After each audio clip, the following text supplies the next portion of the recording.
Get ready for College Hoops 2K8. The Connecticut Huskies go up against the Nebraska Cornhuskers. Welcome, college hoop fans, to round 2 of the NCAA tournament. We're here at the Charlotte Arena. This is Vern Lundquist with Bill Raftery and Tracy Wolfson. Give us your take, Bill. There's a terrific matchup at the small forward position. Gary, he's right up there with the best of them when it comes to small forwards. This guy is a defensive powerhouse.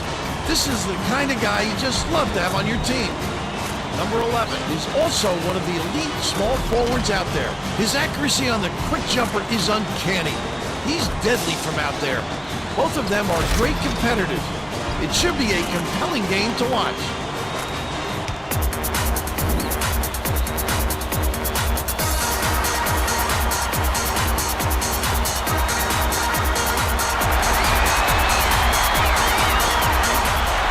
Connecticut controls the opening tip, and we'll get this one started. The game has just begun, and they're already in the minute. Mendoza dumps it off, swings it to the wing, shoots it, corralled by Mast, and it's still knotted up 0. Number 24 passes it to the right side.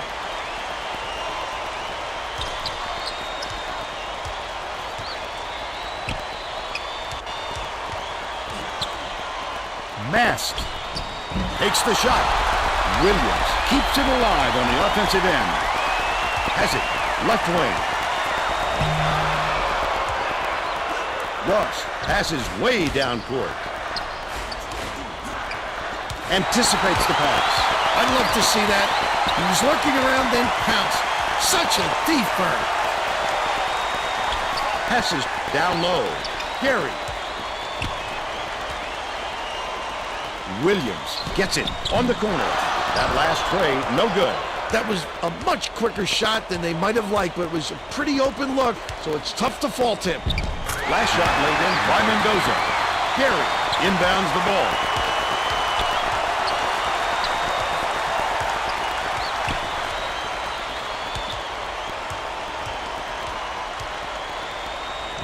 Gary from in close. Got it. It's now all knotted up 2.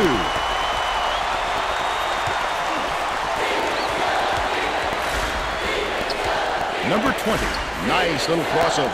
Number 11, from about 19 feet, drained by Mendoza. He's got 4.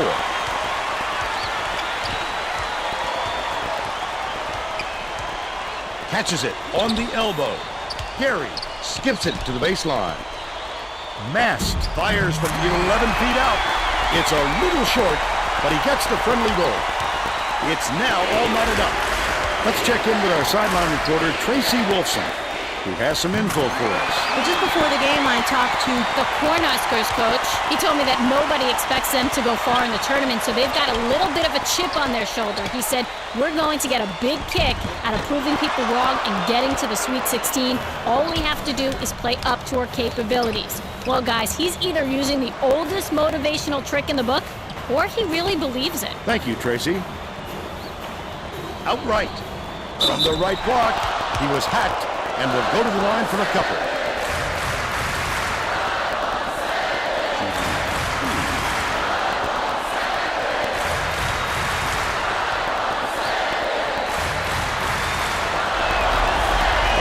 And he makes the first. The Cornhuskers will bring out some reserves.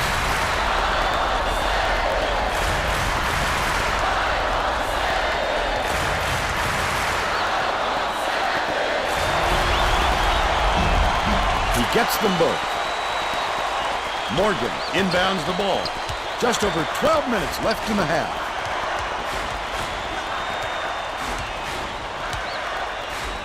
Williams with the shot. Swish! They narrow the gap to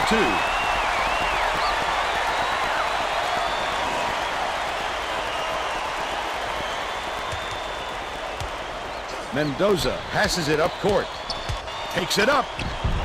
Nifty reverse on the layup by Ross. They increase their lead to 4. Williams brings it up court. Swings it to the right wing. Number 24 takes it up. Hammered. And he will go to the line. Shooting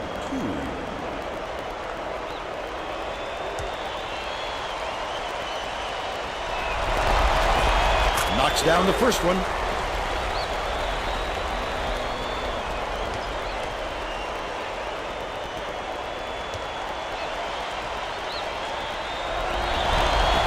He gets the second to fall as well. Ross inbounds the ball. You know what kind of defense they're in, don't you, Vern? Minute.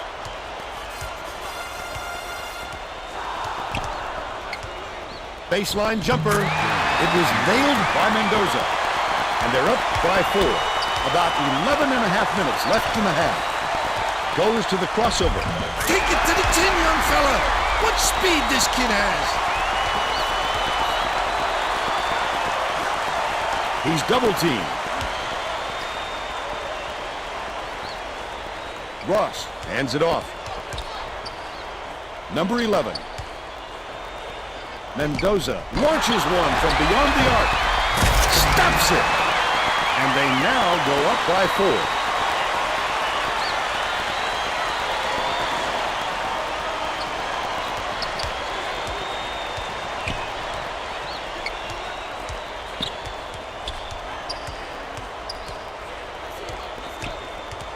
Goes up, sent away violently. Amazing to see a guard get his hand on so many attempts. Shot blocking is mostly about timing and anticipation. This guy has plenty of both. He's either got to foul hard or don't foul at all. You can't just give up easy three-point plays. He can't come away with a three-point play. About 10 and a half minutes left in the half. Number 24 takes it up, slides in with a soft finger roll. They're now behind by 4. Mendoza uses the crossover.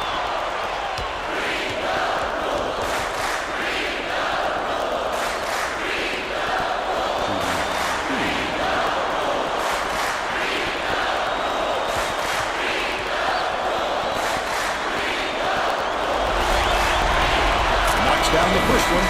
The Cornhuskers are going to shake things up a little bit with some subs.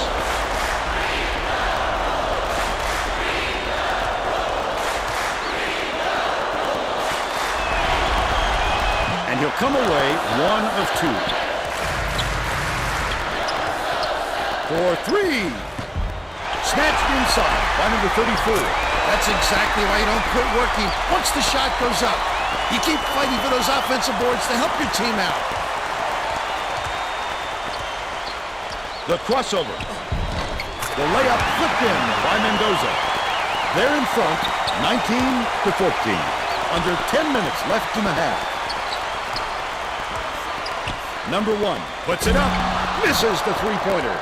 Number 11 went after that rebound hard. Great work. Ross. Stolen away. The D was really waiting for him there. That's how you do it. Keep the heat on. Wait for the misstep and then capitalize. Number 11 inbounds the ball. Double clutches. Laid in by Ross. He's got 4.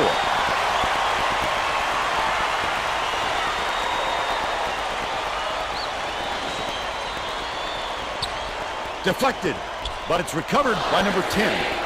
Number 1 brings it up the floor. Gets it outright.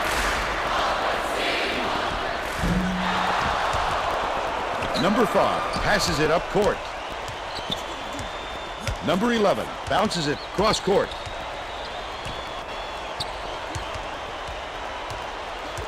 Right side. Number 11 throws it out. About 8 and a half minutes left in the half. Number 10, the spin move from deep. Number 11 grabs the rock.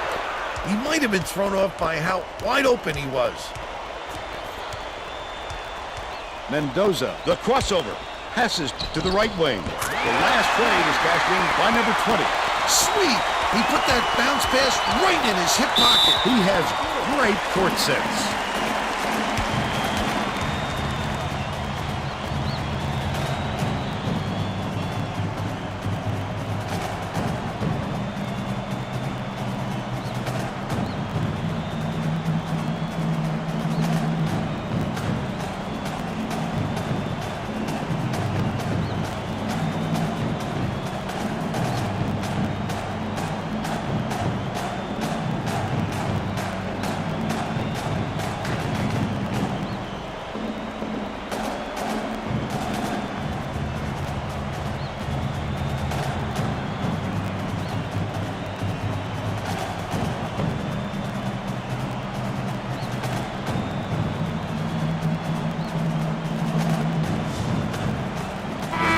to inbound the ball.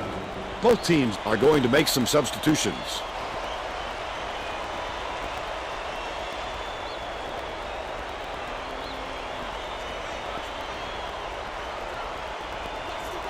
Mast inbounds the ball. Leads him in. Nice speed by number 24. But they're still down by 6.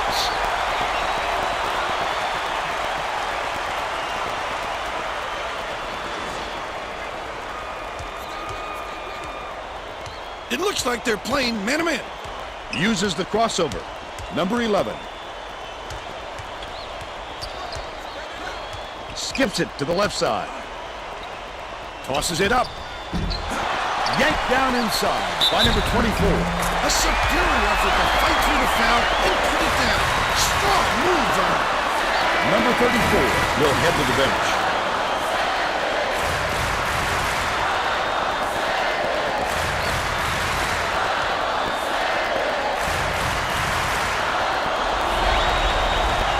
Can't convert the three-point play.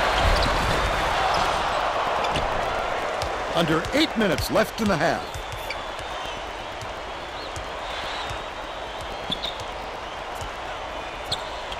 Mast catches it in the paint. Dish. Morgan tosses it up. Hits the wide open shot. They cut it to 6.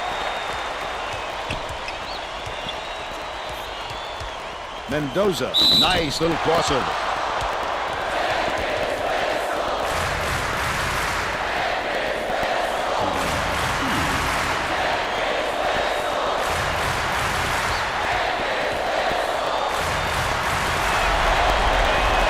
Makes the first.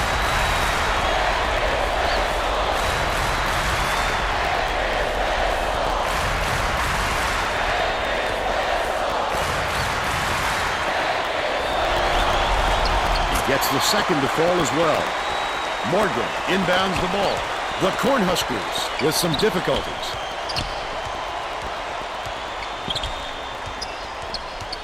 Morgan backs in. Gets it on the low block. Errant last shot by Mast. Oh, the big fella with a tough rebound. No denying him on that one. Out left. Dishes to the baseline. Under 7 minutes left in the half. Here's the spin move. No good on the last layup by number 12. Well, the D did a nice job of disrupting him a little bit. That's tough work down low. He needs to make sure he gets a piece of the ball, too, if he's going to foul him that late on an attempt.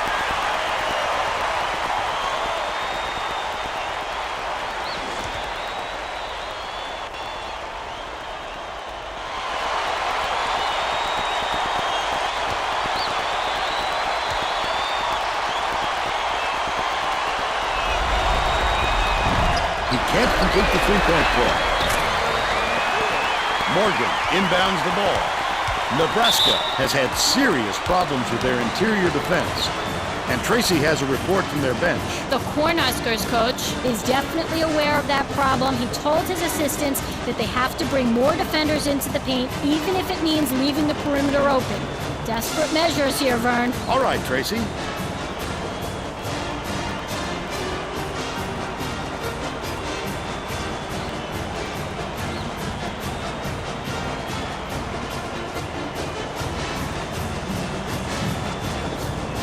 Well, let's get back to the action.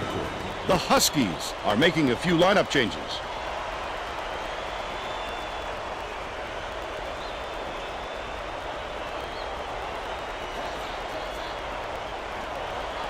Knocked loose, but it's recovered by Mast.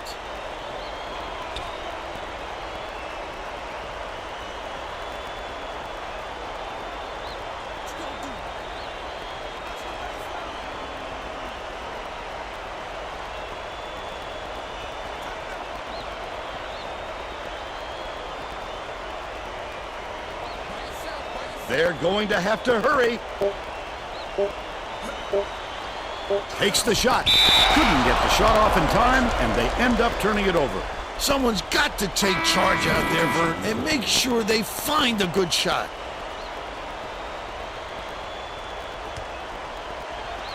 Number 5 inbounds the ball.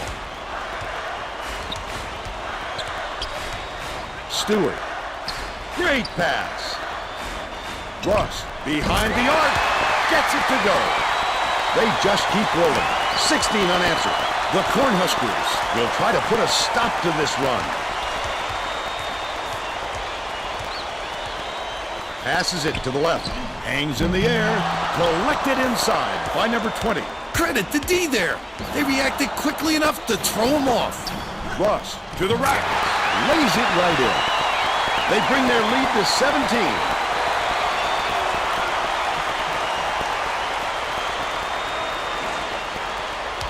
Nebraska is really struggling. Nebraska calls time.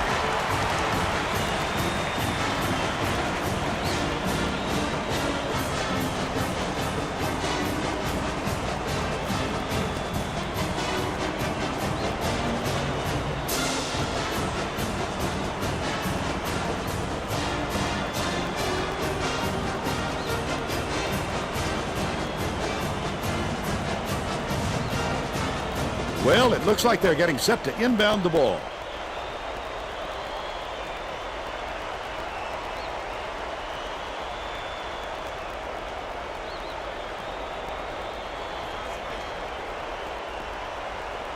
Gary inbounds the ball. It's one-on-one. I'd love to see that. He's lurking around, then pounce. Such a thief, Vern. The Cornhuskers have got a lot of ground to make up.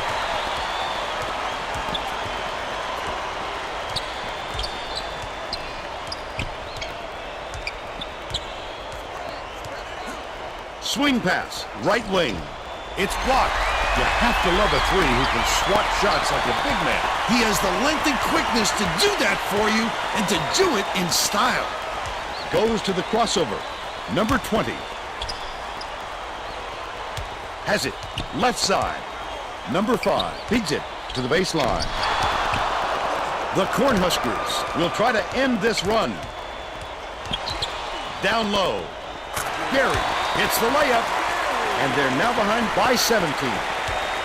Diarra tosses it up court. Lobs it to the right.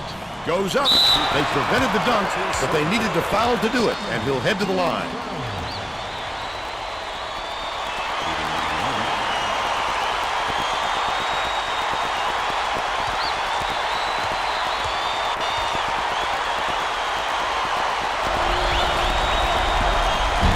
Knocks down the first one. Both teams will make some substitutions.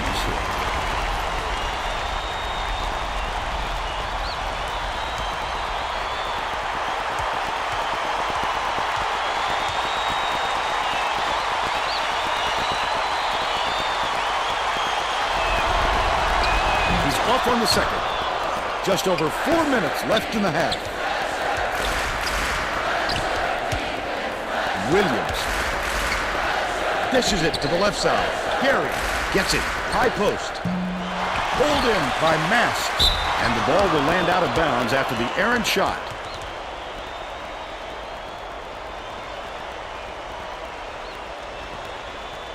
Ross inbounds the ball. They've got their defense, and it's man-to-man. Mendoza crosses it over. Ross shoots it. No good on the baseline jumper. But they're still out in front by 18.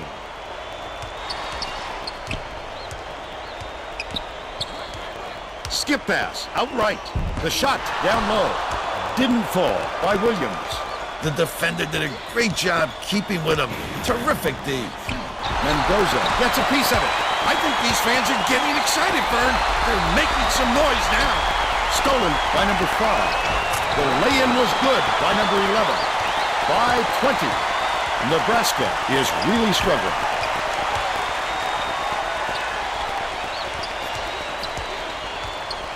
Williams catches it right side. Last shot laid in by Mask. He won't be denied, Vern. He just keeps coming at you in a multitude of ways. Mendoza raises up. Misses the long one. They've still got an 18-point lead. Number 24. Great finish in traffic. He's got 8.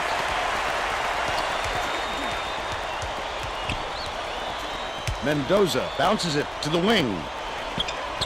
Left side. Number 5 backs him down, releases. The offensive board gathered by number 5. He's in his element when it comes to the putback, Bill. He wants it badly. He wants it more than anyone else, that's for sure, and he gets what he wants. That last layup was missed by number 24. Kicks it out to the wing. The 3-ball was good by number 12, but they're still behind by 15.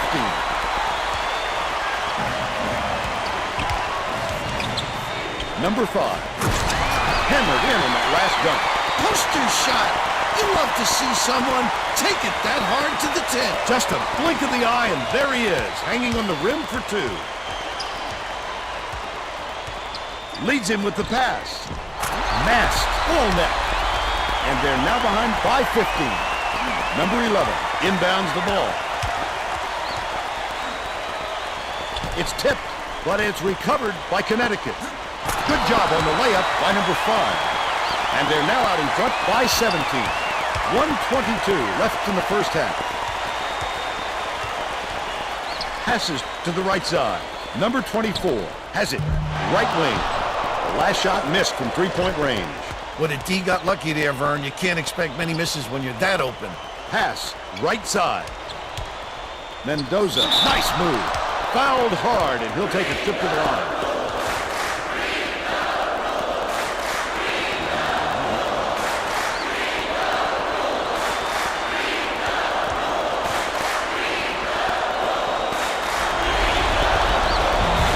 Can't sink the first. Both teams are making substitutions.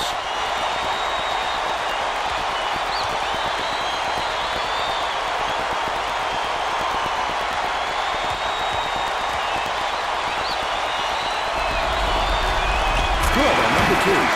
Diarra is coming onto the floor. Number 10 inbounds the ball. The Cornhuskers need to find some answers here. Williams.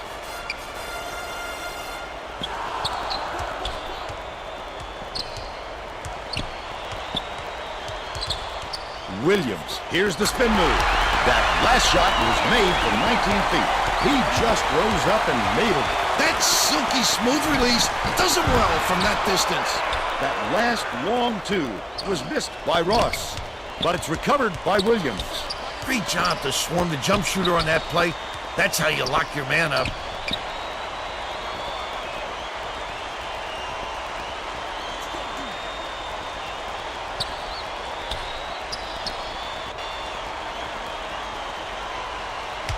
Gets it. Left wing. Williams. He gets hammered, and he'll head to the stripe. Shooting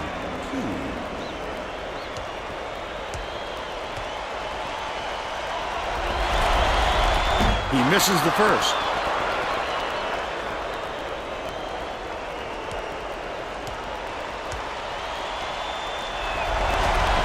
He sinks the second. Number 11 inbounds the ball. Hangs, sank the basket, and gets a trip to the line for one more.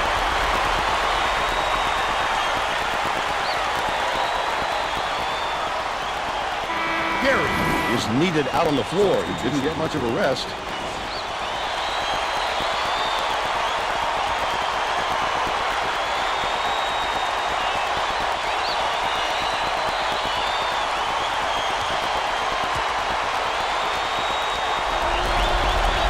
Foul shot is good for a 3-point play. Williams tosses it up court.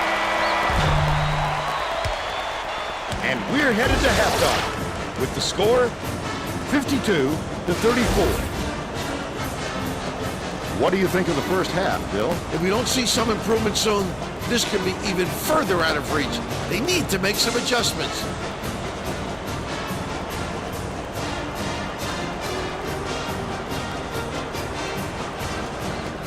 Let's see who we have as our player of the half, Bill. Mendoza has been lighting it up, Vern, and he's got to be the choice. He's put the offensive weight of his team squarely on his shoulders, and it hasn't been too heavy for him at all. He is a scoring machine.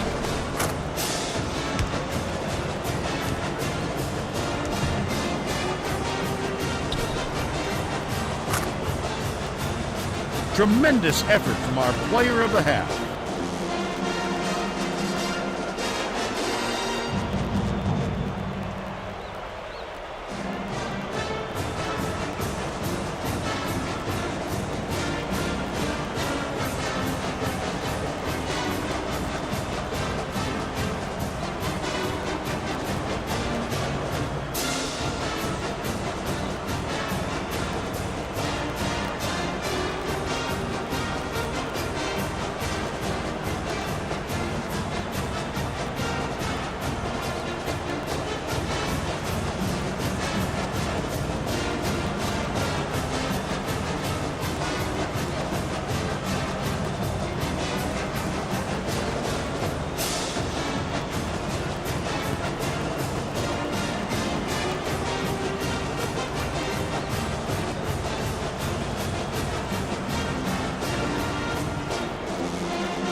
We're ready to begin the second half.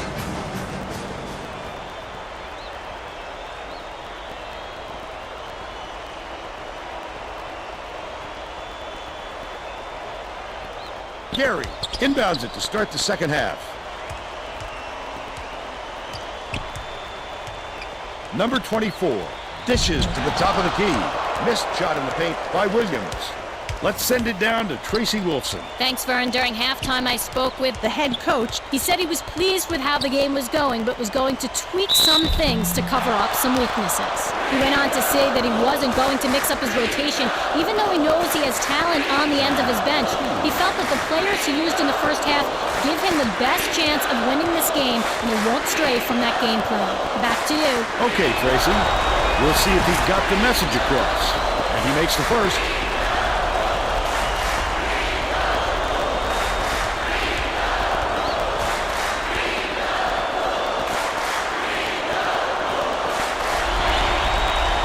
Splits the free throws.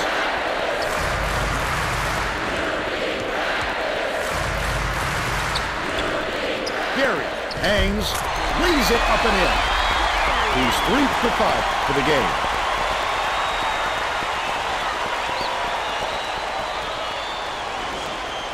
Ross inbounds the ball.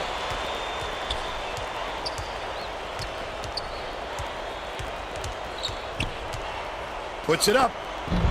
The offensive rebound snatched down by Ross.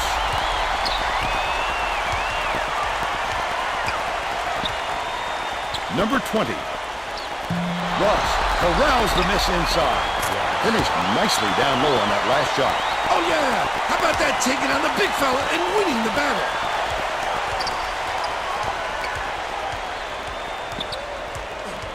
Dumps it inside.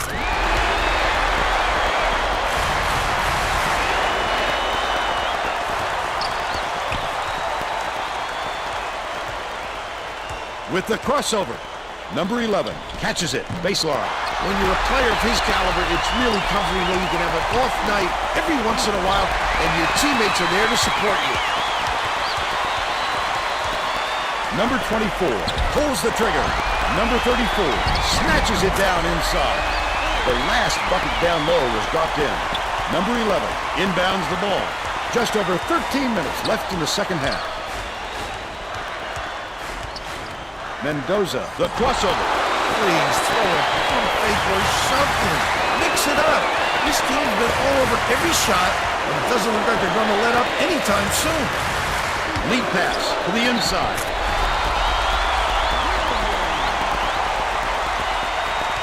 Mendoza brings it up. There's no question what kind of defense they're in, Vern. Man-to-man. Leads him in. And emphatic slam by number 5. He's shooting 83% for the game. Shoots. Yanked down for an offensive rebound by number 34. He gets up close and personal and closes the deal. Leaves no room for error and no room for anybody to do anything about it. Connecticut has been plagued by all the second chance points. And Tracy has something for us on that. The head coach said to his players on the bench, if you're not willing to fight for those boards, I'll find somebody who is. Guys, he looks like he's at his wit's end when it comes to their rebounding problem. Thanks, Tracy. Williams.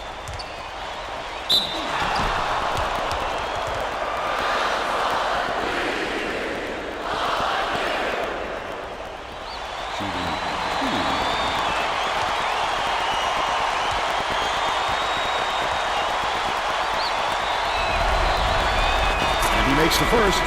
The Cornhuskers will bring in some players from off the bench.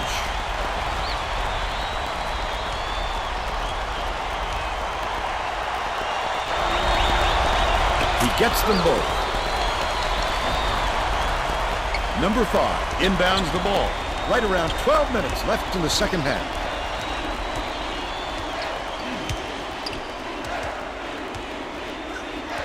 Nice little crossover. Here's the State Farm drive of the game. The courage on this fella is something else. He's such a competitor.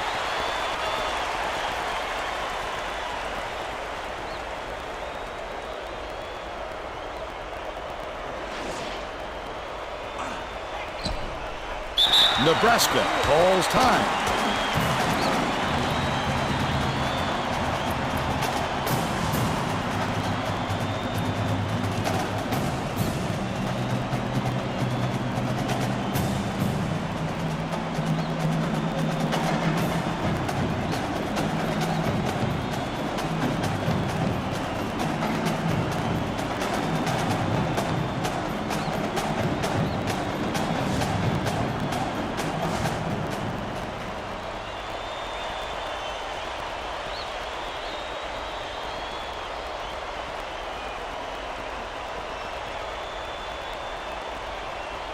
Gary inbounds the ball. Williams, lead pass to the right. No good on the last layup by Morgan. He must have thought someone was rotating over to block that. You can't lose concentration even for a second. I love the strength. He fought through the foul, no problem. And that'll give him the three-point chance.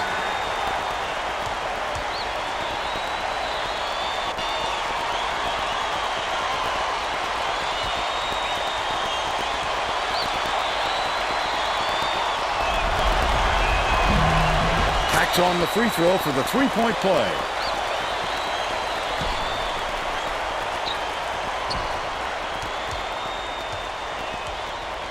Left wing, number 10. No one around him. Hits it. He's got two. Just over 11 minutes left in the second half. Mendoza with the crossover. Block.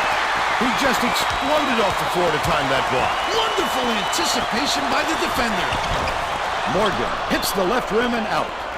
Number 11, way up court. Morgan is having a hard time getting his shot to go, Vern. You just hope it doesn't wreck his confidence, but it's hard to see how it wouldn't.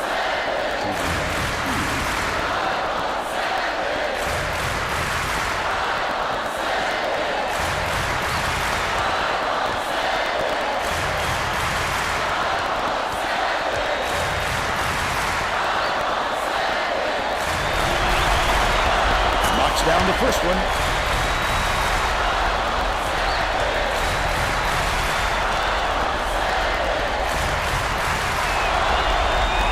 Gets the second to fall as well. Gary inbounds the ball. The Cornhuskers turn this one over out of bounds. Oh, Vern, they've got to communicate a little bit better out there so they don't have any more passes like that one.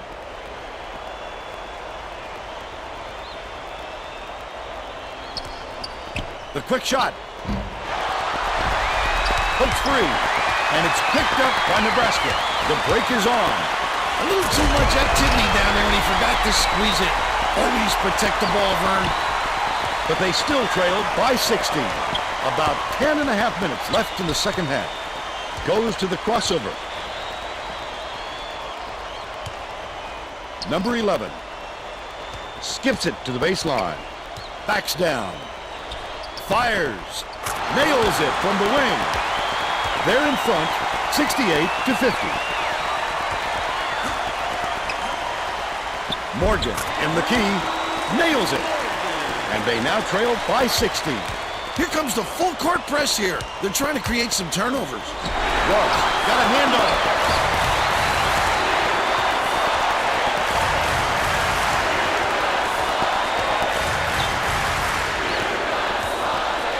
Sizing up his man. Gary catches it out left.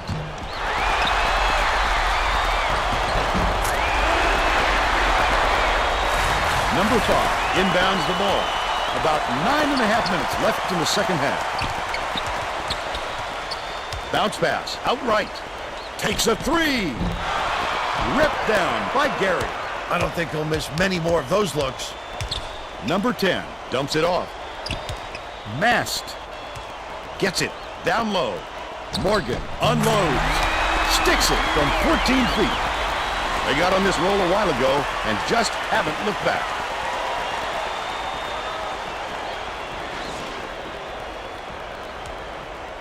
Mendoza brings it up the floor.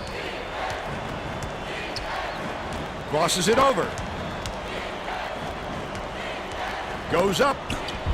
The up fake was a good one, and so was the layup by number 11. 15 points, and he leads all in scoring. leads him with the pass. The last layup was dropped in by Mast. Look at that pass. Led him straight to the hoop. About 8.5 minutes left in the second half. Mendoza from 20 feet out. Mast gets the board inside. The reverse. Laid up and in by Williams. Connecticut takes its first timeout of the game.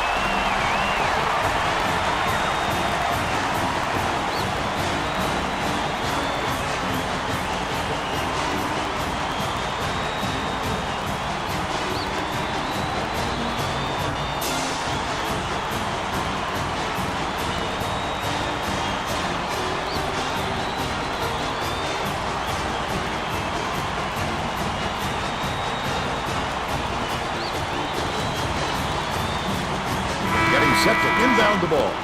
Both teams are making substitutions.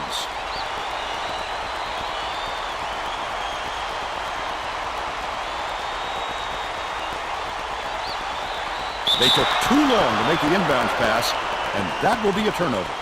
Number 30 needs to be aware of the 5 count when he's trying to inbound it.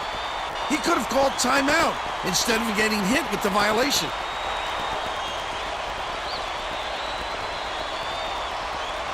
Mast inbounds the ball. Spins. Out left. Gary hands it off. Bounces it to the stripe.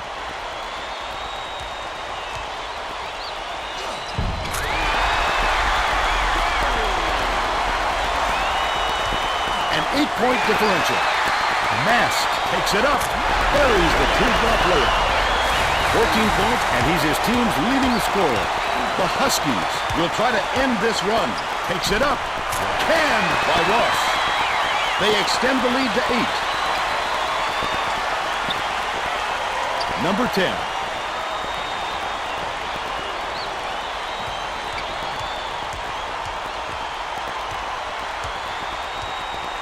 Dishes it to the right block. The inside shot, no good by number 34. Number 30 did a good job to grab that rebound. Perfect position that time.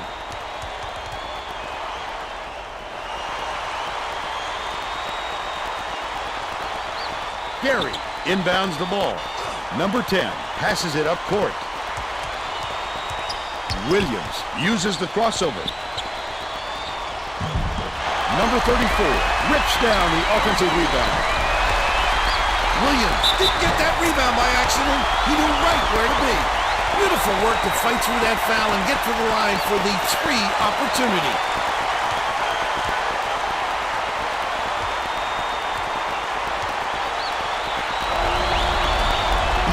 No good, and they don't get the 3-point play.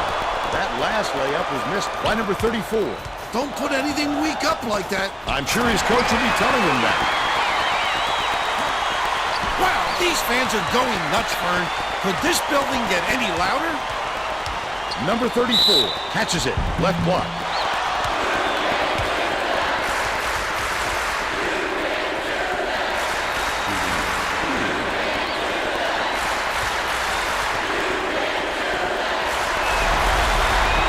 Knocks down the first one.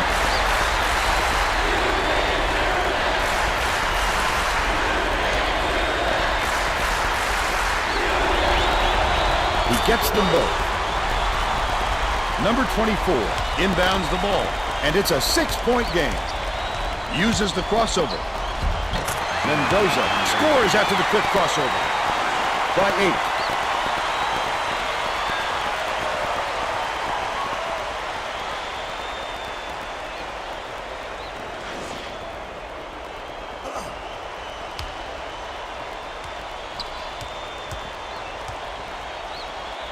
Number 10 puts it up.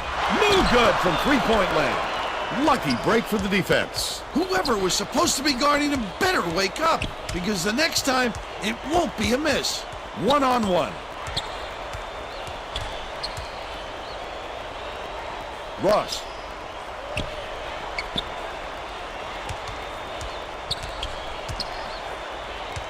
Mendoza swings it to the wing. That last 3 ball was drained by number 30. Terrific pass there. I love the way this fella dishes it out, Vern.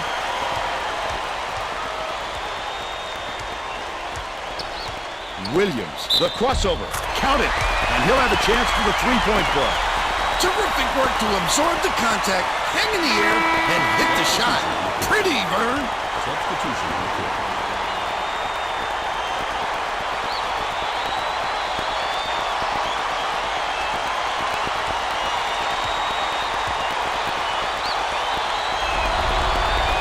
Can't convert the three-point play. Williams goes to the crossover. Passes back to the left wing. Off target on the last shot by number 12. He'll take the foul. That defender clearly got some contact as he tried to make the shot. Yep, that's an open and shut case. He got hacked.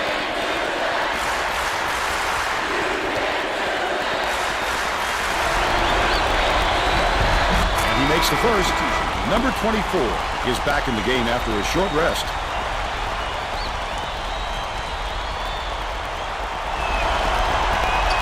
Gets the second to fall as well. Number 5 inbounds the ball. About 5.5 minutes left in the second half.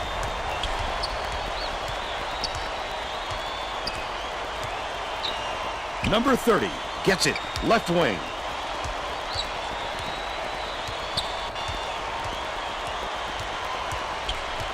Dishes, right wing.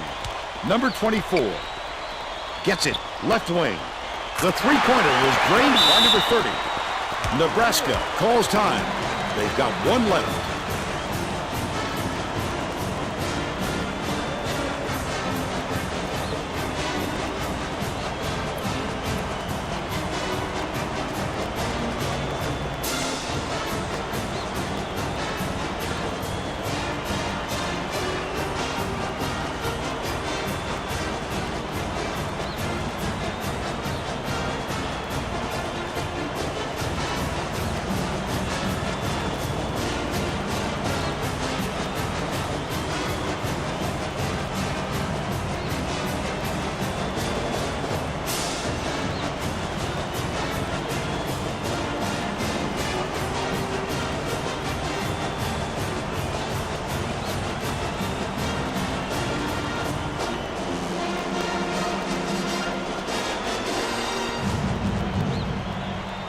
Well, let's get back to the action.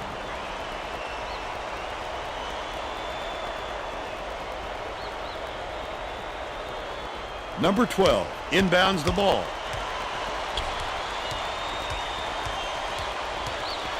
Goes up, blocked. Has become one of the better shot blocking programs in the country, and you can certainly see why. Number 24 corrals the long rebound. Number 30 skips it to the left block.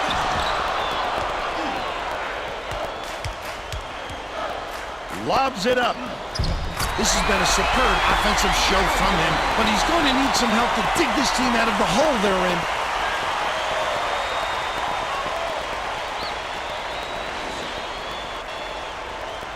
About 4.5 minutes left in the second half.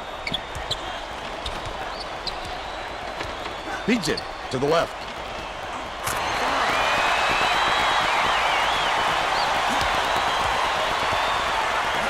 Morgan finishes in close. He's got 10. Number 20 brings it up court.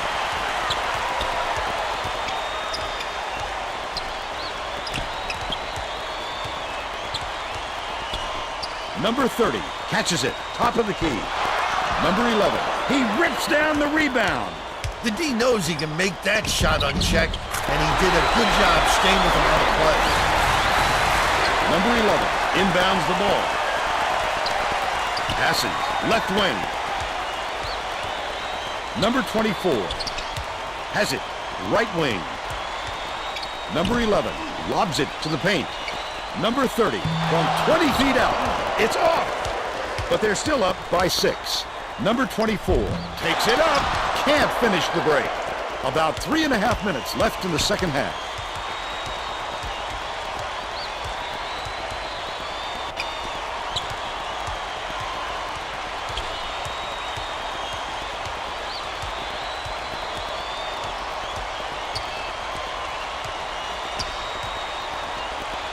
The crossover, Great rebound. The big fella's not afraid to do the dirty work, Vern. Dumps it to the inside. Morgan goes up, hits the layup after the pump fake freezes the D. Number 24 with the great look, 8 assists, and he leads both teams in that category. Number 5. Throws it up. He snatches it off the glass. Way to go up and attack it. He just attacks relentlessly, fighting, scraping, clawing away for all those rebounds. Number 24 inbounds the ball.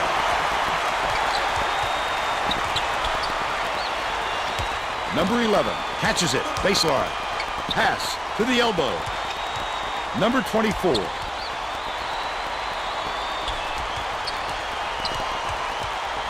Number 20 dishes to the left. Number 11 shoots it. Swish! And they're now out in front by 4.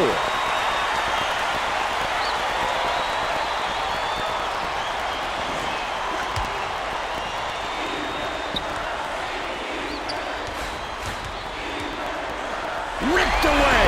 Such great instincts. He knew exactly where the ball was going. Last shot missed by number 20. Leads him with the pass. Williams. He grabs the rebound. 1:37 left in the game. He fought for that rebound. That's some toughness for you. Misfired on that last three by number 20. Outright. Swings it to the wing. Williams. Off the mark from the land.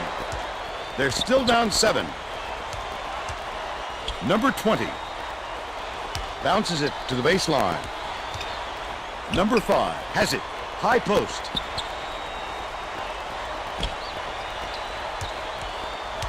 Number 30 takes it up.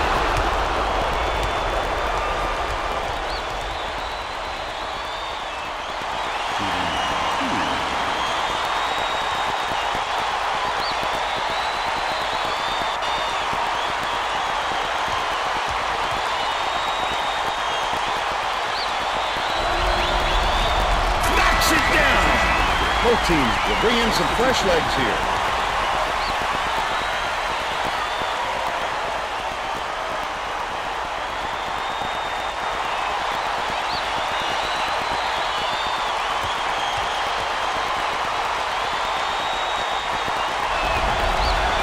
Those two will make it feel much more comfortable as we get deeper into crunch time.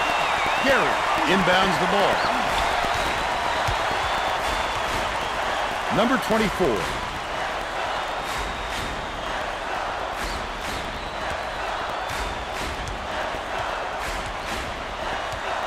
Gets it down low. Mast beats it to the top of the key. Fouls him. He gets hammered, and he'll head to the strike.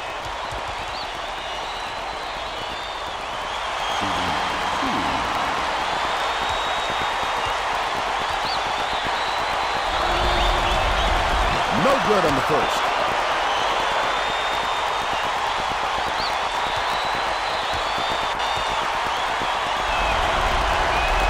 That's got to be frustrating. They desperately need to narrow the gap, and instead, they come away empty. Connecticut is looking to put the nail in the coffin. Number 24 now has 4 fouls. Good foul there. They need the ball back as soon as possible.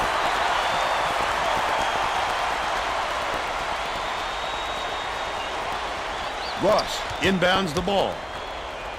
Launches it. It was drained by Mendoza. Now's the time typically when the coach empties his bench. Well, it's no time to wear your starters out at this point or risk injury.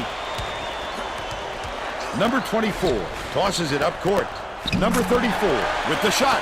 Nails the jump shot. Way too much room to operate. He'll make it every time.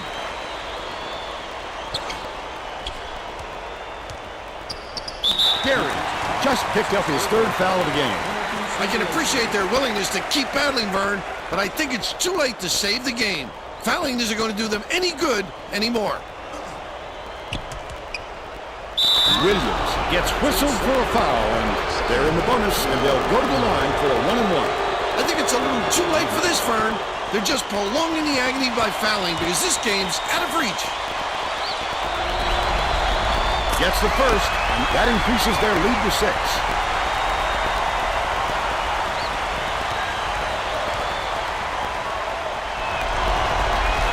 Perfect from the line, and it's a 7-point ball game.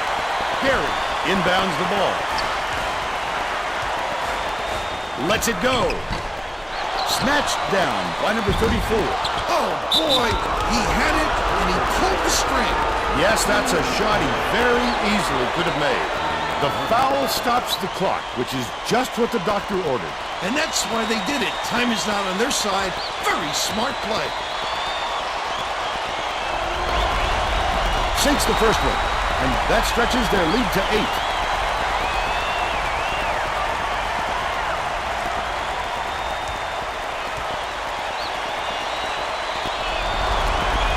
Gets them both, and it's a 9-point ball game.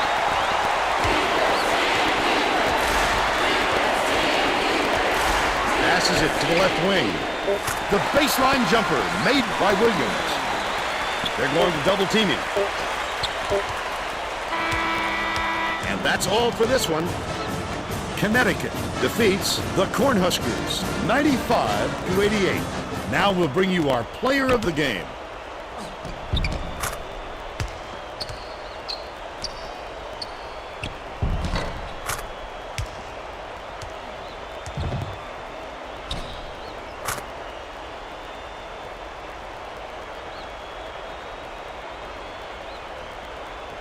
Now let's send it to the studio and Greg Gumbel with the Pontiac game-changing performance. Thanks, Vern. Welcome, everyone, to 2K Sports Studios. I'm Greg Gumbel with today's version of the Pontiac game-changing performance. Momentum is everything in college basketball, and this game hinged on one big momentum swing. The Connecticut Huskies used this shot to ignite a scoring run to get them going in the right direction, and they kept right on going until they had a W in the win column. Okay, thanks, Greg. Thanks for watching the NCAA tournament on 2K Sports. This is Vern Lundquist for Tracy Wolfson and Bill Raftery. So long, everybody.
My bad, bro. My bad, bro. But hell yeah, that was a great ass game. But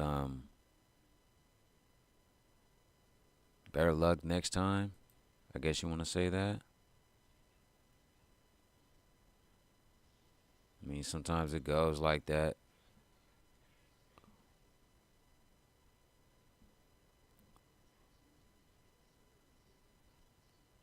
He was a senior too, so I think Stetson up next. So Stetson might take a big ass L though. because they got to play Cincinnati. And Cincinnati ain't no slouch. That's all I'm going to say.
Can you hear me, bro?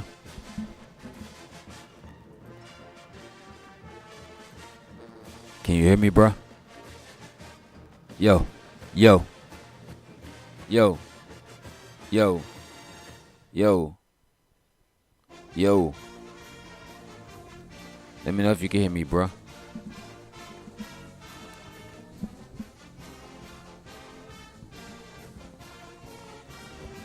Alright, my bad. Let me turn this shit down. Which one is it? This one? Yo. Might be too loud though, or too low. Let me know if it's too low, too loud.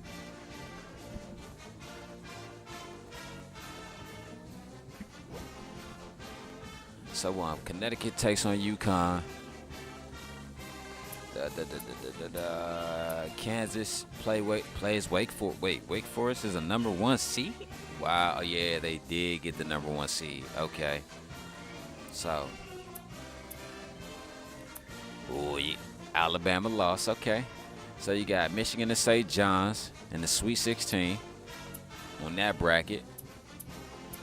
Who else? Connecticut and UConn. I'm sorry. I said Connecticut and UConn. Utah and Connecticut, Sweet 16. Let's see what's over here. The Sweet 16 is not even set over here. The only teams that made it to the Sweet 16 is Texas Tech, Arkansas. Oh, yeah. Hey, yeah, you might have to go home, B. Oh, okay, cool. Thank you.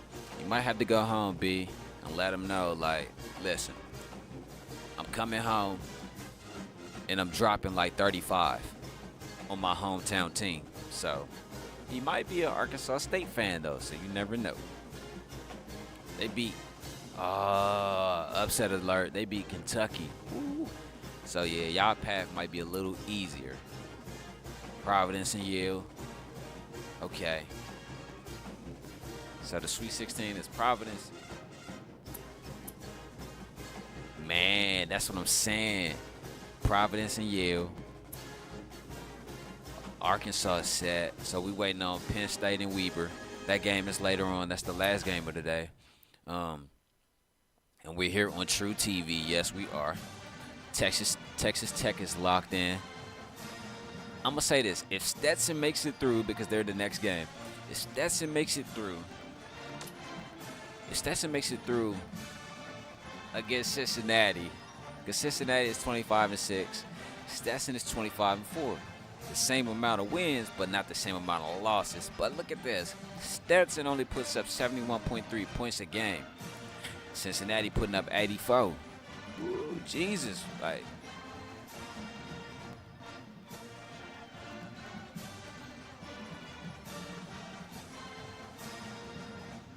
So yeah, they might have to.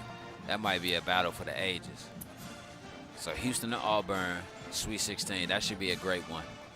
If y'all would like to see that one, like played out CPU versus CPU, let me know. If not, that's cool too. I ain't tripping. UCLA's, oh, no, that ain't Sweet 16. This Sweet 16 is right here. Oh, all right. So nobody's set right there.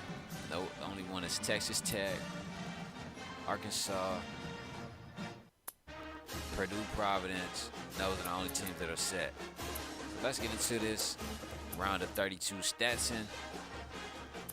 Because G-Dub got to play Xavier. That's going to be a great game. That's going to be a great game. Let's go, though.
Get ready for college hoops on 2K Sports. The Stetson Hatters battle the Cincinnati Bearcats. Welcome, college hoop fans, to round 2 of the NCAA tournament. We're here at New Orleans Arena. I'm Vern Lundquist alongside Bill Raftery and our sideline reporter, Tracy Wolfson. What do you think, Bill? This game features a great matchup at the point guard position. Thomas is clearly up there with the greatest point guards in the nation. He's got that special knack for finding the open man, and he can pick defenses apart. Number 30 can also hold his own at the point. He's not afraid to take his man down to the block. He has an array of post moves for a point guard. Both looking to lead their teams to a win. We'll see who succeeds.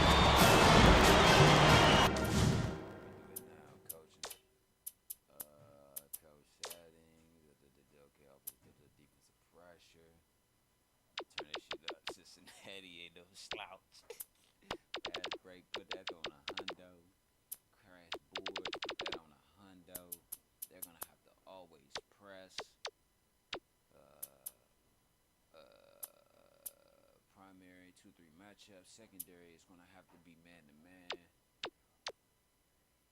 Pressure defense is going to have to be a 1-2, 1-1. Where is it at? With a 1-2, 1-1. What? No 1-2, 1-1. Oh. 1-3, 1. Oh, all right. About to say. All right, there you go. 1-2, 1-1. Hey, yo, B, I know you looking at these right here, right? Just study these right here, like the offensive tempo, defensive pressure, fast break, crash boards, all that. Just even the primary and secondary defensive sets and all that, the pressure. Just let me know what you want on yours. Just let me know how you want to set, and I'll set it before the tournament, for the next tournament game.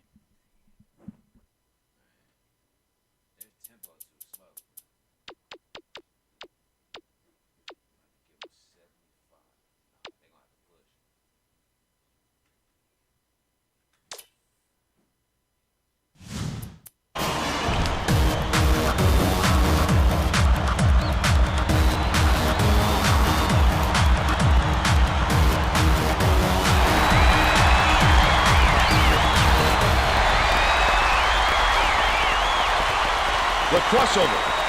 Lucas got a hand on it. Dishes it to the right wing.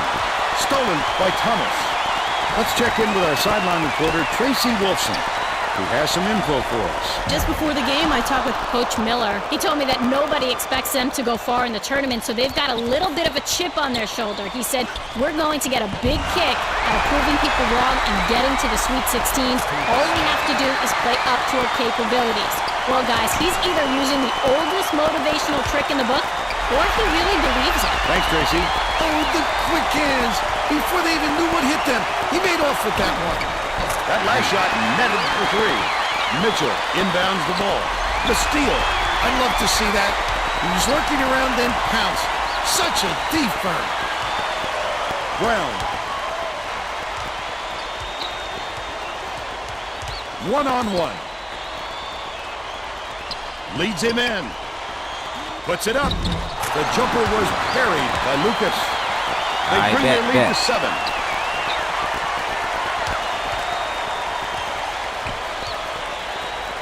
It's deflected. And it's scooped up by number 30. Lucas takes it up. Tremendous finish to throw it down despite the contact. He'll go to the line for one more. A superior effort to fight through the foul and put it down. Strong move, Vern.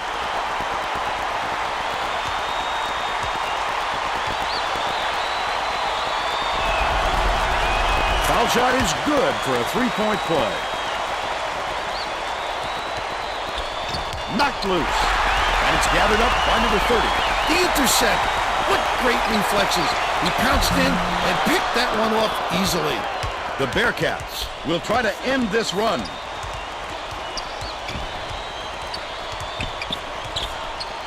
Tip. And it's picked up by Stetson. The D was really waiting for him there. That's how you do it. Keep the heat on. Wait for the misstep and then capitalize. Mitchell inbounds the ball. The Bearcats turn this one over out of bounds. Oh, that was not a good look. It wasn't about the defensive pressure either. He just fired it off target.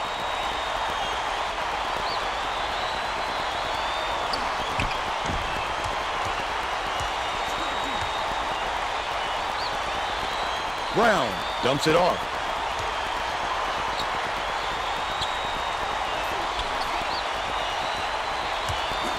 Number 30. It's blocked. Big-time rejection. It seems like nothing can destroy this guy, but he will destroy you in a heartbeat. From deep. Pulled in by number 45. He gets hammered, and he'll head to the strike. He'll take the foul. That defender clearly got some contact as he tried to make the shot. Yep, that's an open and shut case. He got hacked.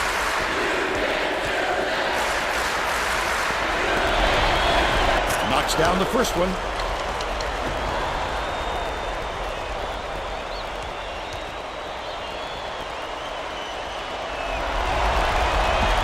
And he splits the free throws. Pumps it, inbounds the ball. Smith dishes to the free throw line.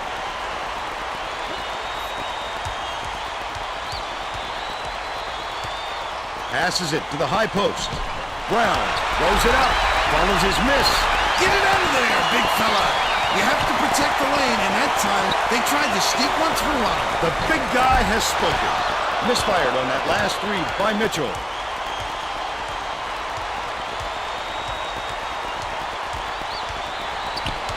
Number 30. Feeds it to the left. Puts it up. Collected inside by number 45. About 11 and a half minutes left in the half. They rule this one goaltending. Count the shot.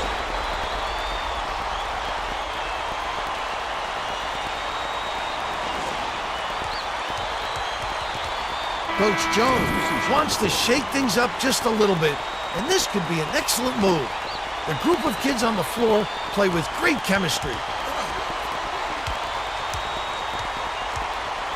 Smith catches it, baseline.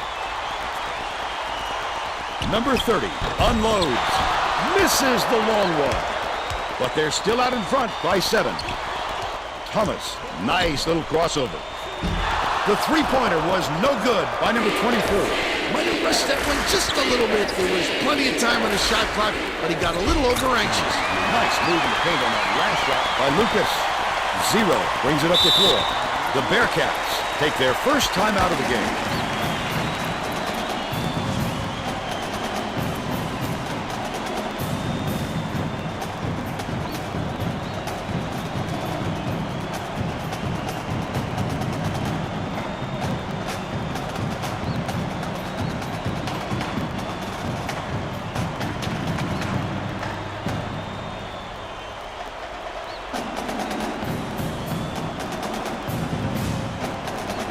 Getting set to inbound the ball.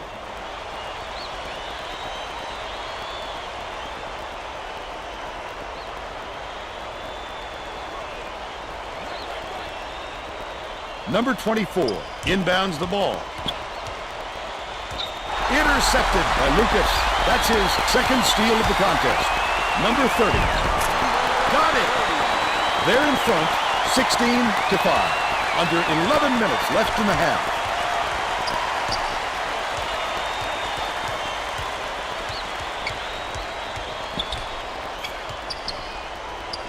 Catches it inside.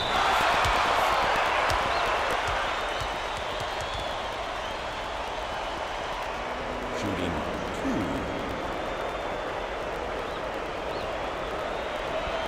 I didn't know it was a such thing as a foul in the NCAA tournament. Just like the NBA playoffs. Knocks down the first one.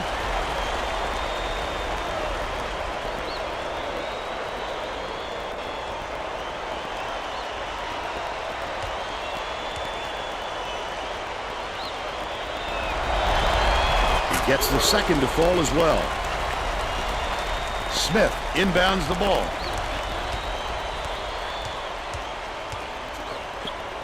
Fires the 3. The shot was short by number 2. They're still up by 9. Just over 10 minutes left in the half.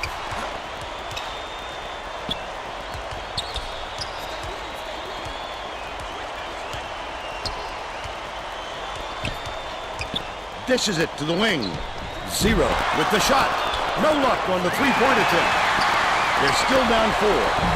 You can't afford to spot the other team any more points, Vern. They're in danger of letting this game be over before the second half. Number 45 snatches it down inside. I don't think he'll miss many more of those looks. Last shot laid in by Thomas. Perfect use of the bounce pass, Vern. I'd like to see that.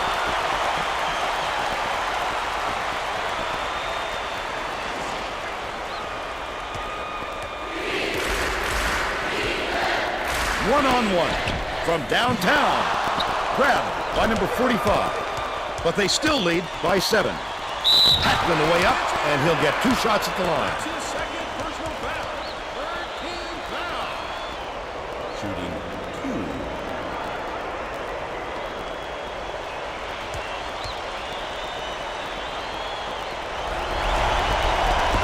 Can't sink the first. Both teams are making a few lineup changes.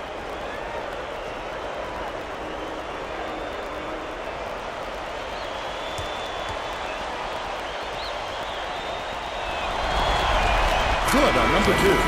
Number 41 to make his first stand off the bench.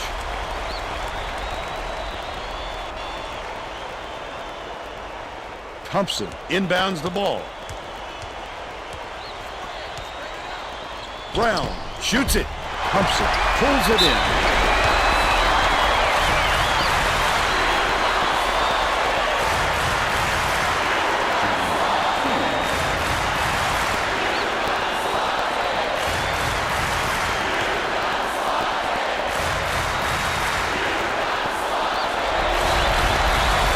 Makes the first.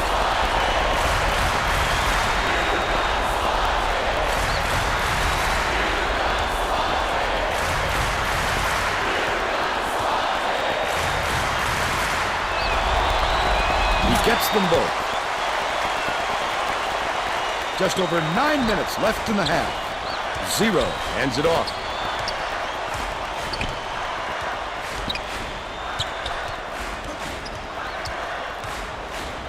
Number 41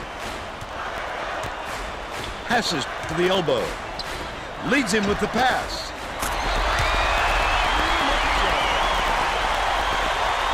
Thompson inbounds the ball. Number 2 gets it, right wing.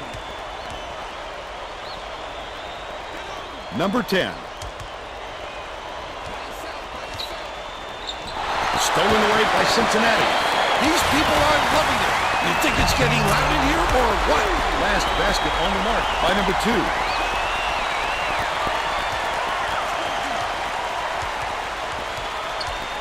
Has it on the elbow. Pulls the trigger. The three-point shot was offline by number 10. They've still got a 4-point lead. A superior effort to fight through the foul and put it down. Strong move, Vern.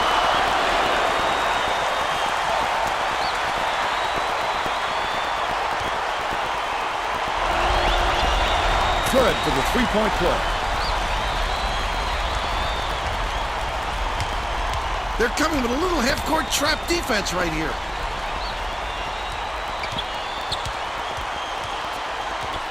Lucas backs in. The Bearcats looking for their first lead of the game. Number 41 to take the lead. Thompson gets the board inside. If they leave a shooter like him open next time, believe me, he's going to make them pay for it.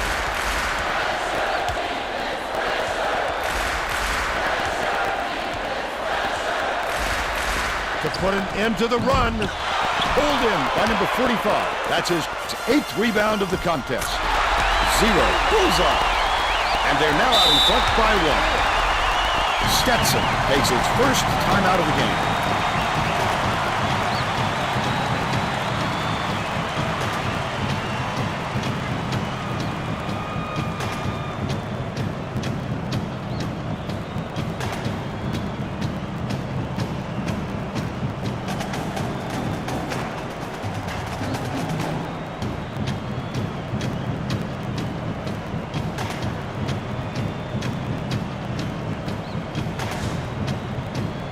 Well, let's get back to the action. Both teams are making a few lineup changes. Stetson wants to go big and bring on a post player to give them some extra size. Thompson inbounds the ball. Stetson is really struggling to close down the middle. Tracy has something for us. Tracy? Coach Jones is definitely aware of that problem. He told his assistants that they have to bring more defenders into the paint, even if it means leaving the perimeter open. Desperate measures here, Vern. All right, Tracy. Down low. Number 45 goes up, misses, but he'll get 2 shots from the line. Shooting 2.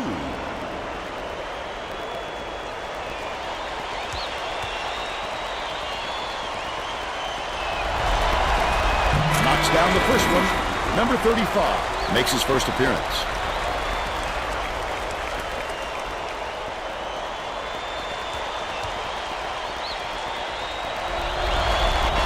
He gets them both.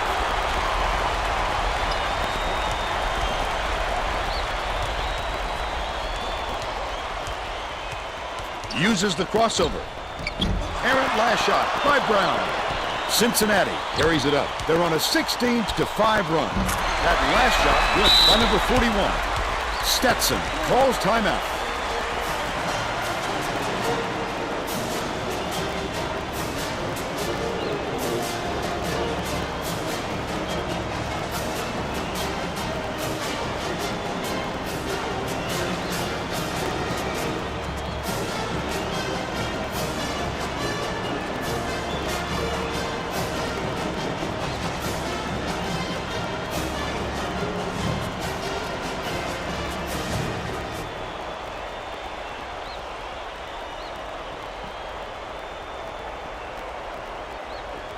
Smith inbounds the ball. Brown, the crossover.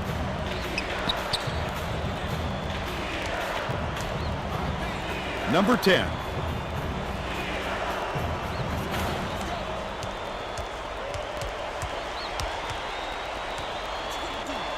Behind the arc.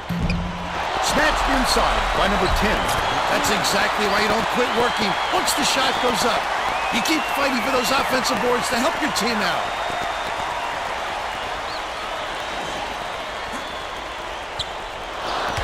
He's doubled up.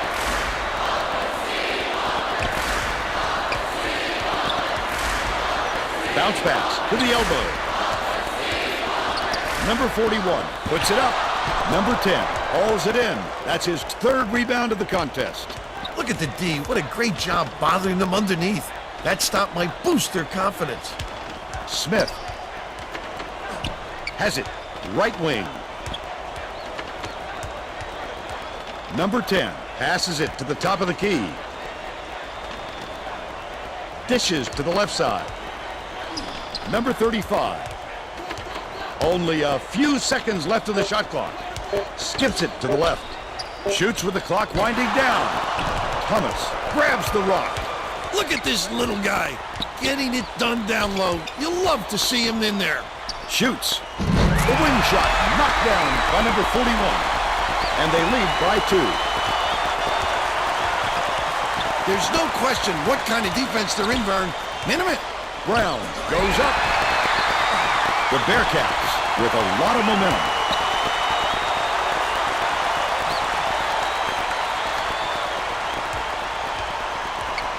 Pass to the elbow. Leads him in. Takes it up. The lead pass sets up the flush by number 45. He's got 5. Number 2 inbounds the ball. Brown takes a 3. Number 35 corrals the miss inside. Tries again. Didn't fall by number 2. About 4.5 minutes left in the half. Thomas. He tried to sneak it in over the trees and just missed. That's when you want to play inside out. Locate the open man on the perimeter. Last shot laid in by number 35. Terrific pass there. I love the way this fella dishes it out, Vern.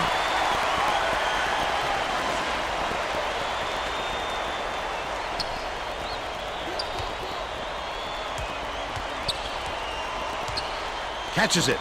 Right wing. The 3 was off target by Mitchell. But they're still up by 2.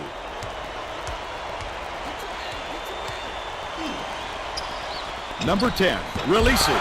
Doesn't get the go-ahead basket to fall. Look at the big fella pull down that board. When he sees the ball go up, he isn't afraid to go after it. The last basket was nailed by number 41.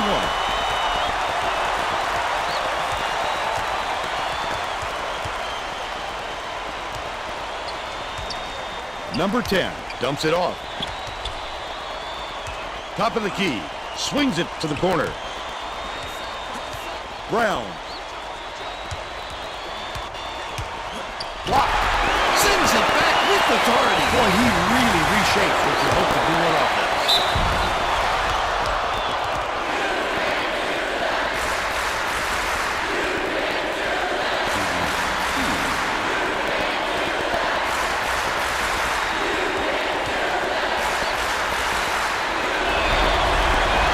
He makes the first. Both teams will make some substitutions.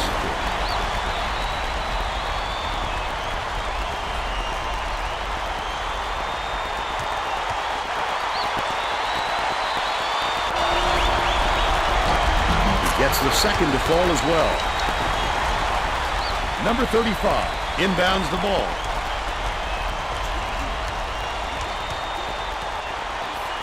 Harrison goes to the crossover. Bounces it to the high post. Oglesby has it. Left wing. Dishes. Top of the key. Lucas.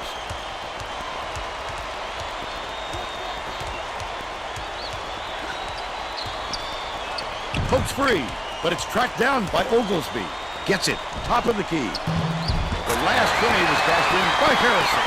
Even against an average score, the defense has to be more aware. Absolutely, Vern. 2:32 left in the first half. Perimeter. Dishes to the wing. Number 45. That last shot was off from 11. Smith went after that rebound hard. Great work.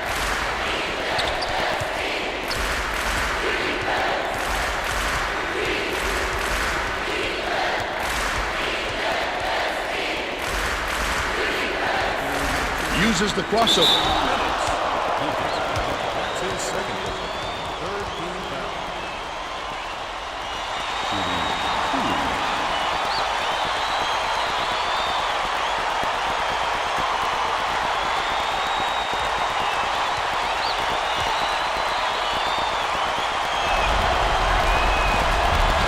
Knocks down the first one.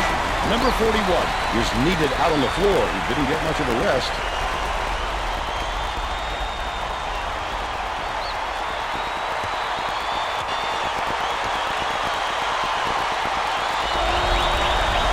Gets them both. Number 41 inbounds the ball. 1:58 left in the first half. Shoots the three. The offensive rebound by number 41.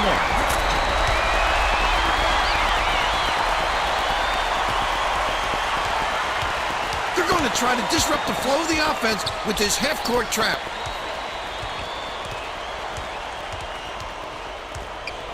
Here comes the trap.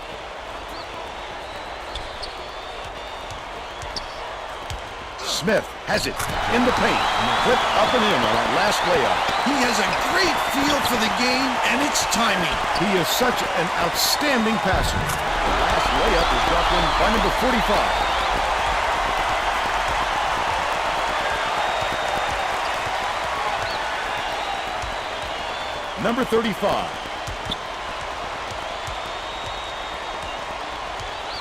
Gets it. Left side. Lucas passes far side. Oglesby takes the shot. Amazing to see a guard get his hand on so many attempts. Shot blocking is mostly about timing and anticipation. This guy has plenty of both. The steal by Cincinnati. 4-second differential between the shot clock and the game clock.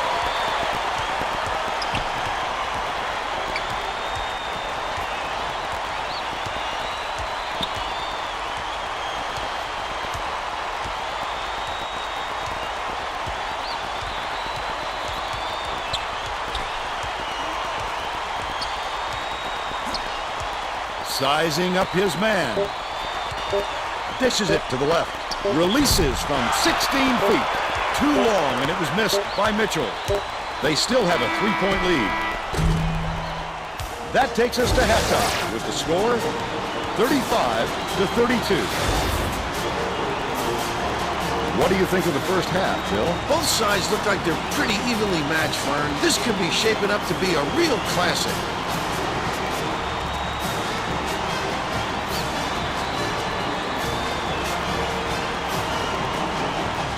Now we'll bring you our player of the half.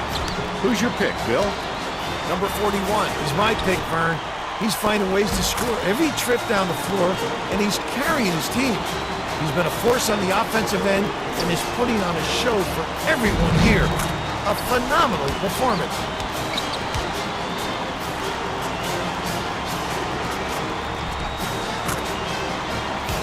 Tremendous effort from our player of the half.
We're all set to begin the second half, so let's get back into it.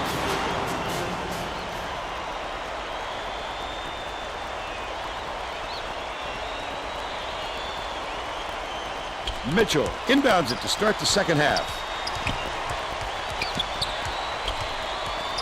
Thomas hands it off. Zero. Puts up the tray. Offline. But they're still out in front by 3.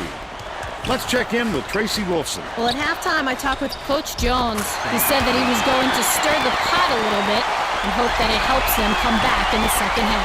I asked Coach if he had any plans to mix up his rotation in the second half, and he told me that he was going to go deeper into his bench. He felt he didn't utilize what he considers a strong point of this team by not playing more of his starts. Guys?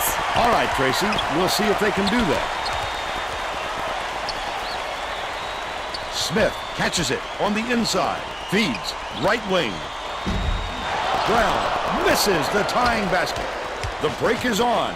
Great rebound. The big fella's not afraid to do the dirty work, Vern. That last three-pointer was missed by 0.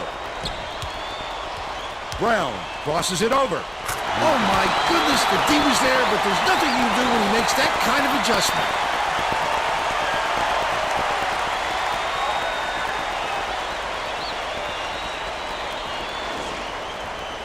Mitchell inbounds the ball. Thomas The steal by Stetson.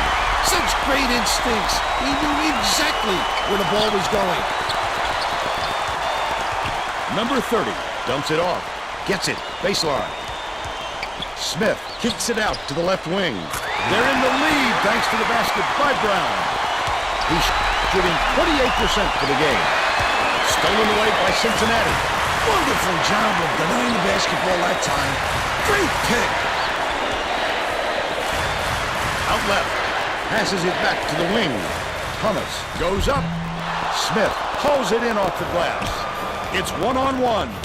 Nice little crossover. Brown, please throw a pump fake or something. Mix it up. This team's been all over every shot, and it doesn't look like they're going to let up anytime soon. Raises up. Nailed from three-point range by Mitchell. 10 points, and he's his team's leading scorer. Under 13 minutes left in the second half. Lucas leads him with the pass. Brown takes it up. Get it out of there, big fella. You have to protect the lane, and that time they tried to sneak one through on him. The big guy has spoken. This crowd couldn't be any happier. Just listen to the people in this building. He's 2 for 4 from three-point range. Thompson has it. High post. Passes left wing from 17 feet out. Cincinnati is shooting itself in the foot with all the turnovers. Tracy has something for us. Coach Miller is not sugarcoating the issue. He told his assistants, our fundamentals are abysmal. And then added, the only players I want on the floor right now are the ones that can take care of the ball. Thanks, Tracy. And he makes the first. Brown hasn't had a good game so far, and he's going to sit down for a while.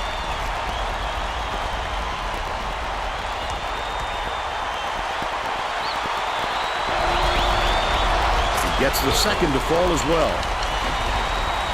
Thompson inbounds the ball. The Hatters will try to put a stop to this run. Smith with the floater, fouled hard, and he'll take a trip to the line.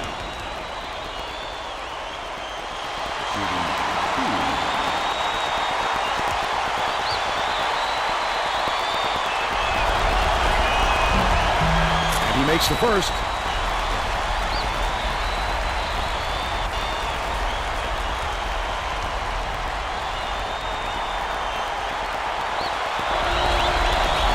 Gets the second to fall as well. Another steal. Goes up. Slam dunk by Lucas. They narrow the gap to 2. Thomas catches it. Right wing. Thomas takes it up. Catches the nice lead pass in stride and hits the layup. He's 2 for 7 for the game.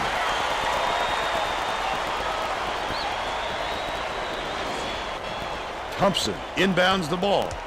About 11 and a half minutes left in the second half.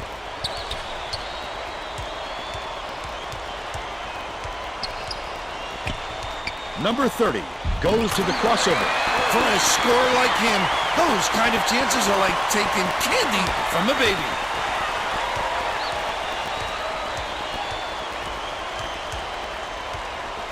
Passes it to the left side. Tosses it up. No good on the jumper by Mitchell. Still a 2-point lead. Thompson.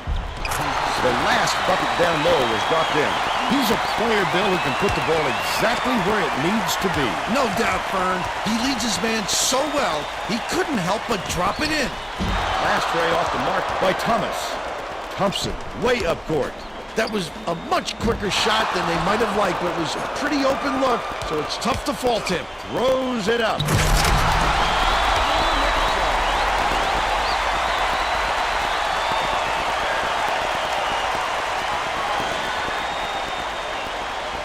Smith inbounds the ball.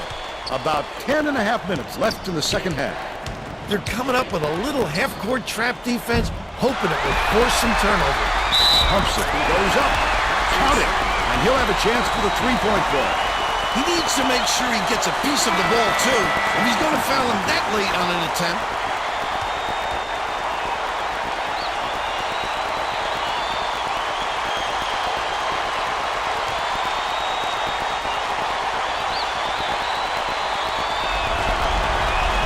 That one puts them ahead.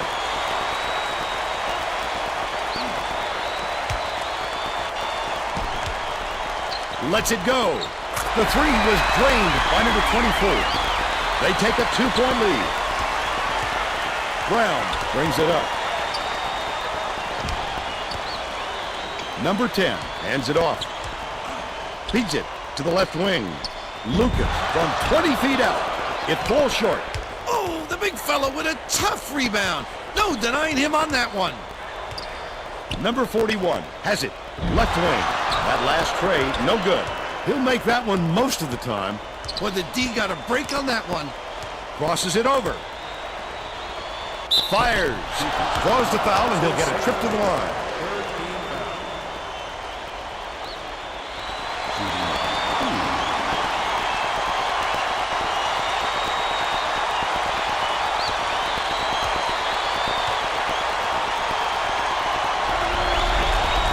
Knocks down the first one.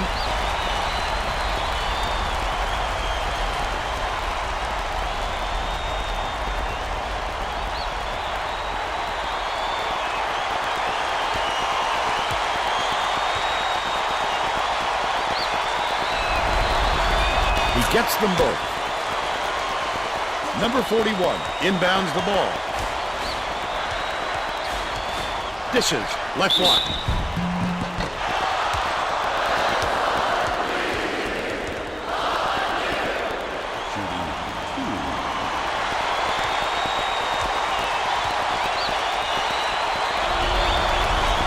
Knocks down the first one. Smith didn't sit for long, and he's coming back into the ball game.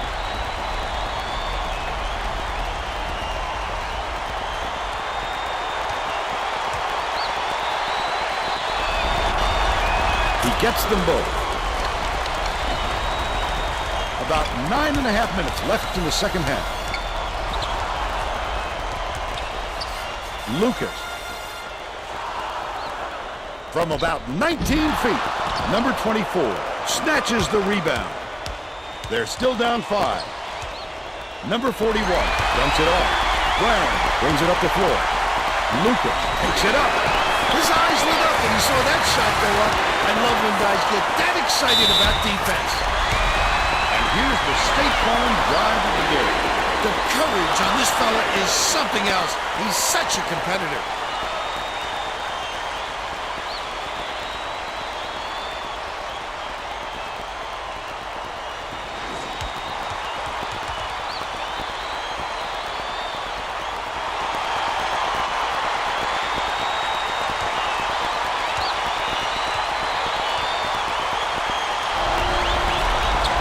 On the free throw for the three-point play.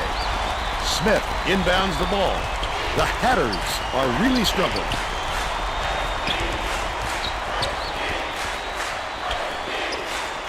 Lucas dumps it down low. Left wing. Throws it up. Oh, net on the shot by number 10. But they're still behind by 3. Number 2. Leads him with the pass. It was hit by number 41. They're ahead, 59-54. They're playing man-to-man here, Vern. Brown, nice little crossover. Smith goes up. You've got to establish position early if you're defending, Vern, and he just didn't beat him to the spot. The Bearcats will get a few of their starters back in the game.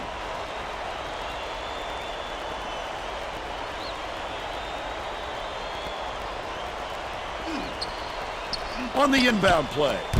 Rebounded inside by number 45. He's got plenty of confidence in his stroke, so it's no surprise he's gonna gun when he has an opening. That last three-pointer was missed by Mitchell. Right around 8 minutes left in the second half.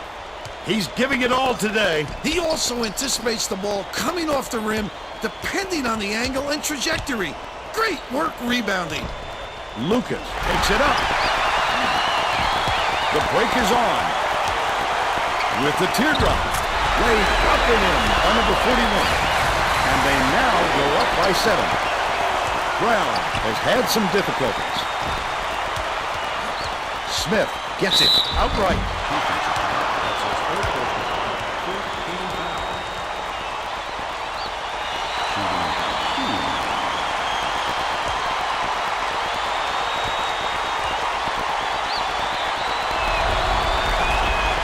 to first. Both teams are making substitutions.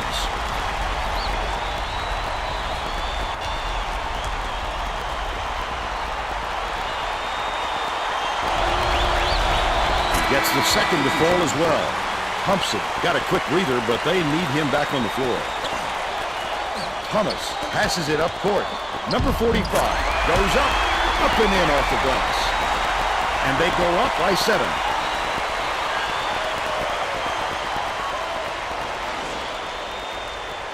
Smith inbounds the ball. The Hatters with some abysmal stats. Feeds right wing. Launches one from beyond the arc. Snatched down by number 45. Number 41 takes it up. Lays it right in. 19 points, and he leads all in scoring. The student section is into this game now. They are going bonkers, Vern. Those fans are a special group, Bill. They get way into it.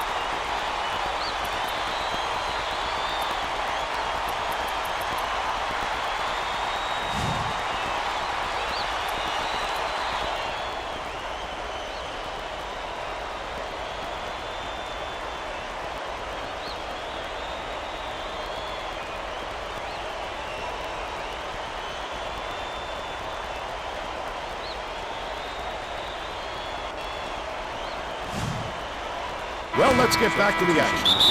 The Hatters will take a timeout.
Getting set to inbound the ball. Man, that's what I'm saying. Come on, Stetson.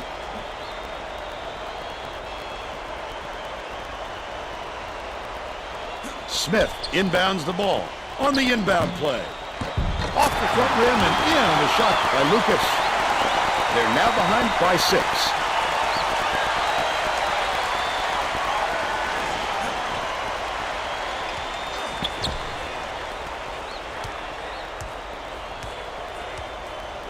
Thomas.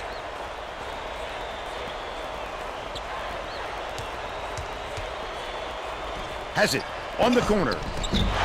Lucas gets the board inside. About 6.5 minutes left in the second half.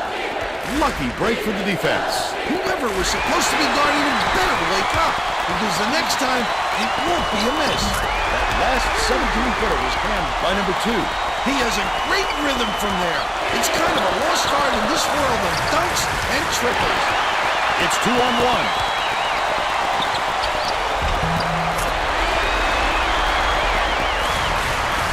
Number 2 inbounds the ball. Stetson is really struggling. Sizing up his man. That last basket was buried by Lucas. This game plan is simple. Just get him the ball. He's your main guy. Lethal. He is so hard to defend. Number 2 takes it up. Count the basket and the foul. Beautiful work to fight through that foul and get to the line for the 3 opportunity. Number 24 is needed out on the floor. He didn't get much of a rest.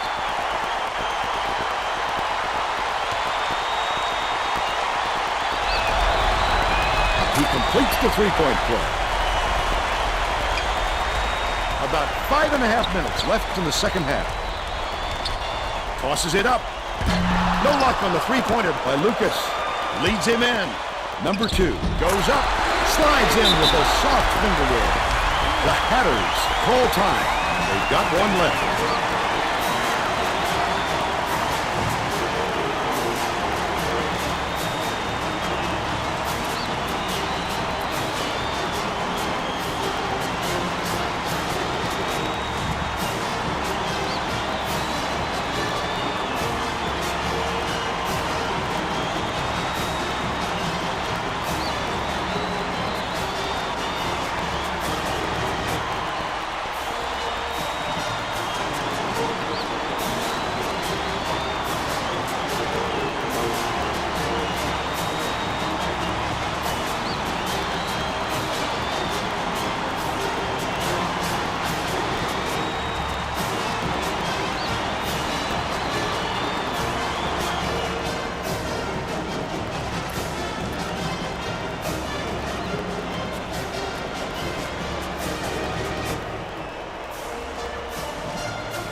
Well, it looks like they're getting set to inbound the ball.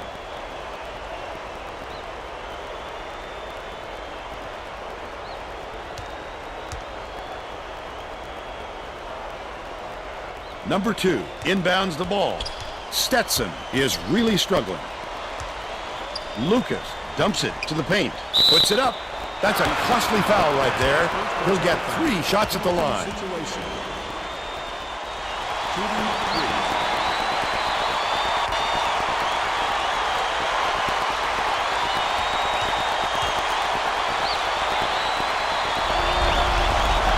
Makes the first of 3.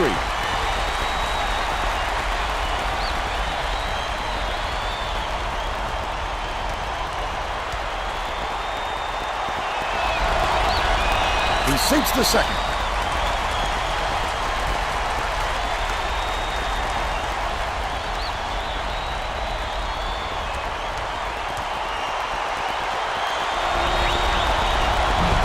And he converts all 3.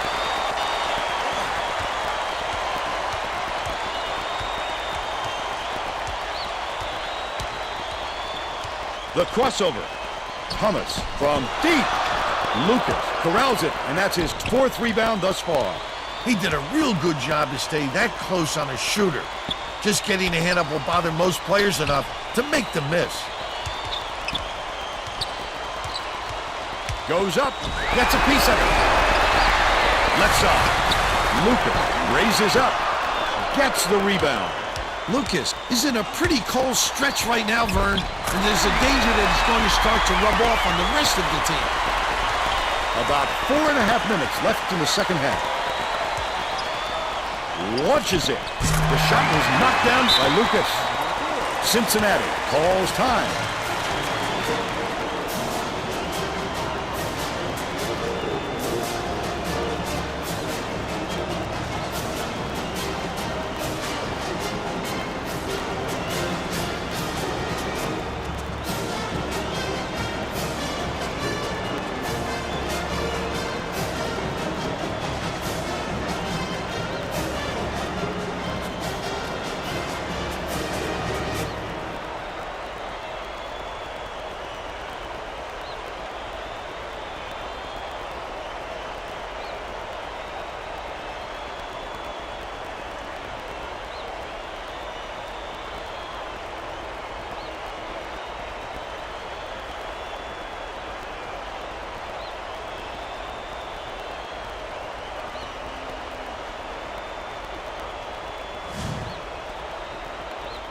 set to inbound the ball.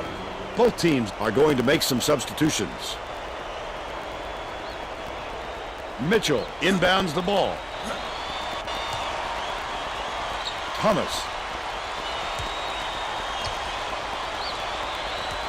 Number 24 takes it up. He rips down the rebound. The defense closed so quickly that the easy deuce turned into a very tough shot. Lucas releases. They rule this one goaltending. Count the shot.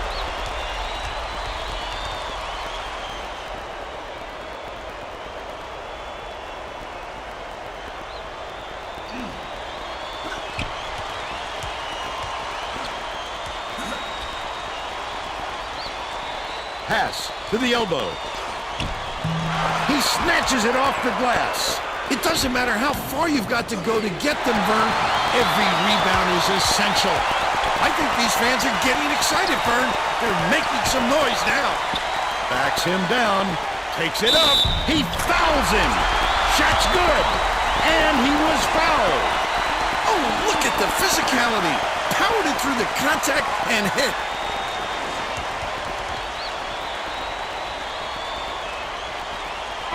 Stetson is looking to toughen up the D with this substitution.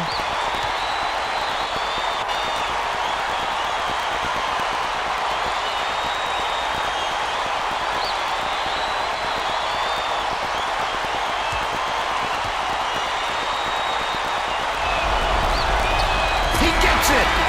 Number 10 got a quick reader, but they need him back on the floor. Smith inbounds the ball. Brown has had a terrible game so far.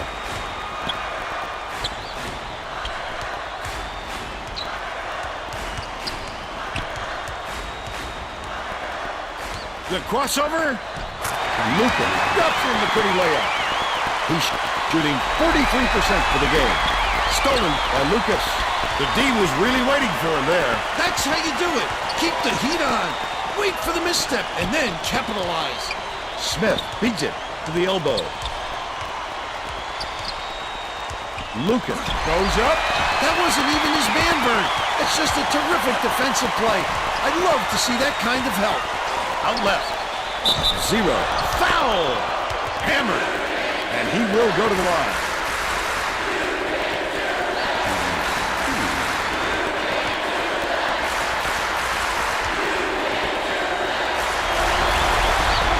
Knocks it down. Number 35. Didn't sit for long and he's coming back into the ballgame.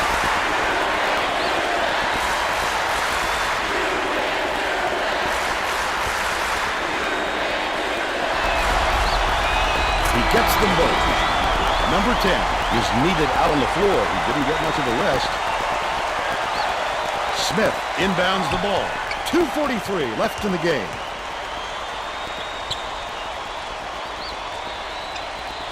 The crossover. Number 30 lays it in.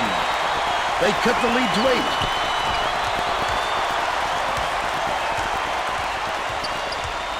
The spin.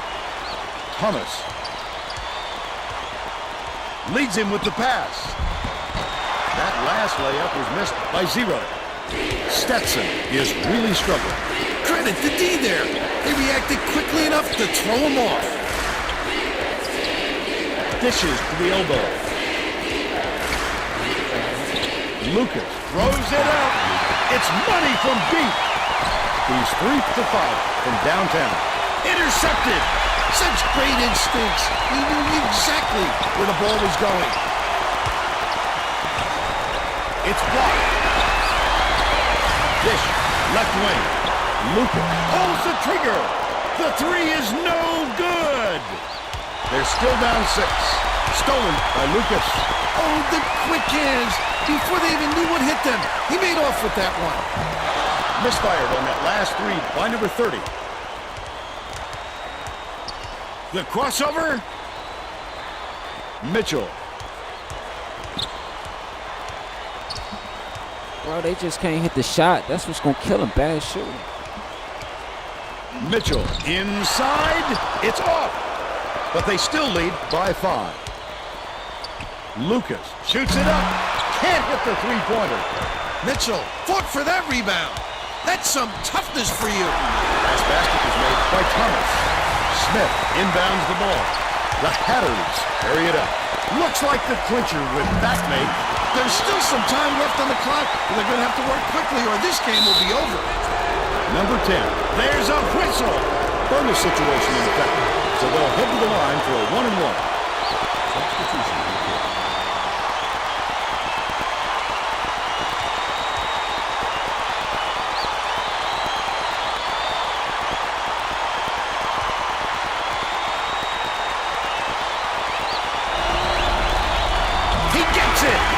Crawford checks in for the first time.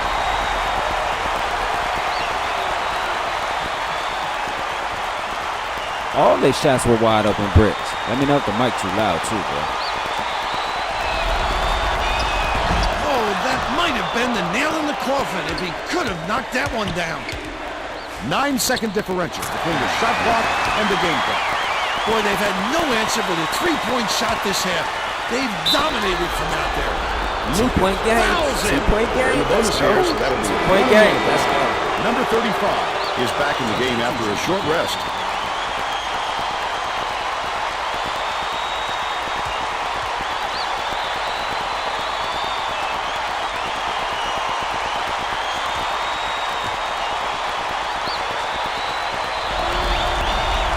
Knocks it down. Number 10 got a quick breather, but they need him back on the floor.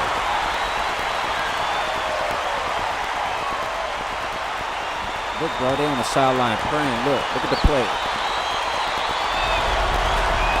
This kid doesn't know about pressure. He knew he had a chance to make it a two-possession game and knocked them down. Smith inbounds the ball. Stetson needs a bucket here to stay alive. Pulled in by number 24. Heavy pressure kept him from getting a good look. Tough miss. Good foul there. They need the ball back as soon as possible. Substitution.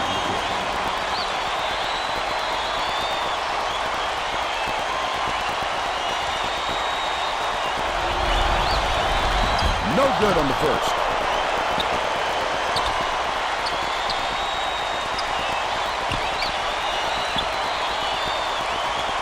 That is just sloppy. They were way too slow bringing it up, and that is a 10-second violation. Number 35 got a quick breather, but they need him back on the floor. The Bearcats still hold a narrow lead. Brown commits the foul. We're in the double bonus, so they'll go to the line for 2 shots. They had to foul there. They've got no other option. Sinks the first one, and that puts them up by 5.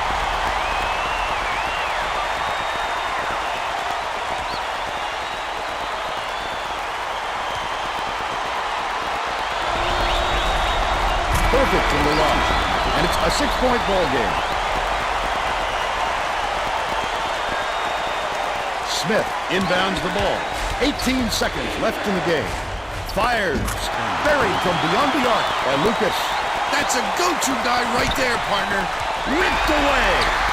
Well, for the tie, he rips down the rebound.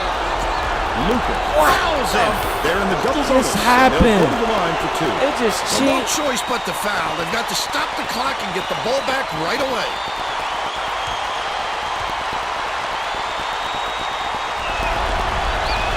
Nails it. Number 10 is back in the game after a short rest.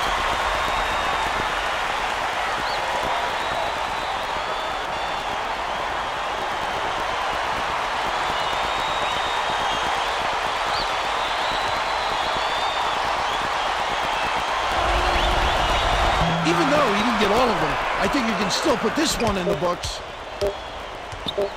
Lets it go. It was nailed by Lucas. Mitchell inbounds the ball. And it's all over. Cincinnati just gets by the Hatters, 89-88. Now we'll bring you our player of the game. Did you see that, bro? Like at the end, bro. Like the very, very end. You going 1 second left on the clock. Yeah, that backcourt violation hurt.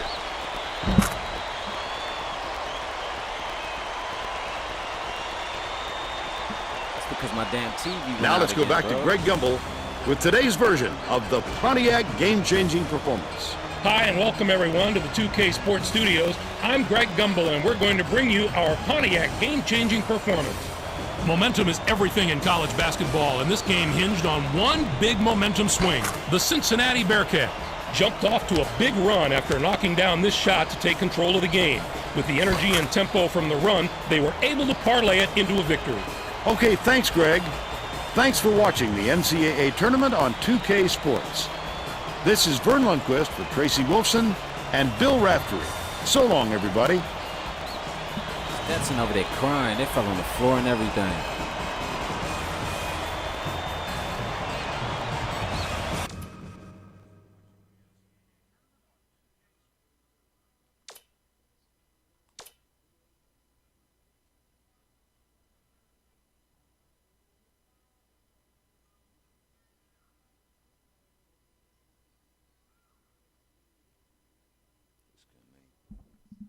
They just couldn't make any shots. Bench couldn't make any shots. Bench only got 9 points. Too many fouls. Not enough assists. Better luck next time, y'all.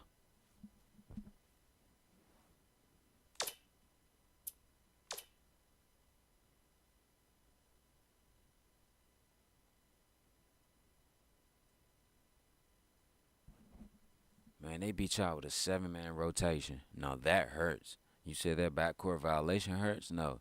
Getting beat by a 7-man rotation. Now that hurts.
About to go use the bathroom right quick and give me 1 second, y'all.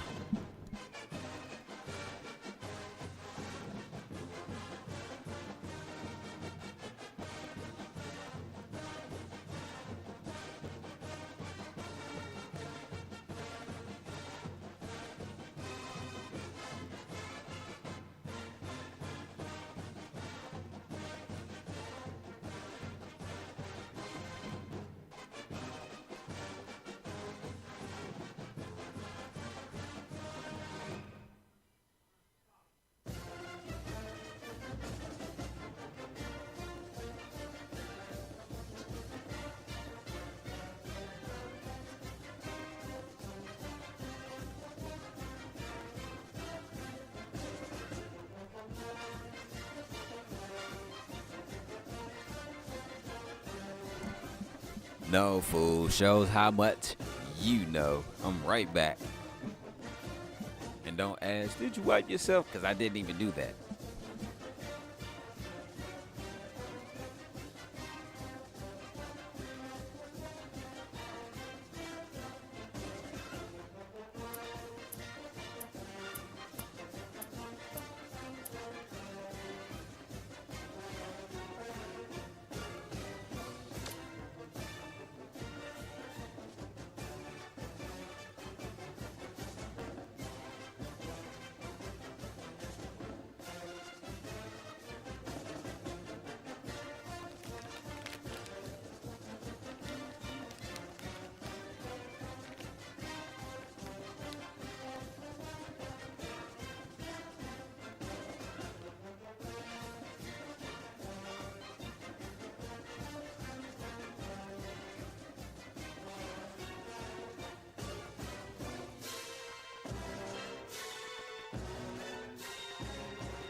Hey, yo, B, my bad, bro. I forgot to ask you this. I wanted to ask you, did you have, like,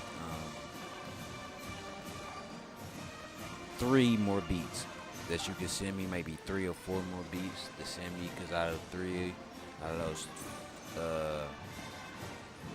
4 beats that you send me, I'm at least use 2 or 3 of them and shit for the album and shit. You know what I'm saying? So, if you do got some shit, you know what I'm saying, just send that shit over to me and I'll let you know what I think.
Get ready for college hoops on 2K Sports. The Xavier Musketeers go up against the George Washington Colonials.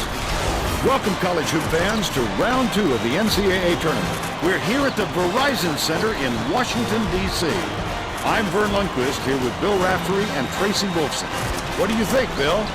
The story here is the matchup at off guard. Russell is one of the premier shooting guards in the nation. He's a tremendous threat, thanks to the deft shooting touch of his. Foster is a tremendous shooting guard as well. He's a gunner from long range, and that really opens up things for his teammates. Both looking to lead their teams to a win. We'll see who succeeds.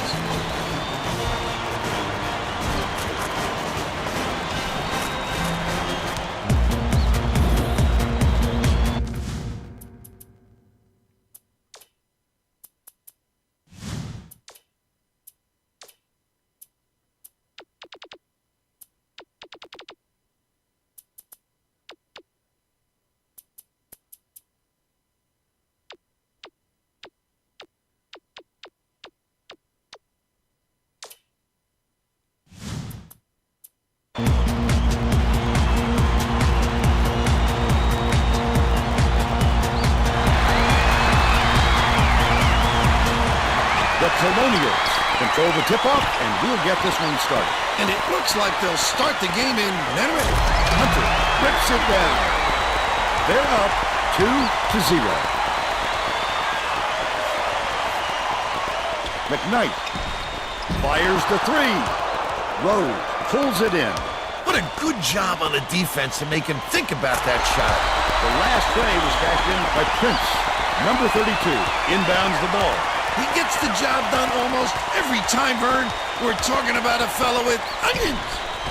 Collected inside by Hughes. Flipped up and in on that last layup.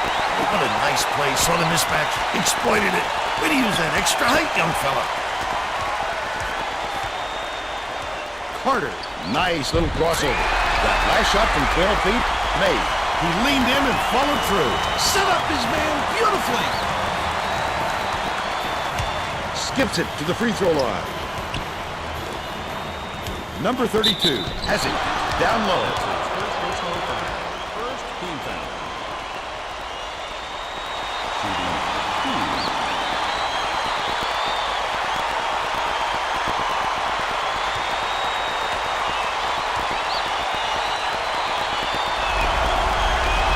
Knocks down the first one.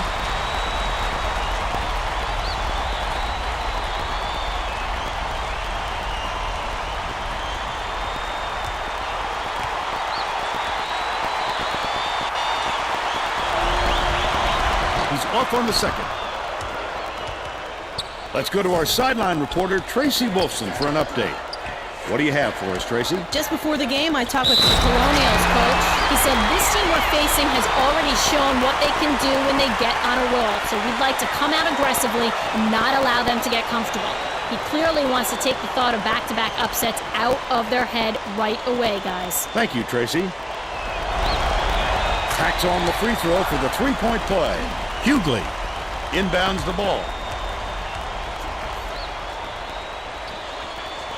McKnight shoots it. Can't get the three-pointer to fall. Look at the big fella pull down that board. When he sees the ball go up, he isn't afraid to go after it. Carter leads him with the pass. Hunter slams it home off the sweet lead pass. They push the lead to 9.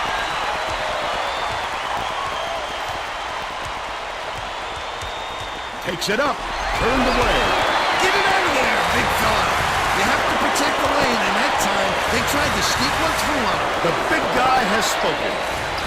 It's blocked, and they'll take over. Great deep by Hughley. Get it out of there, big fella. You have to protect the lane, and that time they tried to sneak one through on him. The big guy has spoken.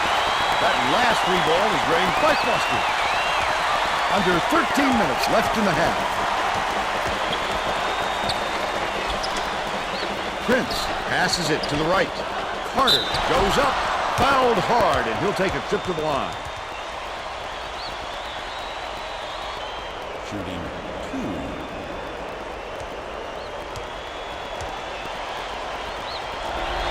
Picks it up. Can't sink the first. Coach Miller is shuffling things up a little bit, and I like this decision. The guys he's putting out there play very well together. Carter hangs in the air. Hunter yanks it down inside. Stolen by Xavier. I like how he gets himself into defensive position. At the right place, at the right time yet again. Carter brings it up the floor. Beats it to the left wing.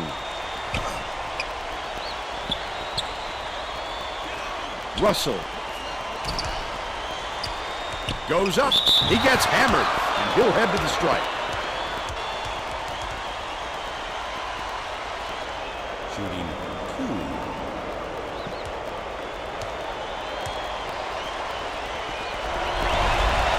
And he makes the first. Number 32 is coming onto the floor.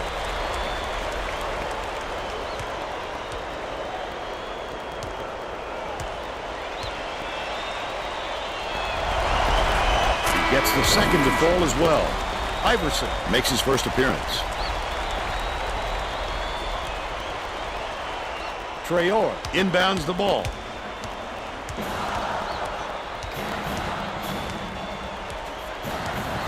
Bounces it to the right side. Foster gets it. High post. The last shot missed from three-point range. The Colonials with a chance for a double-digit lead. This obviously isn't the way they wanted to start the game, Vern. They're already forcing themselves into a catch-up mode. Foster. Number 34 dishes it to the right. Throws it up. Grabbed by Hunter. Nice work by the big fella to get that rebound. About 11 and a half minutes left in the half. Left wing. Lobs it to the low block. Hunter on net. He's got 6. There's no question what kind of defense they're in, Vern. Minute.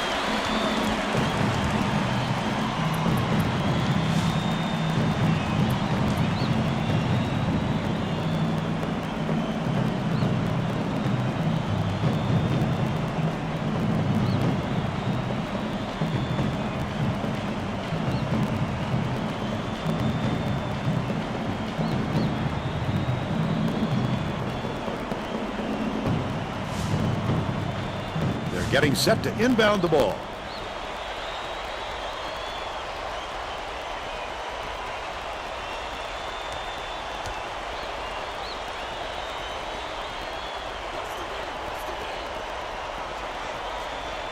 Number 32 inbounds the ball. Slam dunk by Hunter. They cut the lead to 8.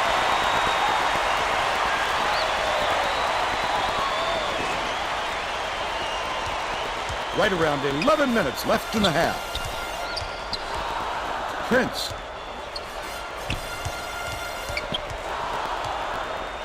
Iverson catches it. Right wing. Carter. It's in for 3. By 11.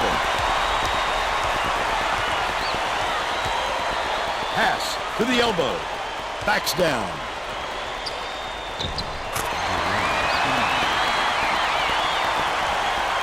Iverson brings it up court.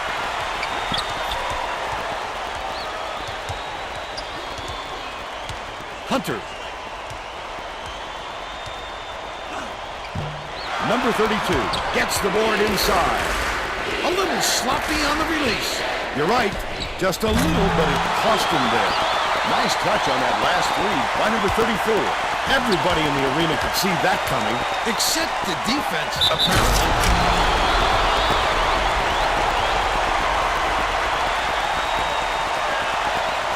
Both teams will make some substitutions.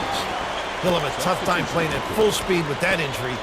He may catch himself really favoring the other leg, and before you know it, everything is sore. Foul shot is good for a three-point play. Traore inbounds the ball. Bold pass.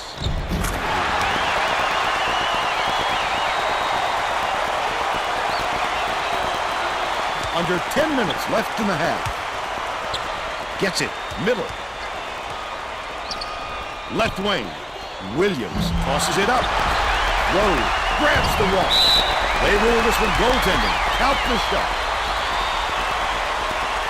The George Washington coach is going to put some new players on the floor, and I think that's a wise move. The guys he's going with really play well together. Xavier has had serious problems with their interior defense. And Tracy has a report from their bench. Coach Miller just told the players on his bench, we have to be more physical in the paint. Don't be afraid of some contact. Sounds like he'd rather have some fouls called than to keep giving up all those easy baskets. All right, Tracy.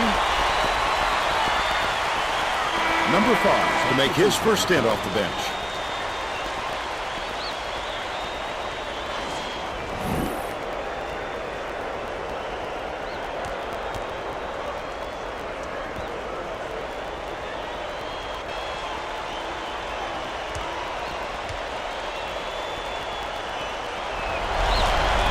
Good for the three-point play.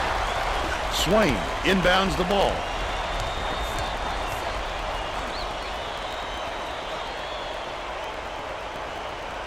Beats it, far side.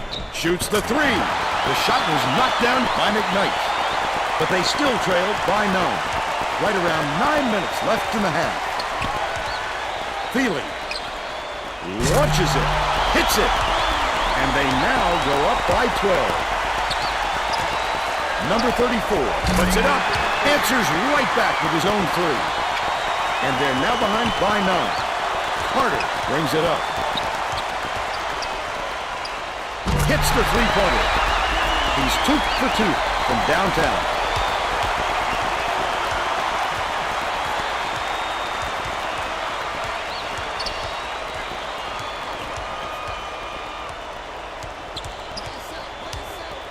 The crossover. Dishes it to the right side. Bounced off the front rim by number 32. Zero passes way down court. Takes it up. It's still early, Vern, but they can't take any more time to get this thing going. It hasn't been pretty for them so far. Xavier calls time.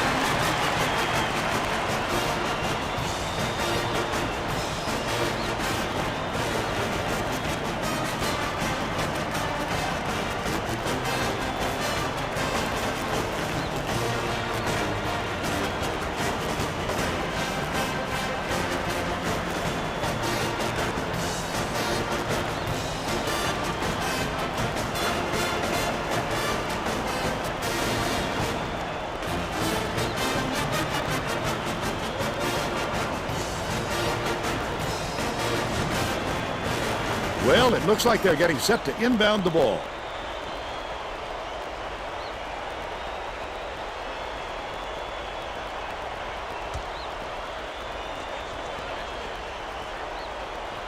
Swain inbounds the ball.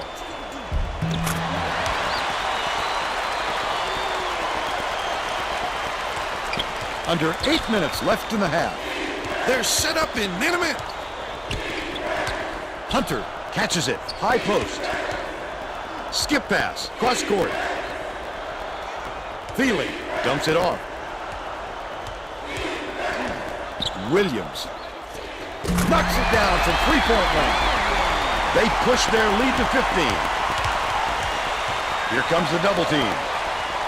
McKnight releases. Can't return the favor with his own 3. That was a much quicker shot than they might have liked, but it was a pretty open look, so it's tough to fault him. Has it, high post. Hunter passes to the wing, puts it up, snatched by number 5. But they still lead by 15. Williams with nice D on that shot. Quick defensive reaction changed the trajectory. That's what great defenses do. Contest every shot. Dishes to the right side. Hunter backs him down. Zero. Easy look. Hunter snatches the offensive rebound. The last shot laid gently in. Nice little double clutch there on the lay-in. Number 32 inbounds the ball. Xavier calls timeout.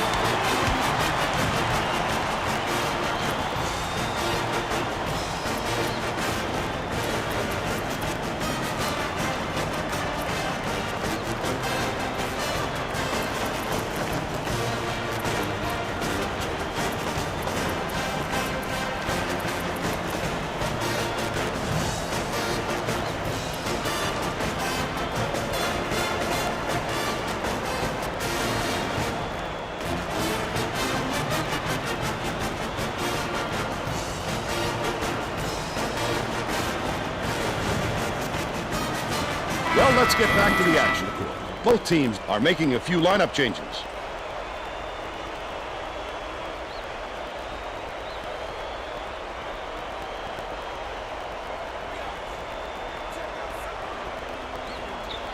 Poked loose, but it's recovered by Hunter. Foster hands it off, throws it up. The three ball was good by McKnight. He's shooting 40% from long range. About 6.5 minutes left in the half. Hey, in the Sweet 16, bro. Carter uses the crossover. That last 18-footer made. Hunter inbounds the ball. He just rose up and nailed it. That silky smooth release does him well from that distance. He can't convert, but he'll go to the line for two. Second team foul.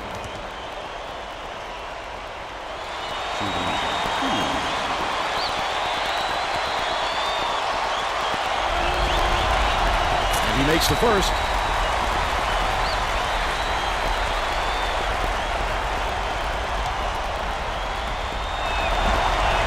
Y'all got to play Utah. One of two.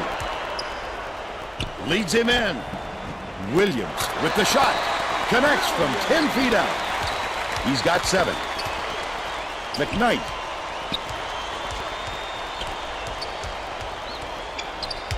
Skips it down low. The 9-footer grabbed inside by Asangwe. The Colonials have got a nice lead.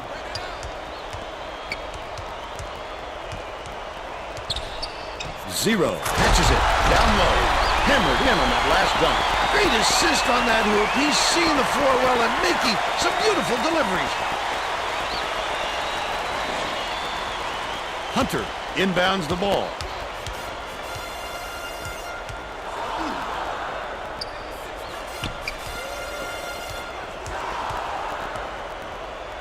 Number 5 has it down low.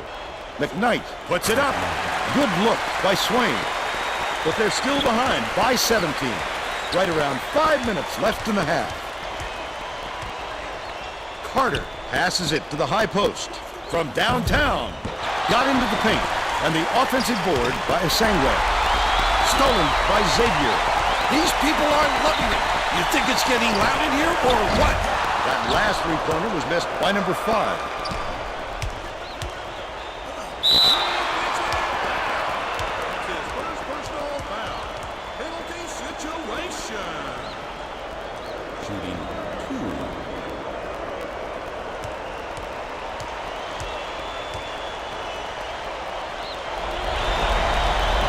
Down the first one. Number 32 didn't sit for long, and he's coming back into the ball game.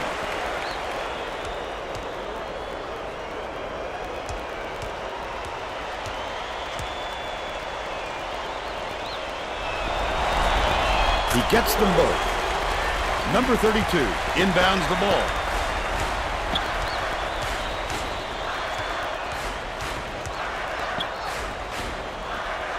Baseline. Hunter goes up. 0. Pulls it in. That's another rebound for a team that's doing a great job on the boards. They've got a big edge there today. Goes to the crossover. Last basket is nailed by Carter. This fella is a fantastic offensive player, Vern. That kind of defense just isn't going to cut it against him. Takes the shot. The three was drained by Foster. And they're now down by 18. Right around 4 minutes left in the half. Asangwe. No good. Number 32 has picked up his second foul.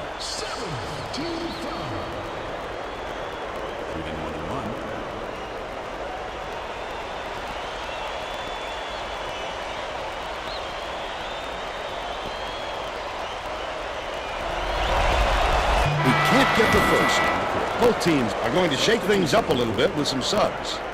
Xavier is looking to go small out there, adding another guard to their lineup.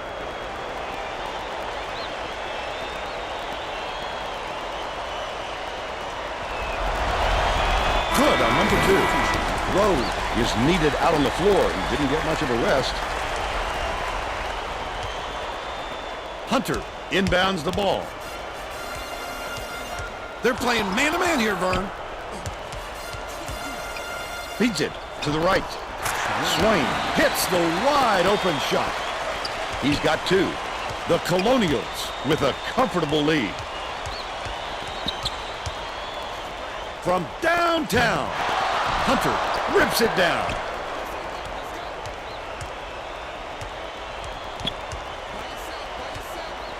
Bounce pass, low block. The last layup was dropped in by number 5. Perfect use of the bounce pass, Vern. I'd like to see that. Just over 3 minutes left in the half. One-on-one. Iverson lets it go. Can't get the bucket from 18 feet. They're still up 15. Number 5. Zero hauls it in. That's his 5th rebound in this one. Iverson brings it up the floor. Double clutches. The shot down low. No good by Rose. But they're still up by 15. Gets it inside. Zero inbounds the ball. 2:30 left in the first half. Iverson takes a 3. Gets it to go. By 16.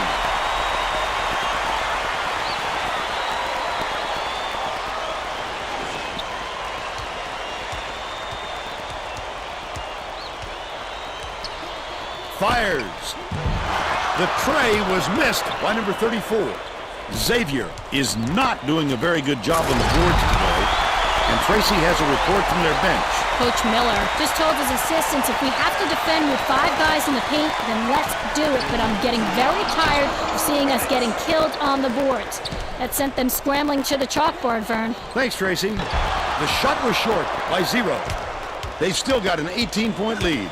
Number 5 goes up, double clutches the layup, and gets it to fall. But they're still down by 16. They're going to double team him.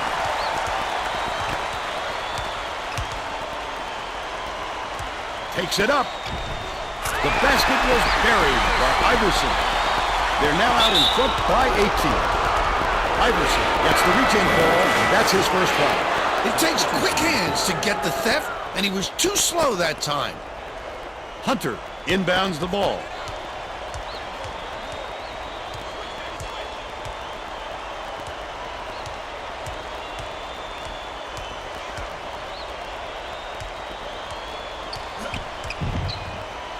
McKnight behind the arc. Hunter snatches the rebound. The D was late getting there, but they got away with it. Prince can't connect on the quick shot, but they're still out in front by 18. McKnight, nice little crossover. Passes it to the right. Anderson Jr. pulls the trigger. The three-pointer was no good by number 34. Number 34 is having a hard time getting his shot to go, Vern. You just hope it doesn't wreck his confidence, but it's hard to see how it wouldn't. Prince from about 19 feet. Iverson gets the board inside.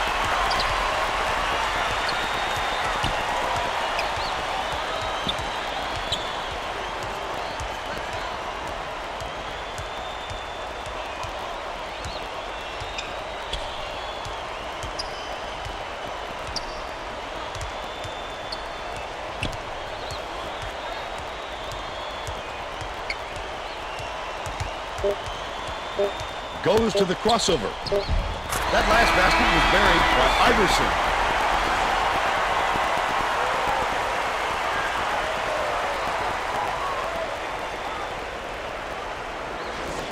That's the half.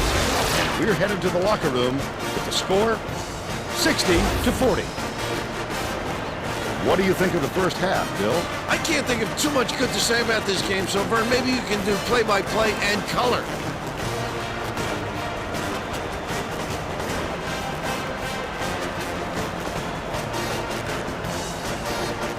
Now we'll bring you our player of the half. Who's your pick, Bill? Carter would not be denied. He was going to do everything and anything to get his points. Whether he had to go over, under, or around defenders to get to the 10, he did it. He is a man possessed right now, Vern.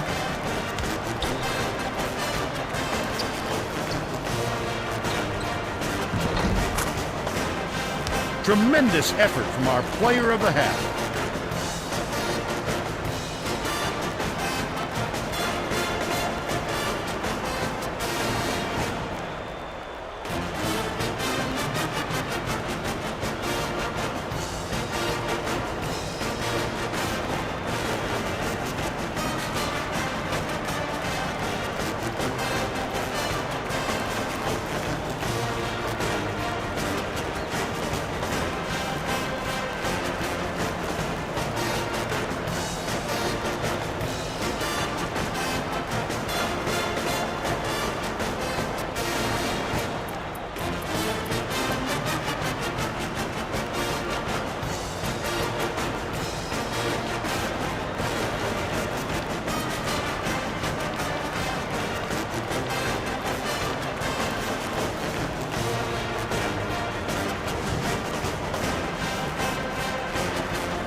all set to begin the second half.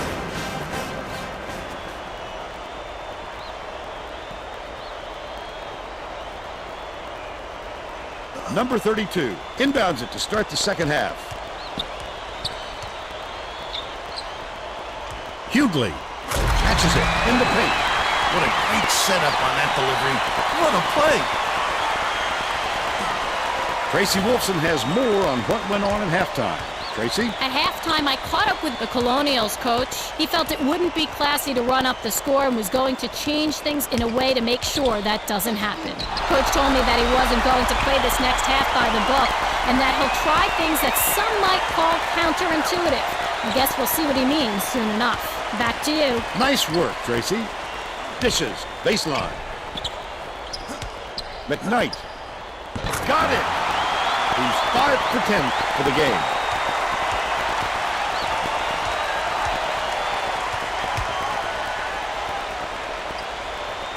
Prince uses the crossover. That last shot was dunked down. Sending it in, Vern. Strong finish.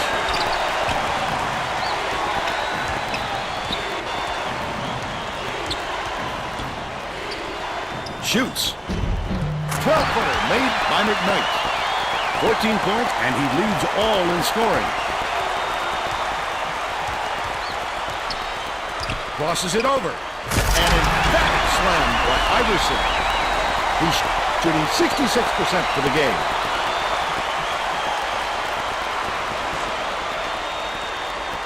Hunter inbounds the ball.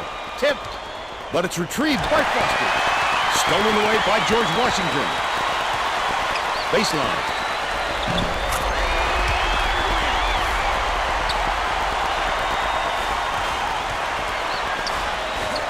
McKnight.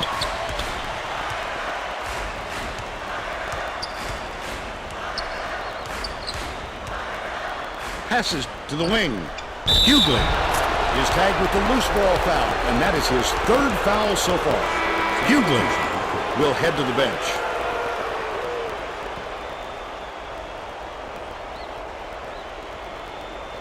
They're bringing the double team. Russell passes it up court. The steal by Hunter. A great use of the double team there. They got out of him right when he was most vulnerable. That last long two was missed by McKnight. Oh, not real good shot selection, Vern. They've got to exercise a little patience and move the ball around. Off target on the last shot by Zero. That last inside shot buried by Carter. Well, no big surprise that he's lighted up. This guy's just a dynamic scorer. Foster raises up, misses the three-pointer. With nobody around, he still couldn't convert. Sometimes you can be too wide open. Last basket on the mark by Carter. Xavier is struggling on defense, and Tracy has a quick report from their bench. Coach Miller is not at all happy with the drought they're going through and told his assistants to find a way, any way, to turn this one around. Thanks, Tracy. Boy, he's going to keep killing them if they keep giving him that much room, Vern. Prince dumps it off. Sizing up his man.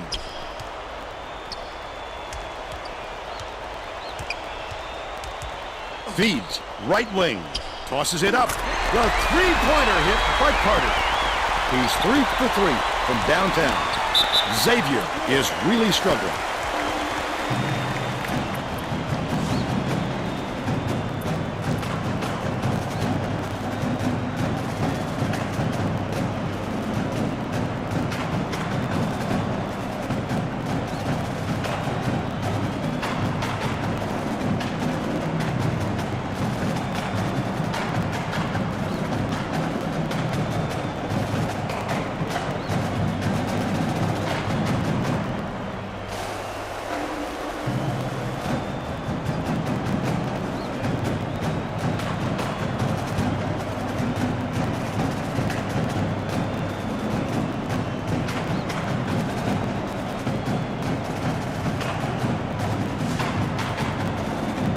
Well, it looks like they're getting set to inbound the ball.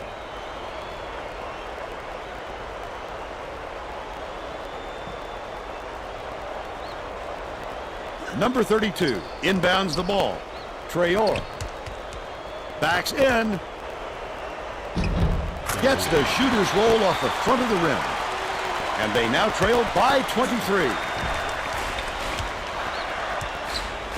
Gets it outright. 0 from the wing. Takes it up. Capitalized on the offensive rebound. They're in front, 75-50.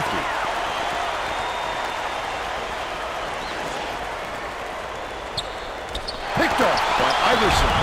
Uses the glass and it goes in. He's got 11. Right around 11 minutes left in the second half. Anticipates the pass. Listen to the crowd burn. This kind of excitement is why I love college basketball. Lets it go from the left block. Hit it, got fouled, and he'll have a shot at the three-point play. I love the strength. He fought through the foul, no problem. And that'll give him the three-point chance.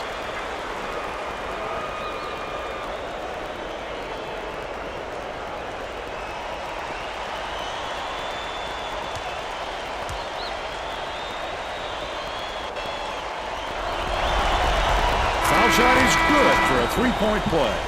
Xavier wants to go small, and they're bringing another guard to do so. Swain inbounds the ball. Stolen by Russell. The D was really waiting for him there. That's how you do it. Keep the heat on. Wait for the misstep, and then capitalize. The last tray was cashed in by Prince. The Musketeers will try to end this run. Hunter leads him with the pass. Last shot laid in by Swain. Gotta love it. Beautiful little finger roll. Great extension above the tall trees. Feeds it to the left. Rose, easy look. The shot was short, but he got the shooter's roll by 33. Unloads. Pulled in by Traore.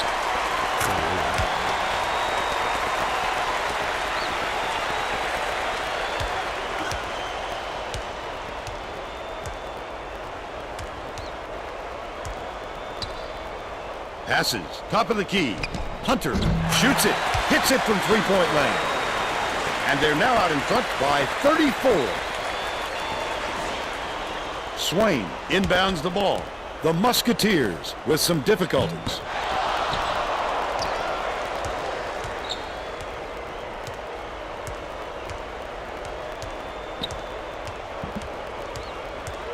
Carter.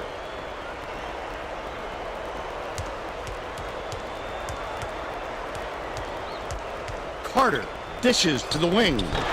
Corralled by Traore. Outright.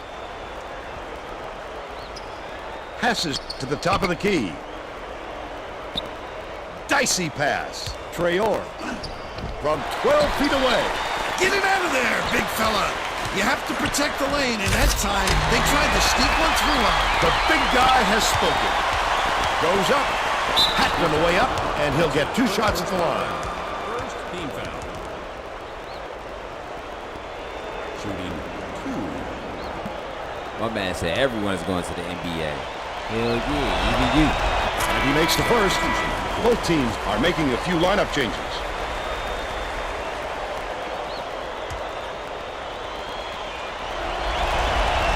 Gets the second to fall as well. Swain is needed out on the floor. He didn't get much of a rest.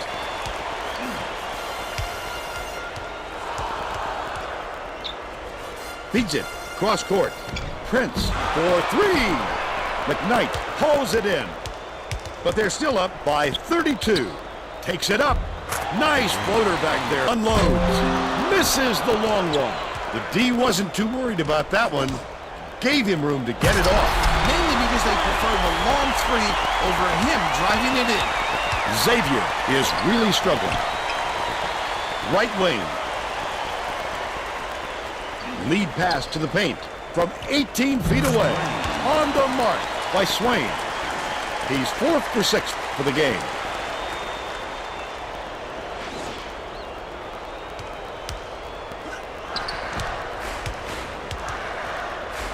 Hunter. Prince hands it off. With the crossover. And Here's the Look at State Lord, Farm see why drive of the I game. told you. That's what I'm The like. Shit, he coverage go on to the this fella NBA. is Look at something that else. drive right He's there. such a competitor. Nah, ain't no we might. You know you are. You know you about to come win it all. You know you can't even win it all. You know you ain't going home empty-handed. Look at how you are with that Arkansas State Number Dynasty. 5 inbounds the ball. The Musketeers down big. The Musketeers use their second to last timeout.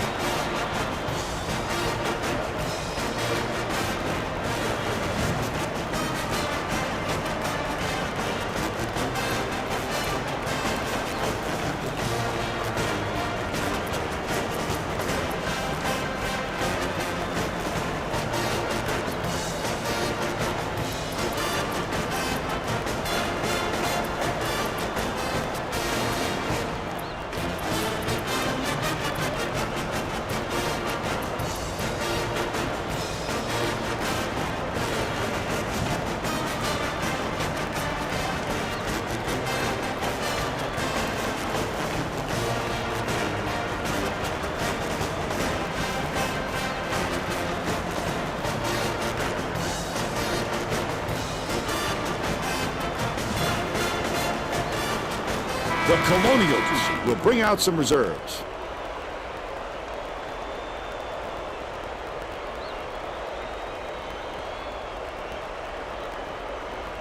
Swain inbounds the ball.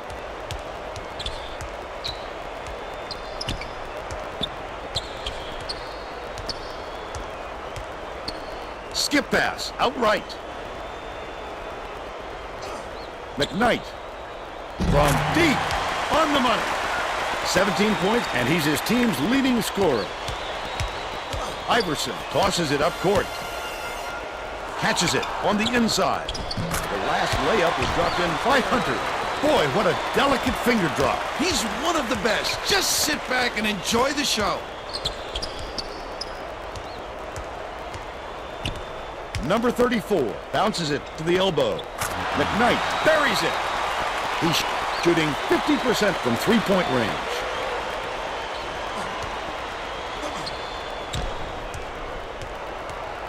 To the elbow.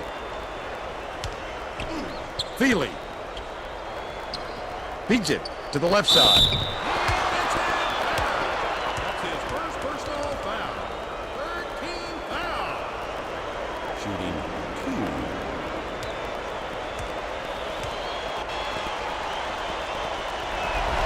Rowe, no one around him.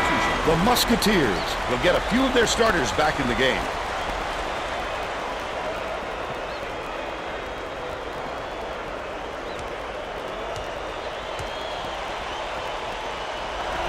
With the leaner, he gets them both. Hughley inbounds the ball. Leads him in. Nearly had a chance for a three-point play, but he'll go to the line for 2. Shooting 2.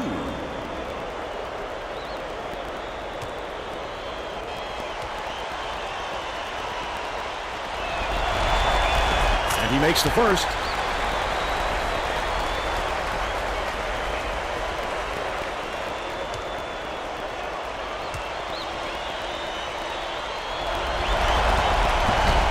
Gets the second to fall as well.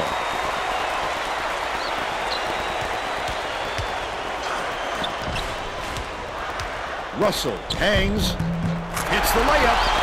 He's shooting 75% for the game. The Musketeers have got a lot of ground to make up.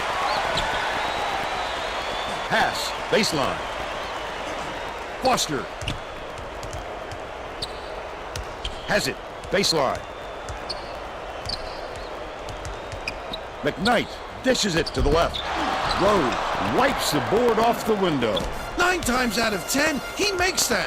A little off, but not enough to deter him the next time. Last shot laid in by Hunter. Stolen by Hunter. Out left. I'd love to see that. He was looking around, then pounced. Such a defense. He's either got to foul hard or don't foul at all. You can't just give up easy three-point plays.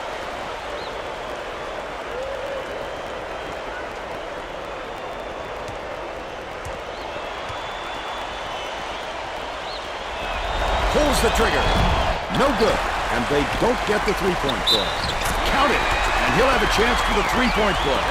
Terrific work to absorb the contact, hang in the air, and hit the shot. Pretty, Vern.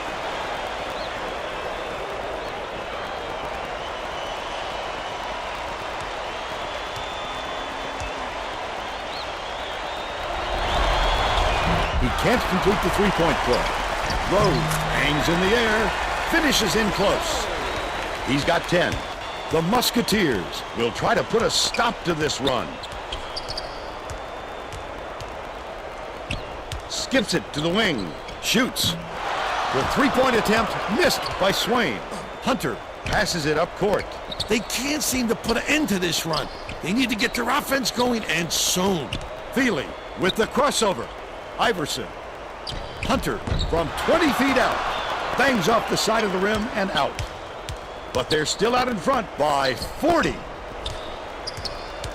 Bounces it to the right wing. Drained by Swain. He's 1 for 2 from deep.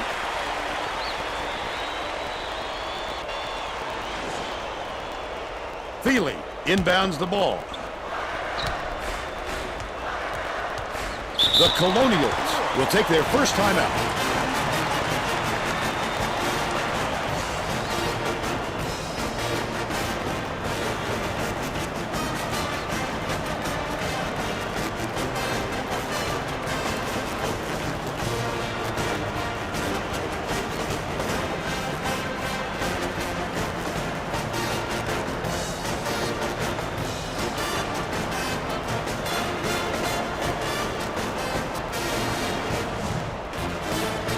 Both teams are going to shake things up a little bit with some subs.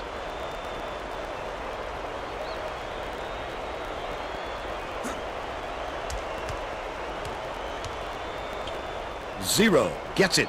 Right wing. Feely connects. They lead 110-71. Just over 4 minutes left in the second half. Number 32. Catches it, left wing. Yanked down inside by Asangwe. The break is on. Their rebounding has been terrific, Vern, and that's the main reason they're leading in this game. Hunter inbounds the ball. Xavier is really struggling. McKnight passes to the wing. High post. Goes up. The layup was floated in by Hugler. They're now behind by 39.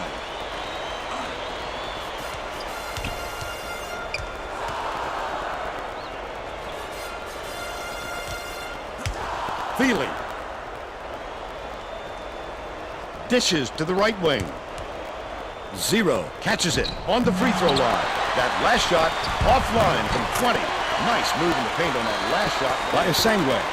Nice job to convert from in close. He didn't mess around right there. Just straight up.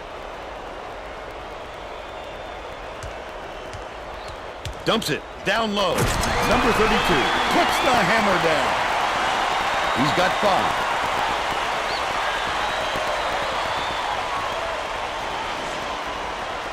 Feely inbounds the ball. Zero from 12 feet away. 2:45 left in the game. Goes up. Good job on the layup by Foster. But they're still down by 37. Iverson tosses it up court.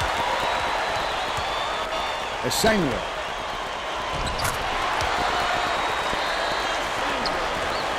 McKnight brings it up court. Has it. High post.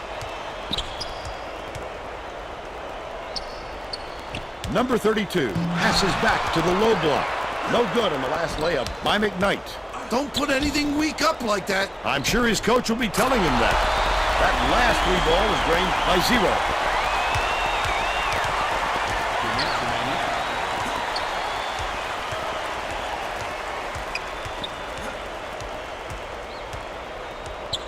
Right side.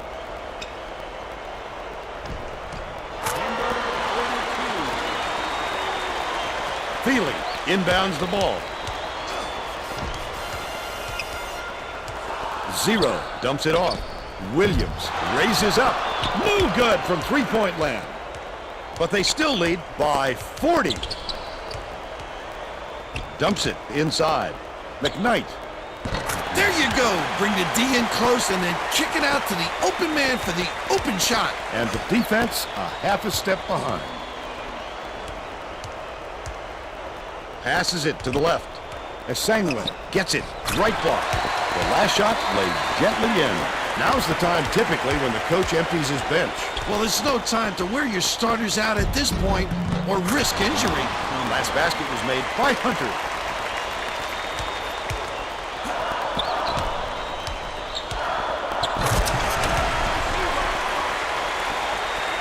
.52 seconds left in the game. From deep. Oh, net on the shot by McKnight.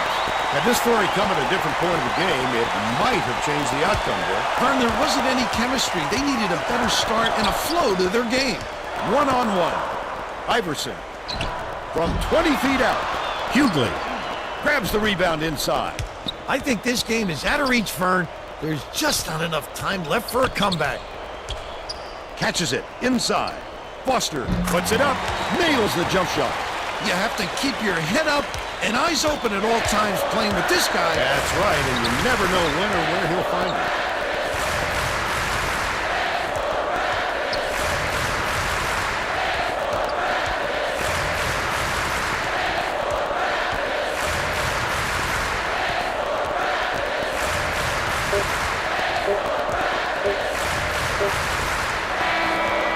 And that's the ball game. The Musketeers, 123-88. Let's see who we have as our player of the game.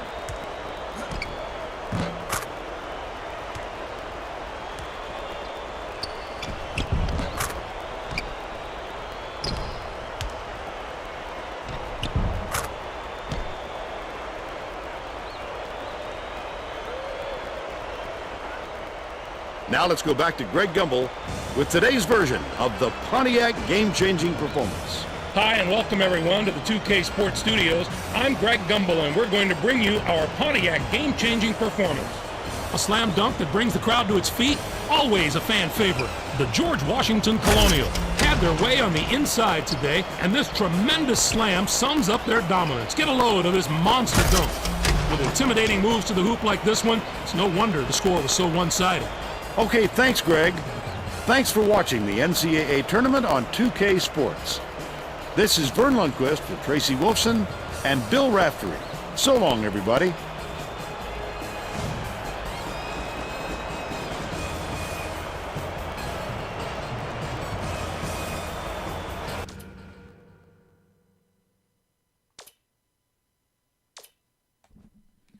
Okay, my question is, I know you seen the game and you seen how it went down or whatever.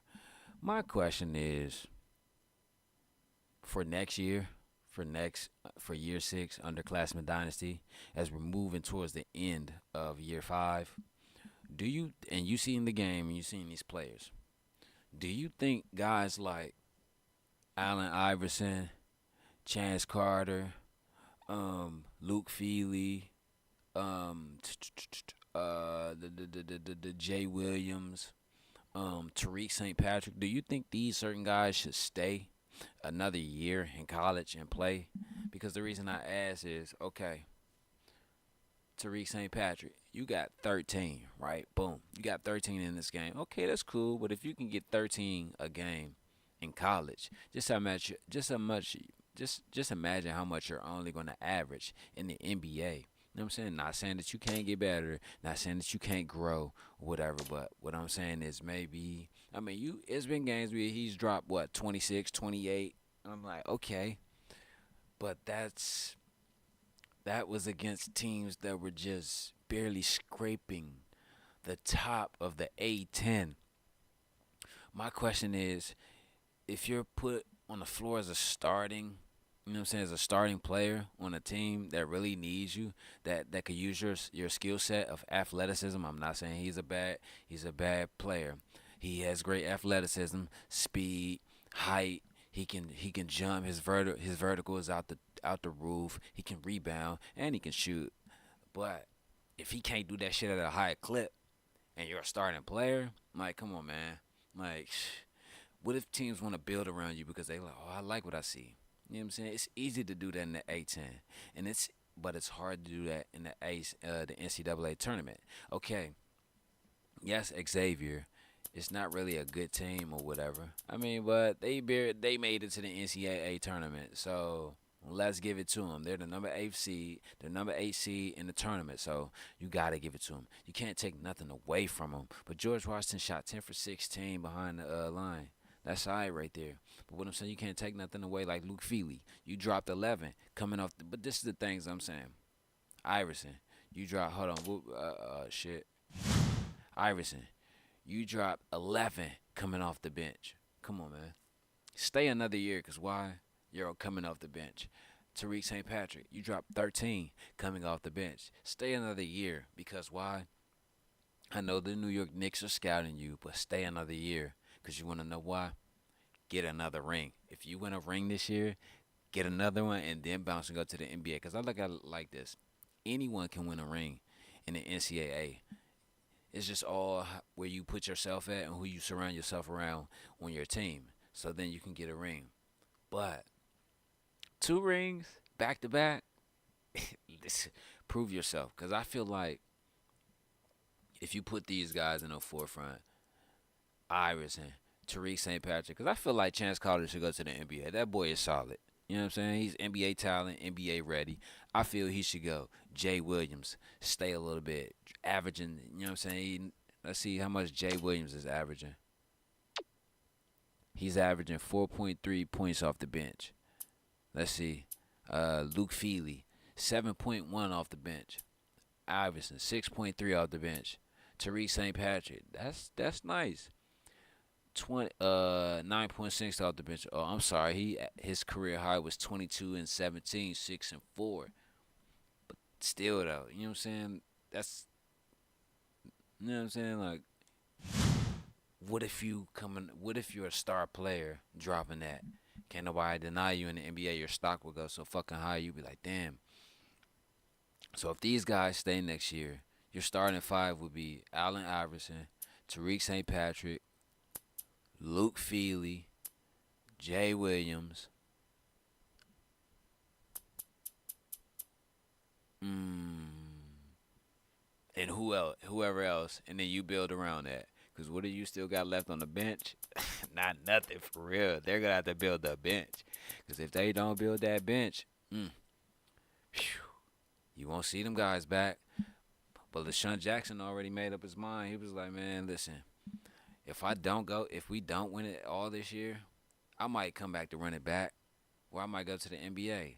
But for sure, if we don't win it all, best believe I might come back to run it back. You know what I'm saying? So that's his choice. So what if Weber State don't win it all and they decide to run it back? What if George Washington don't win it all and they decide to run it back? You still got LaShawn Jackson, because you know Tommy Gunn ain't going nowhere. You still got LaShawn Jackson, Tommy Gunn, Samaje Walker, Cole Jordan, Malik Stacy, Andre Karolinko II, Chris Van Horn. Who else? You got Yusuf Nowitzki. Actually, Yusuf Nowitzki is a senior, so he'll be going on to the NBA. Zion King is a senior. Damian Bishop is a senior. So those guys will be going on to the NBA, but they'll still listen. Names attract people. So if you feel like, oh, I'm about to go to Weber State and play with LaShawn and Tommy Gunn, like, ooh, and then you got Cole Jordan. You know what I'm saying? You got that person. Even if you could take a backseat, come off the bench, sit down for a year, and then come off the bench. Guys are going to take that. Let me tell you. Some guys are going to take that because you want to know why? Some guys don't mind being a role player until they step up. It's time to go, because you want to know why? Sometimes them role players step up and become the 6th man and end up going to the NBA anyway as a 6th man. You know what I'm saying? You know how many 6 and 7 men got to the NBA? You have teams out there that send 5, 6, 7 guys, maybe 8 guys to the NBA in one season, like Arizona has in the last couple years. Houston, Florida, UConn. Come on, man. Like Duke. Like Like, get serious. You know what I'm saying? That's some NFL type shit. You know what I'm saying? You sending 8 guys to the NFL in one season. That sounds like Georgia when they win the national championship in football. Or it sounded like LSU when they won the national championship. Or Ohio State when they won the national championship. Or when that year Michigan won the national championship. I'm like, damn, 8 guys. I remember that one year motherfucker Georgia produced that Jalen Carter team. When Jalen Carter, they produced what? I think it was like 12 fucking picks out the whole draft. Like, you sent 12 guys to the NBA. Listen, it's not even 12 rounds in the NBA. I mean, I'm sorry, NFL. I'm sorry, it's not even 12 rounds in the NFL draft. You sent 12 guys to the NFL, bro. In a 7-round draft.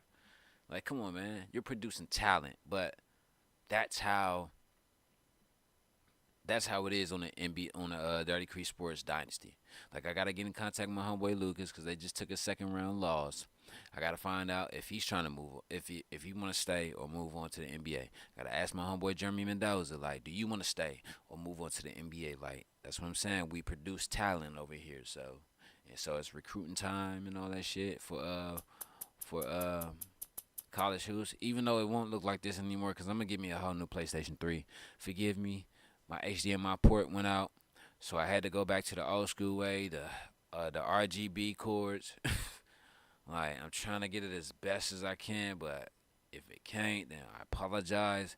But I will look up some software that can have this shit looking a lot better. Like, so bear with me if you don't mind, please, but like I said, we produce talent over here. Teams produce talent over here. So that's a great thing. Let's move on.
Get ready for college hoops on 2K Sports. The Penn State Nittany Lions go up against the Weber State Wildcats.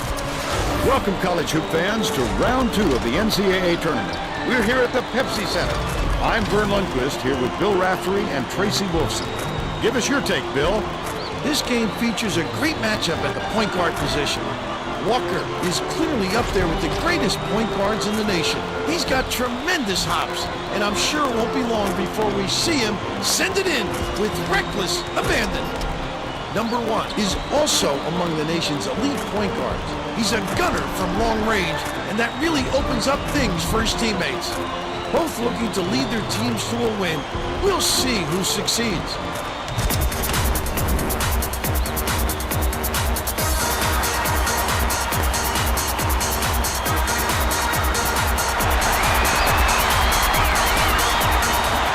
The Wildcats control the opening tip, and we'll get this one started. They're starting this one off with minimum. Passes it down low. Gunn drains the first bucket of the game. And they now go up by 2.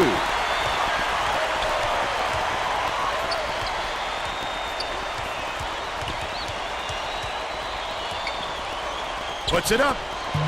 Offensive board by Hicks. Hicks didn't get that rebound by accident. He knew right where to be.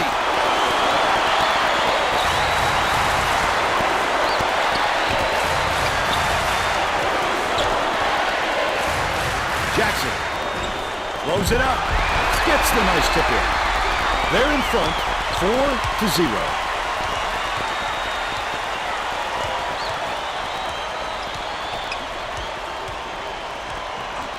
Bounces it to the free throw line.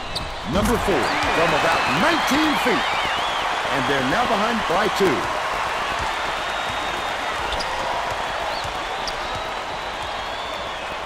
Gunn catches it down low. Gunn was just sitting in the paint. And the ref's going to call him for it.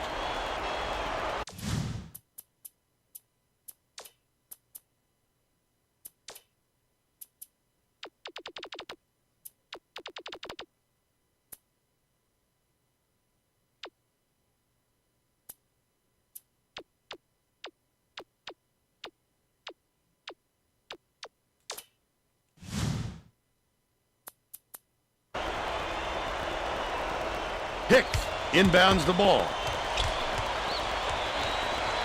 Goodman gets it, baseline. Pulled in by Gunn.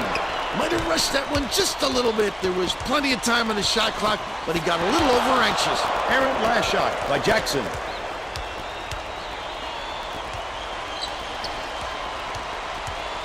Number 1 kicks it out to the perimeter. The Nittany Lions will retain possession.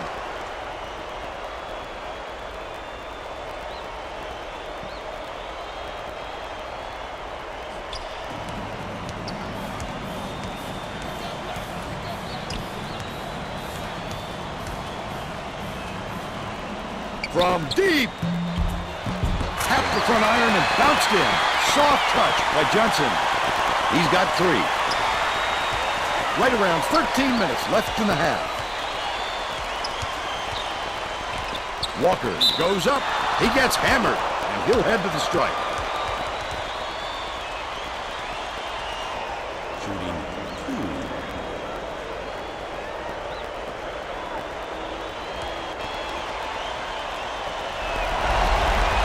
2. Knocks down the first one.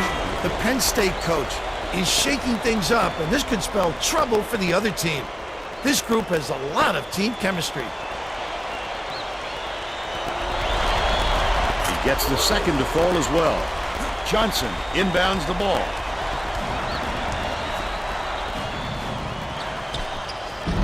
Can't get it to fall from downtown.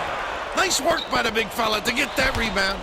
Let's check in with our sideline reporter, Tracy Wolfson, who has some info for us. Vern, before the game, they talked with the head coach. He said this team we're facing has already shown what they can do when they get on a roll. So we'd like to come out aggressively and not allow them to get comfortable. He clearly wants to take the thought of back-to-back upsets out of their head right away, guys. Thank you, Tracy. He misses the first.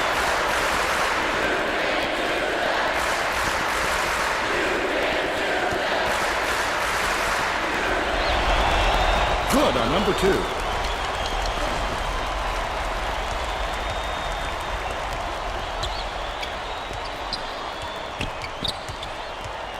Number 14 takes it up, spike down.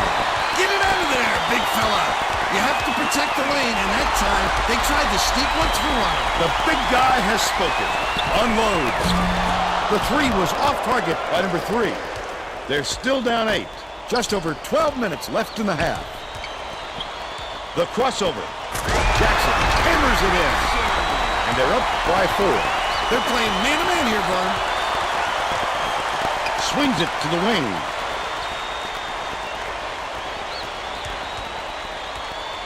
One-on-one. Takes it up. Well, he got there in time, but it looked like he was leaning when the contact occurred.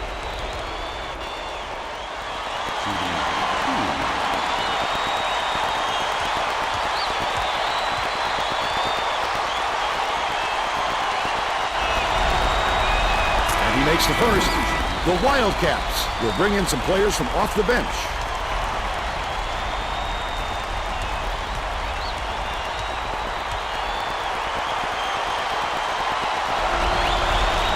He gets them both. Gunn inbounds the ball. Jordan brings it up the floor.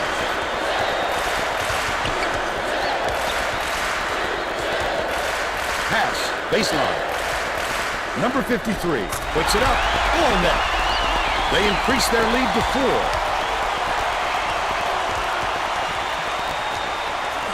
Johnson from 18 feet away. On the mark by number 3. But they're still down by 2.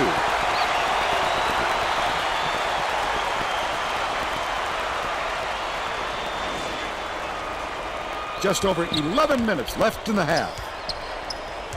Jordan goes to the crossover. Maxey skips it to the left. To the paint. Gunn shoots. Good look on number 53. And they're now out in front by 4. Feeds it to the right wing. Number 3.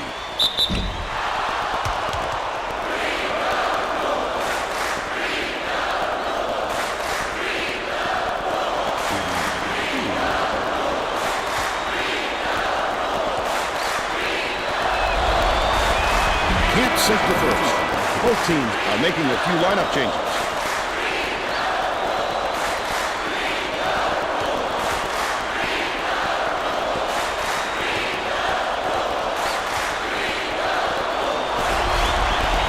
He sinks the second. Gunn to make his first stint off the bench. Maxey inbounds the ball. Under 11 minutes left in the half. Dumps it to the inside. Jordan gets it on the perimeter. Well played by number 3. Oh, the big fella with a tough rebound. No denying him on that one. That last 3 ball is drained by Gunn.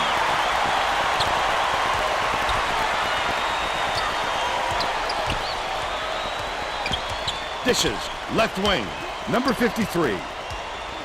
Has it, far side. Gunn corrals the long rebound. Tosses it up. The 3-pointer is off the mark after the up fake by Reigons. And it's still knotted up 13. With the D just standing around, it's just too easy. You know he's dropping that one in. Number 53 with the leaner. Ward hauls it in off the glass. Ward went after that rebound hard. Great work. Misfired on that last 3 by number 3. The Wildcats take their first time out of the game.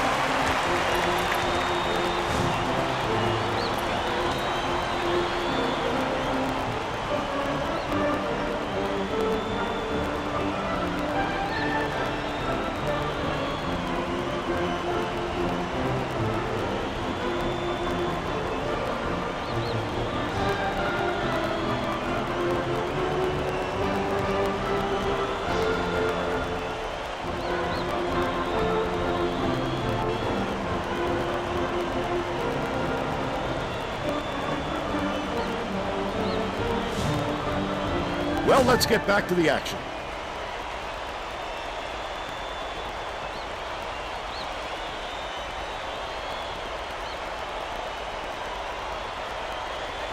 Number 53 inbounds the ball.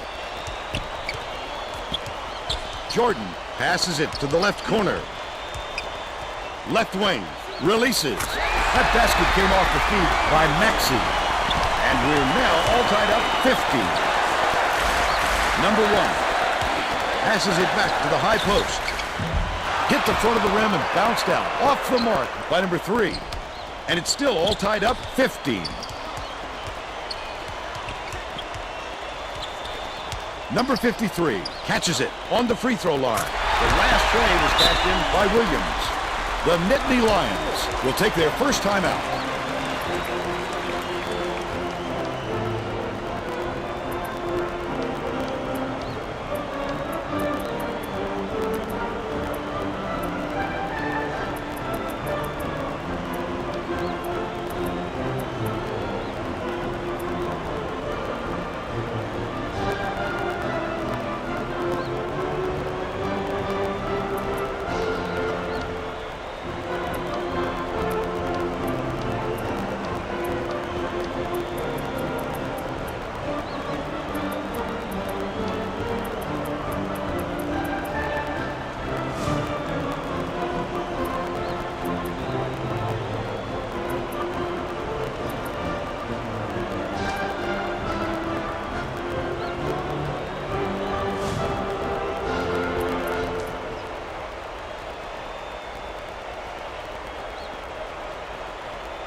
Both teams are going to shake things up a little bit with some subs.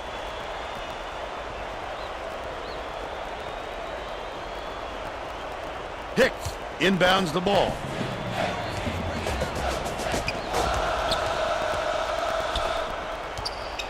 Ward has it on the elbow. Johnson a little bit long, but he catches the back rim and drops in. They cut it to 1.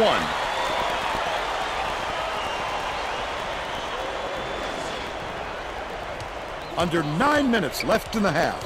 There's no question what kind of defense they're in, Vern. Minimum. Walker passes to the right. Left wing. Williams from downtown. Good! He's shooting 66% from deep. Number 4. Bounces it to the outside. Ward gets it. Top of the key. What a pass! From 18 feet away. It was drained by Hicks. They're now behind by 2. Walker brings it up the floor. Jackson goes up, puts the hammer down. They're ahead, 23-19.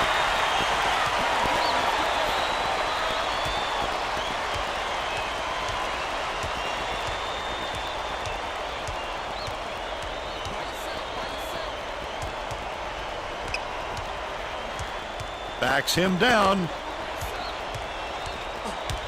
Ward. Gunn pulls it in. About 7.5 minutes left in the half. Uses the crossover. That's a great job getting a hand in the shooter's face. Any more room than that, and he'll sink it. Last basket on the mark by Jackson. Penn State calls time.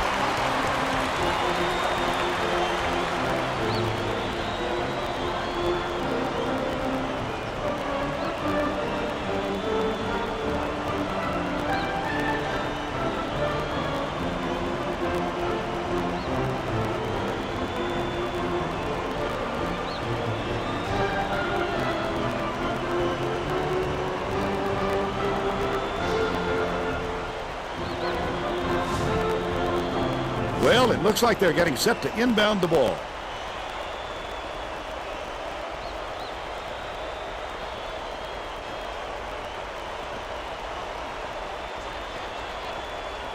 Johnson inbounds the ball. Catches it down low. The steal by Jackson. The D was really waiting for him there. That's how you do it. Keep the heat on. Wait for the misstep and then capitalize.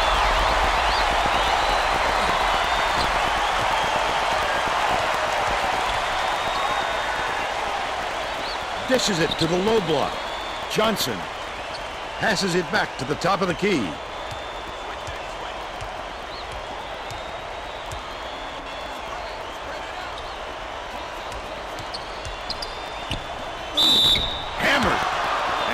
go to the line.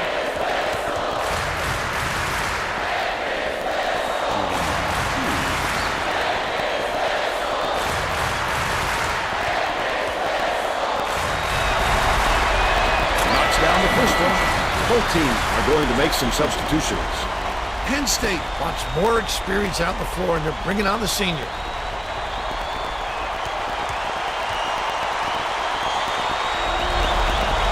He's off on the second. Jackson crosses it over.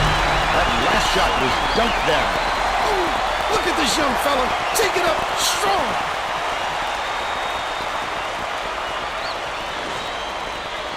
Hicks inbounds the ball.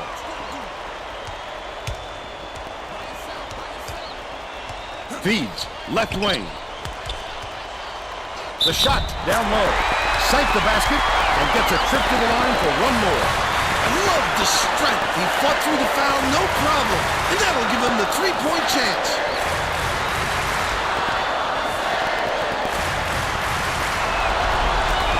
Tacks on the free throw for the three-point play. Just over 6 minutes left in the half. One-on-one. Walker puts it up. Bishop snatches the offensive rebound.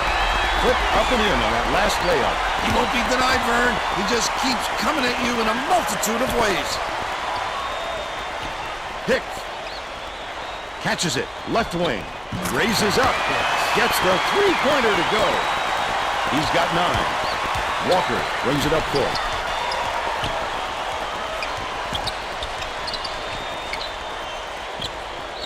Jackson skips it to the left block.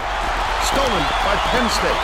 Listen to the crowd, Vern. This kind of excitement is why I love college basketball.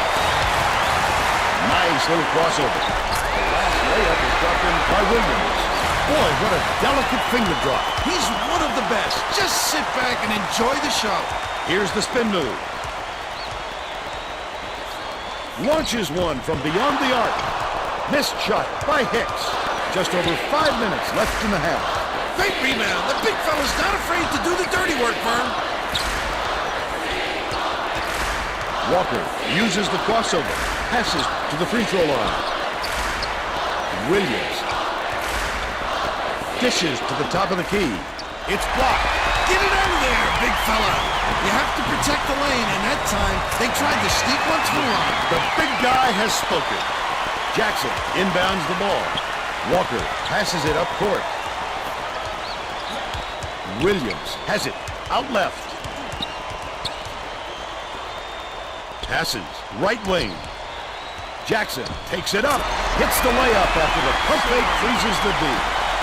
They're out in front by 5. The Nittany Lions will take a timeout.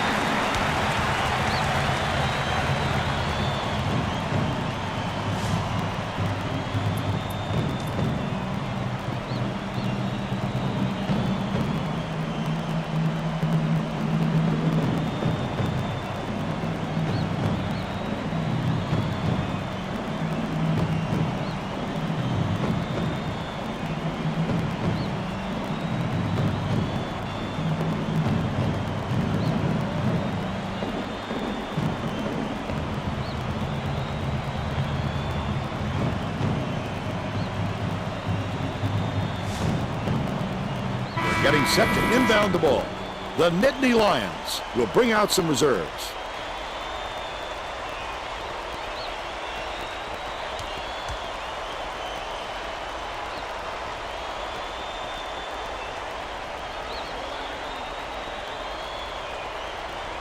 Johnson inbounds the ball. Leads him with the pass. Jackson gets the board inside. Oh, boy. He had it, and he pulled the string. Yes, that's a shot he very easily could have made. Walker crosses it over. Throws it up. Got his man up in the air, but couldn't knock it down. But they're still out in front by 5.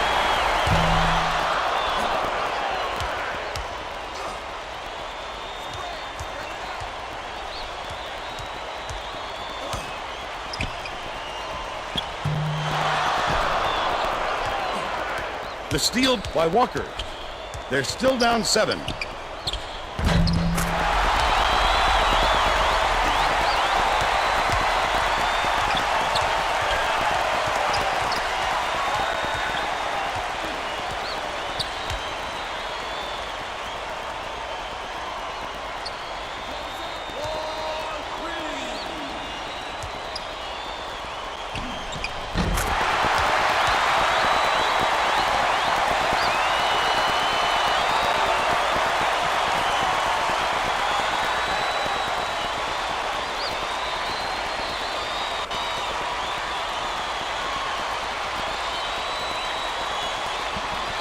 Bro, the game done froze, bro.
Oh, no. Ain't no, oh, no, we gonna run it back.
That is why you always save everything, my brother. Like, after everything, like, that's the #1 rule, bro. Of motherfucking gaming, streaming, or just Dynasty play type. Like, you always save everything. Here we go. We about to run it back.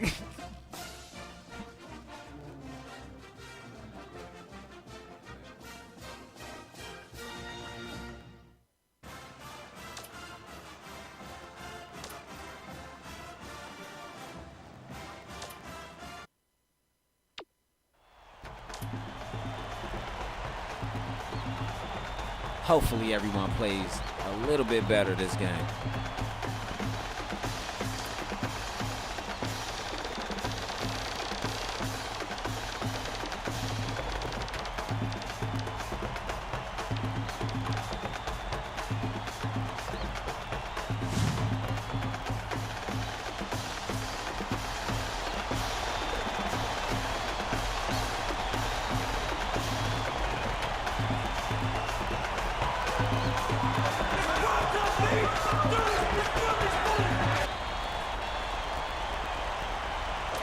Get ready for College Hoops 2K8. The Penn State Nittany Lions face off against the Weber State Wildcats. Welcome, College Hoop fans, to round 2 of the NCAA tournament. We're here at the Pepsi Center. I'm Vern Lundquist, here with Bill Raftery and Tracy Wolfson. What's your take on this, Bill? This game features a great matchup at the point guard position. Walker is clearly up there with the greatest point guards in the nation. He's an outstanding defender in the low post, and he has wonderful fundamental skills down there. Number 1 is also among the nation's elite point guards. He's such an impressive scorer in the post. Once he gets it in tight, he won't be denied. Both looking to lead their teams to a win. We'll see who succeeds.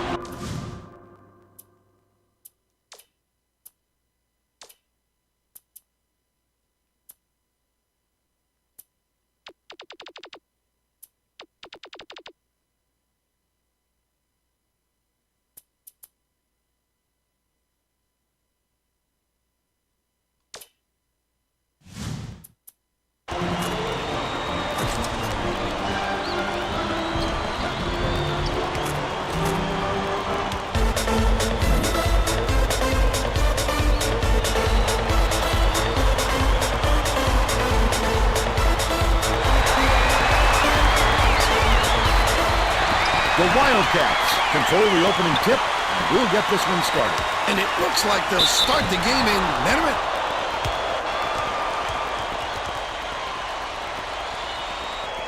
Shooting 2.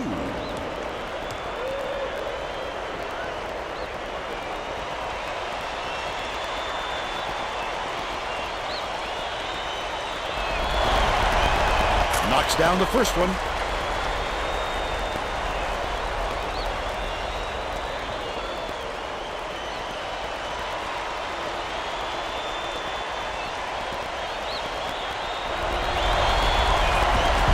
Gets the second to fall as well. Johnson inbounds the ball. Number 1 goes up, slides in with a soft finger roll. And it's all tied up. Hooks free, and it's scooped up by Johnson.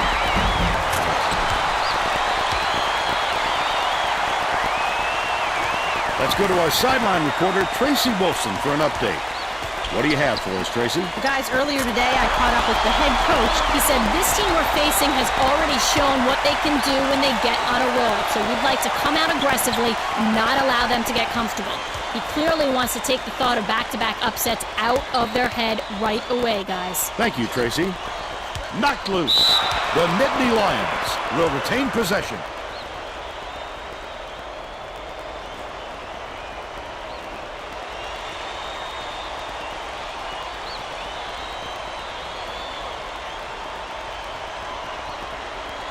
Johnson inbounds the ball. Hicks launches it, gets it to fall. He's got 3.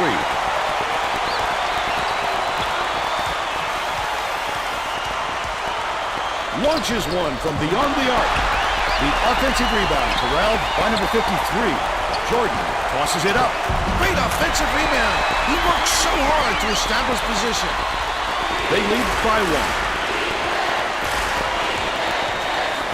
Passes to the top of the key. Johnson, the crossover, shoots it from the corner, hit by Hicks. And they're now out in front by 1.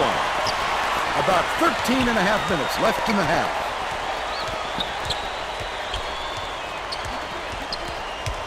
Jackson catches it, left wing. Jordan gets a piece of it. Gunn takes it up.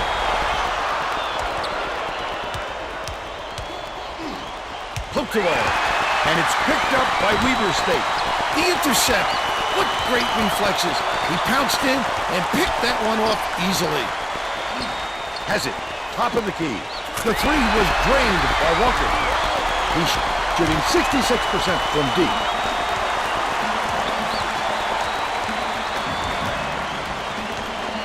Number one beats it to the left. Out left. Baseline jumper. Canned by Hicks. And we're all tied up 11.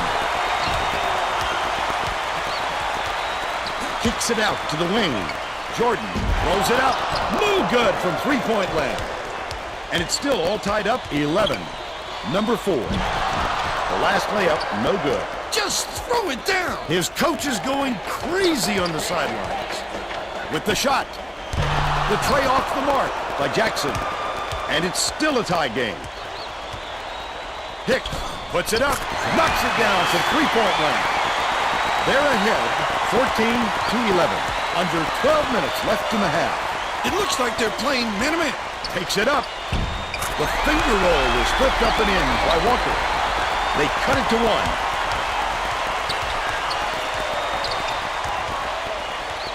Bounces it to the top of the key. Number 53 reels it in. They're still up by 1. Gunn catches it right side. That last 18-footer was off the mark. Number 4 went after that rebound hard. Great work. He got fouled and still almost made it. He'll go to the line for 2 shots.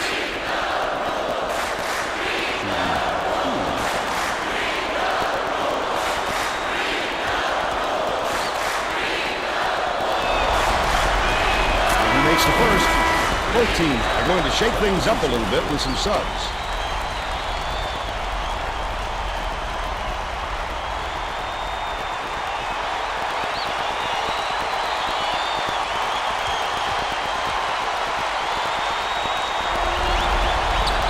Gets them both. Bishop inbounds the ball. Just over 11 minutes left in the half. Feeds left wing. Number 53.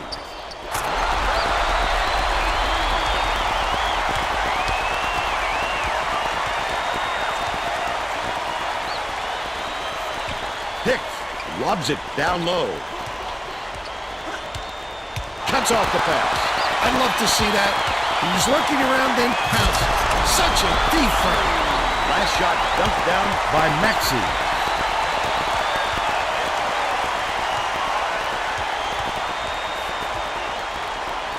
Hicks shoots. Off the mark with the 3-ball. Nice work by the big fella to get that rebound.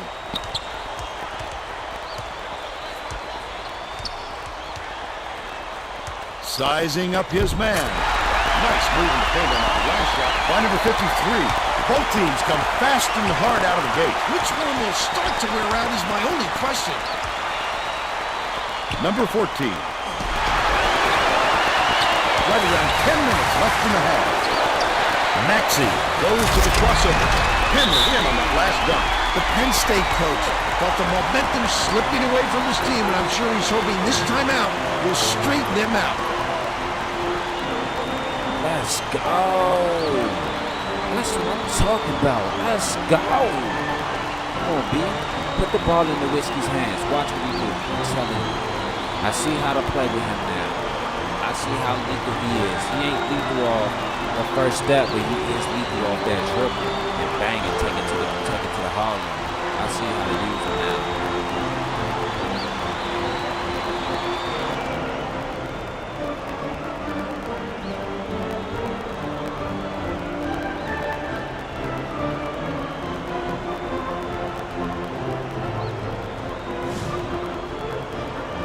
Well, let's get back to the action.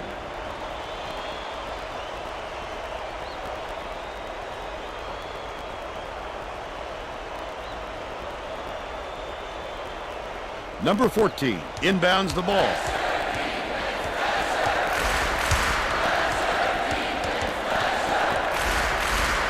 Number 1 hands it off.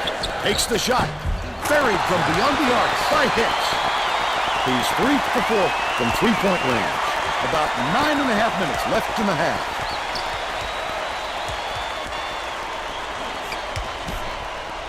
Maxey from 17 feet out. Full net. They increase their lead to 4.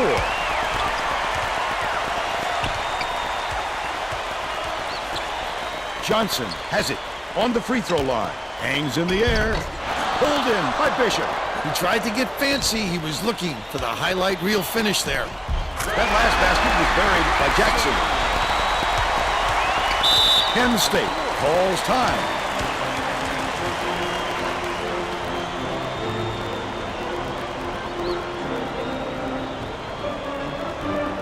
Okay, now they're getting their offense together. I think it's about that time. I think it's going to be a great game, but Weber State is going to take it all the way down to the end. And I'm telling you, Weber State is going to end up going to the Sweet 16 tonight. Trust and believe that.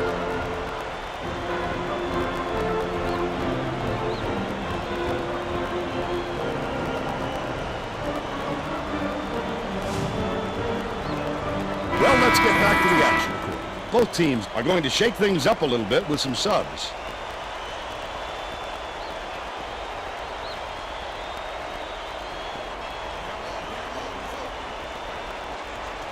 Number 14 inbounds the ball. Stolen. The D was really waiting for him there. That's how you do it. Keep the heat on. Wait for the misstep and then capitalize. Gunn. Fires. Can't connect. Goodman has picked up his first foul of the game.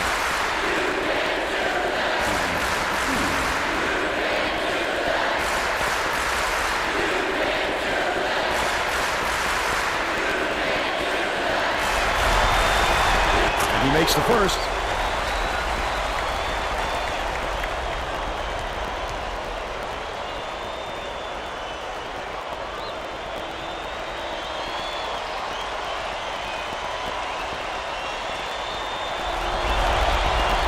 Gets the second to fall as well. They're set up in man-to-man. Has it. Left wing.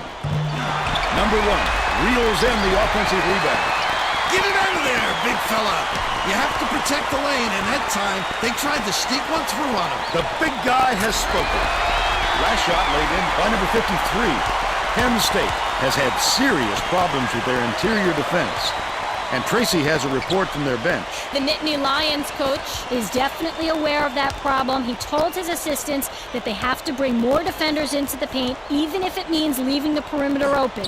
Desperate measures here, Vern. Thanks, Tracy. That last long two was missed by number 3. This crowd is going insane. I love the energy of this building. Listen to them. I love the strength. He fought through the foul, no problem. And that'll give him the three-point chance.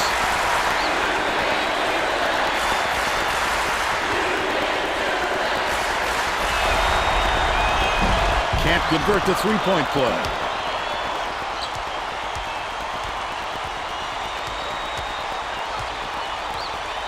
Number 1 skips it to the right. To the elbow. Crosses it over. Number 3 to end the run. The bank shot won't fall. Well, you can't afford to spot the other team any more points, Vern. They're in danger of letting this game be over before the second half. Goes up. The finger roll was laid in by number 3. They now trail by 10. About 7.5 minutes left in the half. Walker uses the crossover. Number 14 yanks it down. Gunn spins. Number 1 tosses it up. Tipped up and in. But they're still behind by 8. Jackson inbounds the ball. Walker brings it up the floor. Nice use of the crossover by Jackson. He's got 4.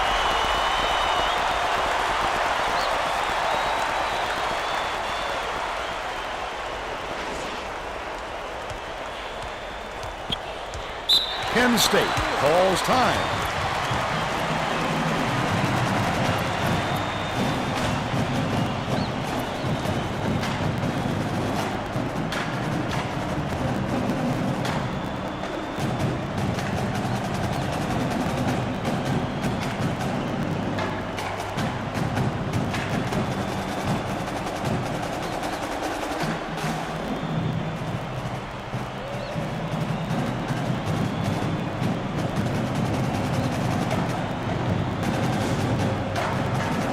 The Nittany Lions will get a few more starters back into the game.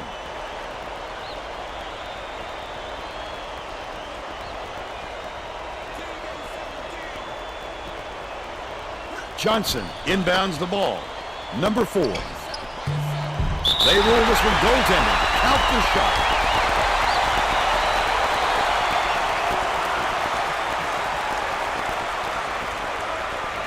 About 6.5 minutes left in the half.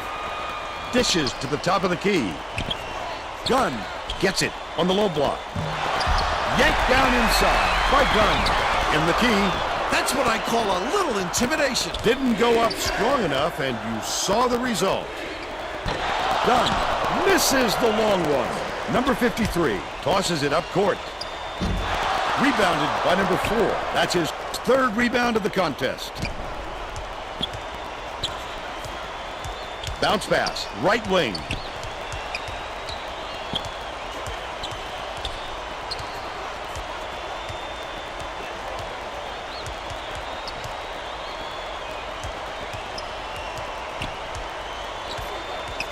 Number 4.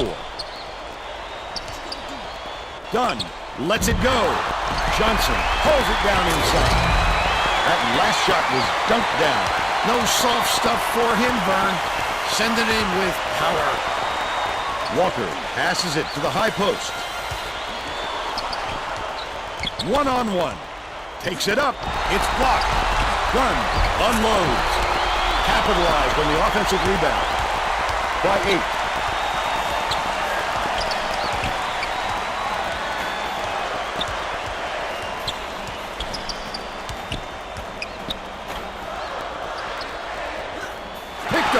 Jackson. Oh, the quick hands before they even knew what hit them.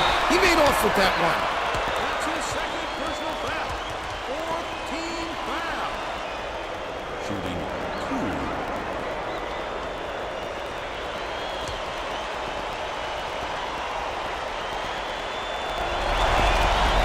Knocks down the first one. Both teams will make some substitutions.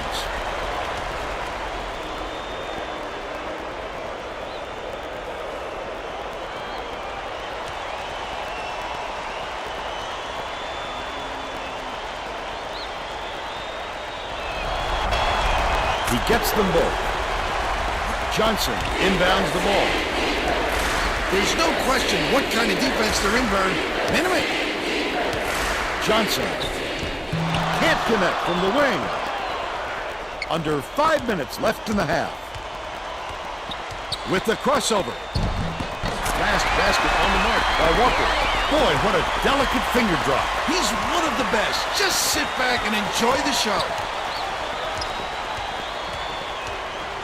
Dishes to the baseline. Throws it up. Fought his way inside, and it's snatched down by Johnson.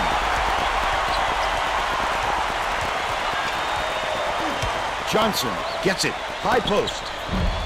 Number 3 misses the three-pointer. He'll make that one most of the time. Well, the D got a break on that one. Dishes outright. Collected inside by Johnson.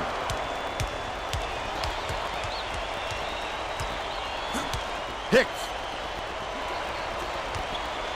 With the floater. Finishes in close. They're now down by 10.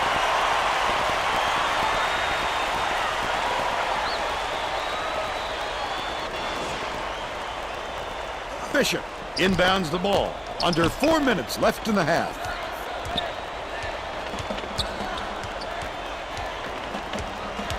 Has it. Baseline. Bishop bounces it to the free throw line. That last long 2 was buried by Maxey. Sweet.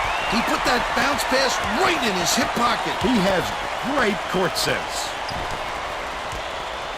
Bold pass. The Nittany Lions will retain possession.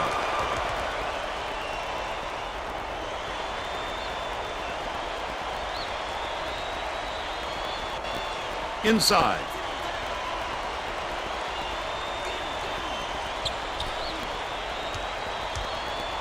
Number 3.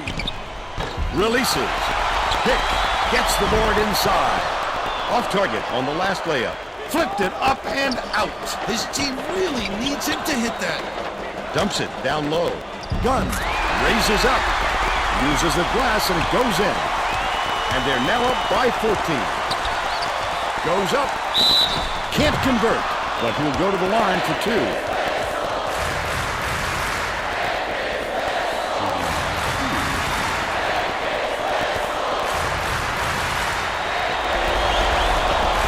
Makes the first. Both teams are making substitutions.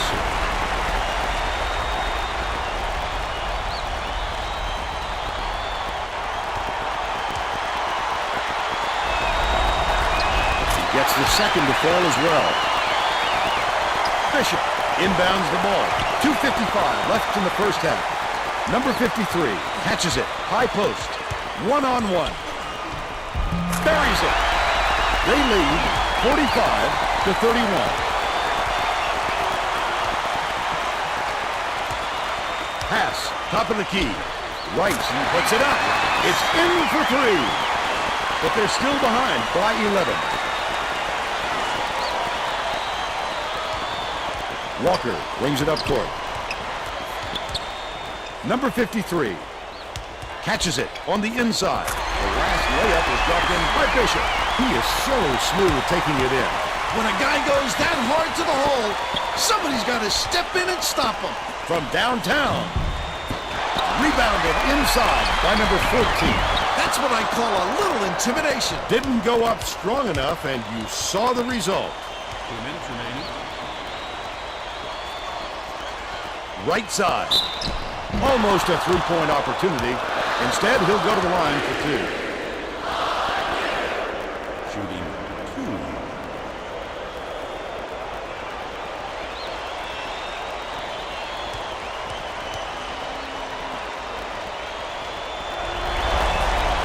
Knocks down the first one.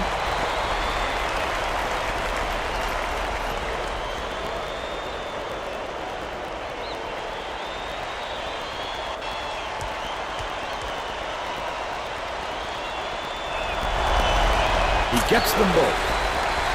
Number 14 inbounds the ball. Rice dumps it off. Puts it up. Drains it for 3.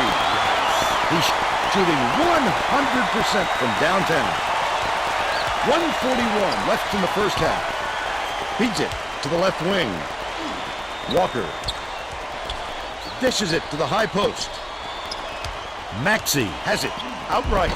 Connects inside the key. They increase their lead to 14. You know what kind of defense they're in, don't you, Vern? Minute. Johnson, the tough shot. Number 53 hauls it in. That's his 7th rebound so far. Terrific job clearing some space under the glass. Physicality prevailing. That last three ball was drained by Jackson. Listen to the crowd, Vern. This kind of excitement is why I love college basketball. Shoots it. Grabbed by number 4. Feeds. Left side. That last 19-foot shot off target by Johnson. Jackson. Nice little crossover. That last shot was dunked down. I love that they're staying aggressive and trying to keep building that lead up.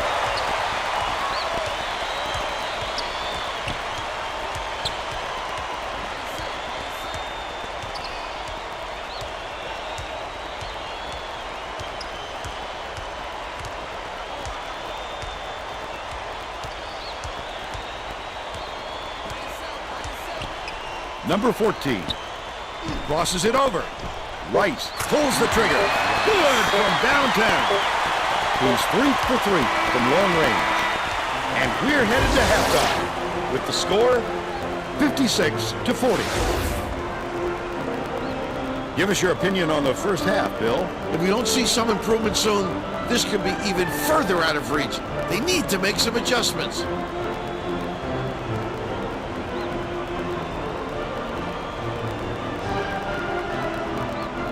Now we'll bring you our player of the half. Who's your pick, Bill? Jackson. He's my pick, Vern. He's finding ways to score every trip down the floor, and he's carrying his team.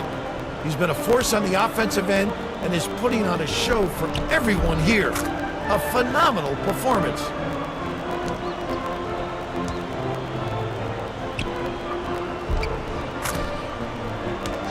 Tremendous effort from our player of the half.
We're all set to begin the second half, so let's get back into it.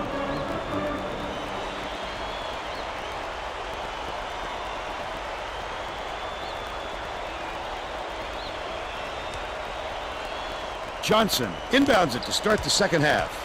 Now let's go down to Tracy Wolfson, who has an update for us. During halftime, I talked with the head coach. He told me that he was happy with all the great things his kids were doing out there and just wanted to continue playing. He went on to say that he wasn't going to mix up his rotation, even though he knows he has talent on the end of his bench.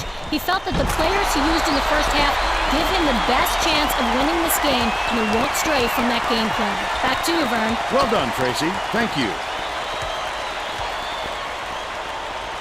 From about 19 feet, all net on the shot by number 4. He's 2 for 5 for the game. Walker hands it off. King passes it to the wing. Top of the key, dishes to the wing. Walker passes to the baseline. Jackson draws contact and gets the slam. He'll have a chance for a three-point play. Damn. Beautiful Oh my work to fight Jesus. through that foul and get to the line for the 3 opportunity.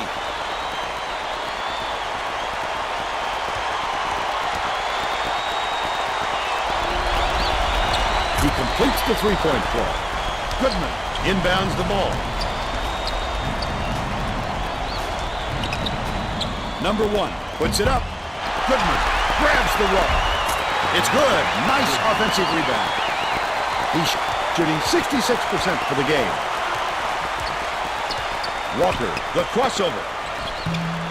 Johnson gets the board inside. The break is on. Goes up. The finger roll was laid in by Hicks.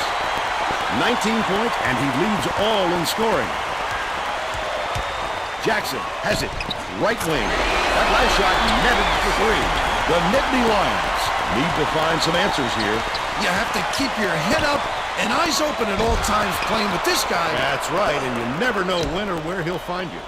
Jackson dumps it off. Number 1 gets called for blocking, and that's foul number 2 for him. You can't shuffle those feet and expect to draw a charge. The ref saw right through that.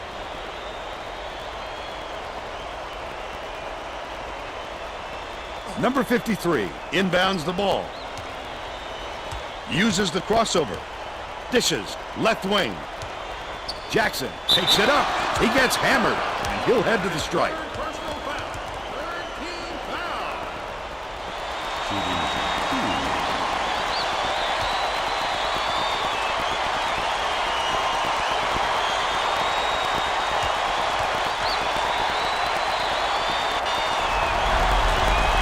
Knocks down the first one. Johnson is needed out on the floor. He didn't get much of a rest.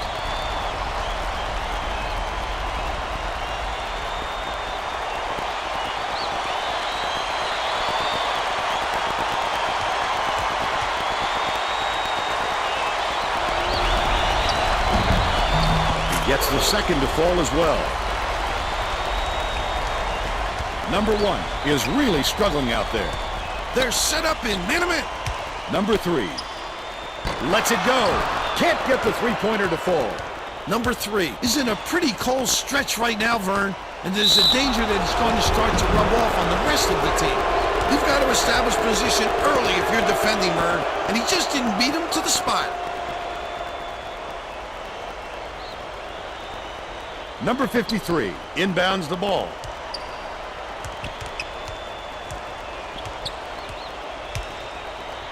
Fires. No good on the jumper by Walker. But they're still out in front by 21. Scooped up by Johnson. Last shot laid in by number 3. What a nice soft touch. Smooth as silk, Vern.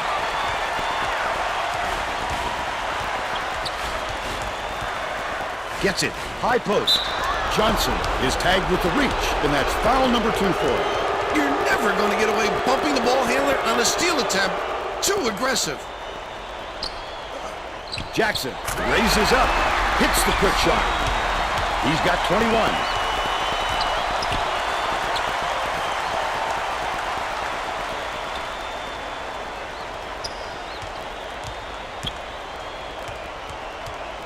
Skips it to the left side. Tries the spin move. Jackson pulls it in off the glass. Number 1, considering how much he's been struggling, they're lucky it's still tied up. If he could just give them a little bit more offense, they'd be in great shape. Sizing up his man.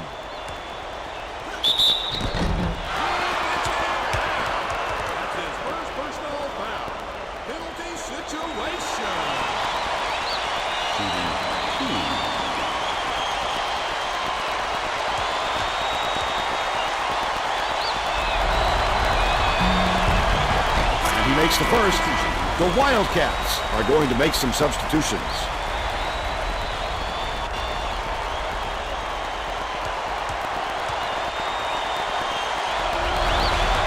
He gets them both. Penn State calls timeout.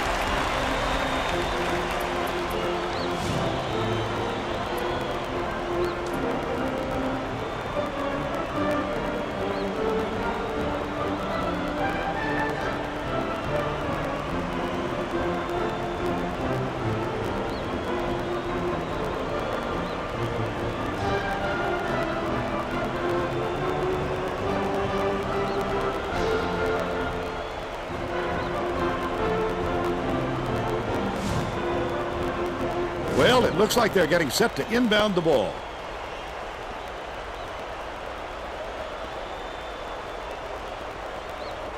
Hicks inbounds the ball. Number 1.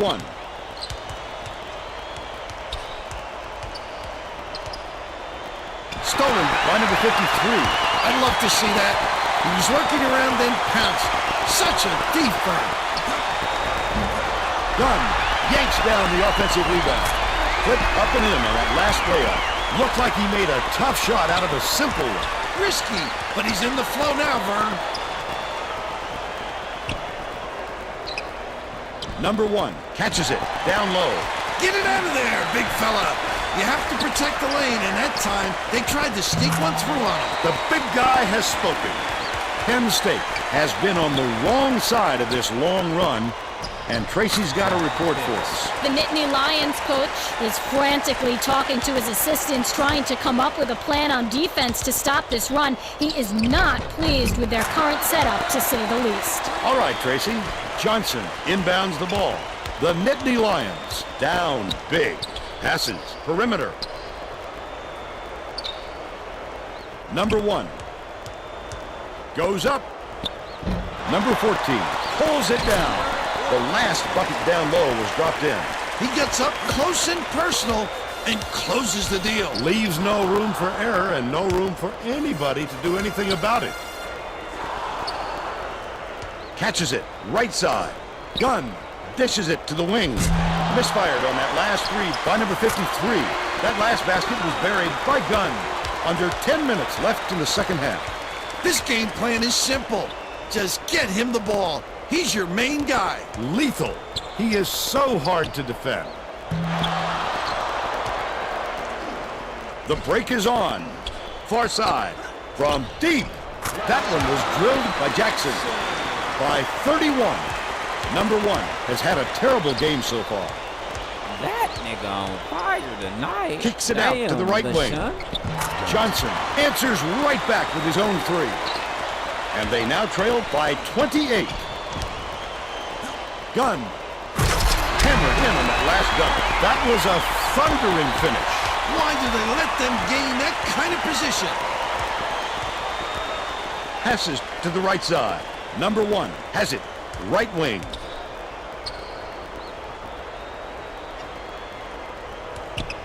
Hicks gets it. Baseline. The shot was short by number 14. That's the shot you work for, Bill, even though he's not their number 1 option. The defense will have to show him some respect because he will hit that given another chance. Number 21 releases. Can't get the jumper to fall. But they're still up by 30.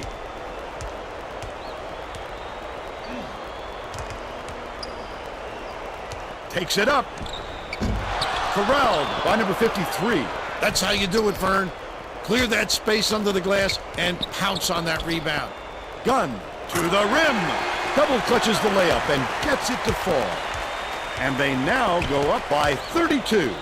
Top of the key. Dishes it to the left wing. Number 3 can't get the bucket from 18 feet. The defense was having none of that. Terrific job of pressuring the shooter. Nice touch on that last 3 by Jackson. Penn State is really struggling. Number 3. Jackson ends must it have off. loaded up his pistol today. Number 14 muscles in and snatches it down.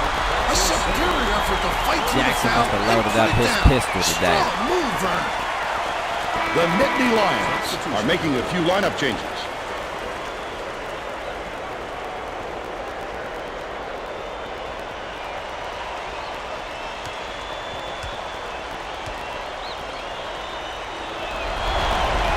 No good, and they don't get the three-point play.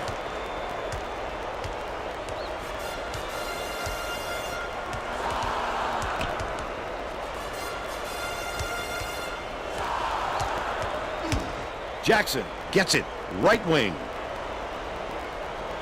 Dish, top of the key, throws it up. Easy, Jay, but it's missed by number 53. But they're still out in front by 33. Number 14. It falls short. He got it up there, but it just wouldn't fall. With a little more touch, it might have. Jackson goes to the crossover. Number 53 with the leaner. Fouled hard, and he'll take a trip to the line. Shooting 1-1.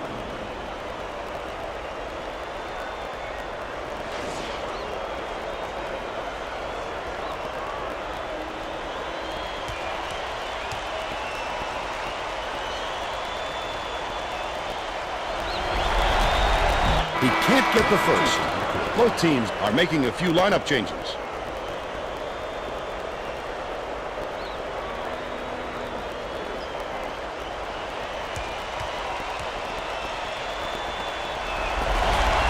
He sinks the second. King is checking into the game. Hicks inbounds the ball. The Nittany Lions have got a lot of ground to make up. Penn State calls time. They've got one left.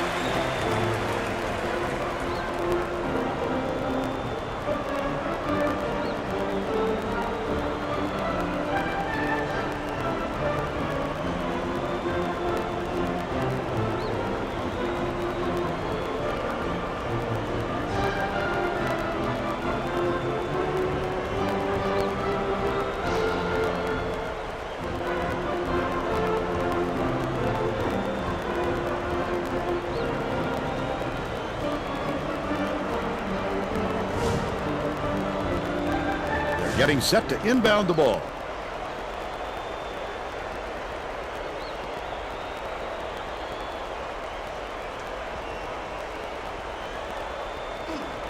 Poked away. And it's scooped up by King. The D was really waiting for him there. That's how you do it. Keep the heat on. Wait for the misstep and then capitalize.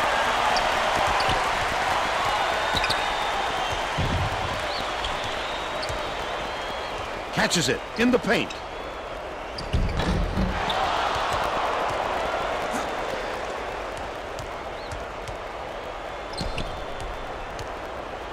Williams hands it off. Dicey pass. Bishop passes it to the elbow. Anticipates the pass. These people are loving it. You think it's getting loud in here or what? That last dunk was slammed down by Rice. Perfect execution on the break and oh, go to the hoop strong, to the tin. Number 24 inbounds the ball.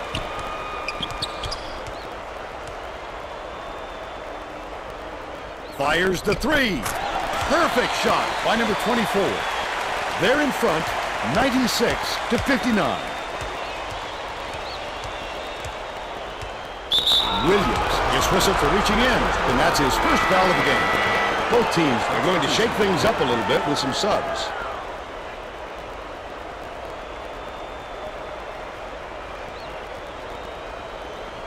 The steal, the intercept. What great reflexes. He pounced in and picked that one off easily. No good on that last shot by Williams. Stolen away by Weber State. He was trying to thread the needle, Vern. There just wasn't enough space for that pass.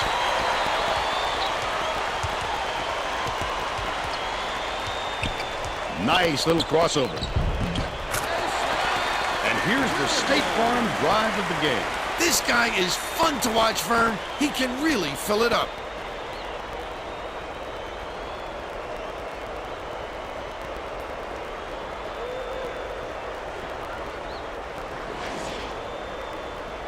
Johnson inbounds the ball. Penn State is shooting itself in the foot with all the turnovers. Tracy has something for us. The Nittany Lions coach is not sugarcoating the issue. He told his assistants, our fundamentals are abysmal. And then added, the only players I want on the floor right now are the ones that can take care of the ball. Thanks, Tracy. The disparity in threes is tremendous. They're just shooting the lights out. And their opponents simply cannot keep up. Bounces it to the left. Goodman to put an end to the run. Hits the layup, but they still trail by 40. It's stolen by number 4. Such great instincts. He knew exactly where the ball was going. That last three-pointer was missed by Dunn. Williams passes it up court. Uses the crossover. The D was really waiting for him there. That's how you do it. Keep the heat on. Wait for the misstep and then capitalize. The Wildcats will take their first time out.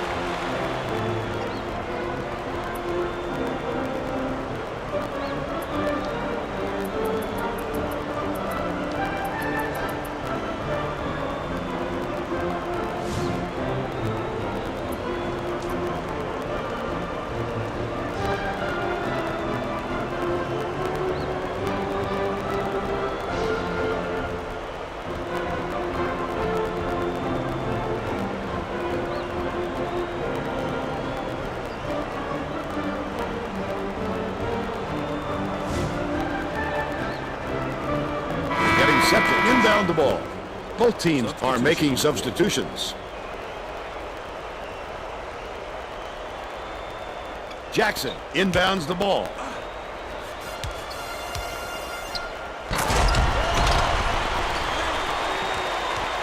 Number 1 has had some difficulties. Number 4 pulls the trigger. Gunn snatches the rebound. They've got to learn to be patient on offense. Good shots will come if you don't rush them. The Nittany Lions have got a lot of ground to make up from long range. It's missed by number 4.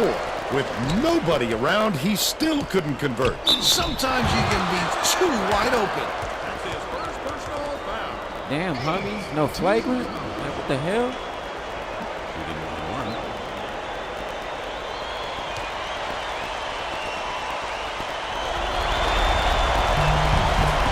He misses the first. Number 3 will leave the floor, and he's really been struggling so far.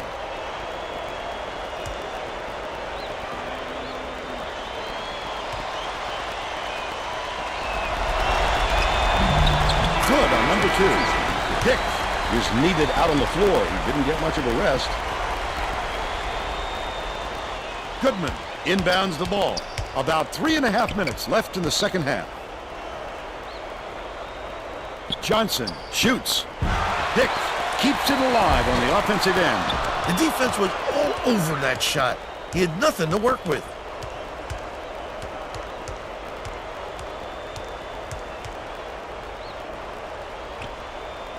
Pass, right wing.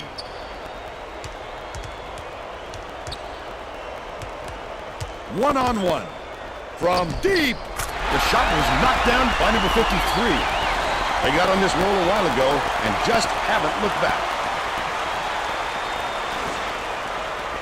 2:48 left in the game.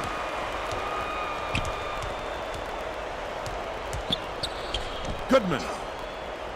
Number 4 shoots it. Can't return the favor with his own 3. With nobody around, he still couldn't convert. Sometimes you can be too wide open. Tosses it up.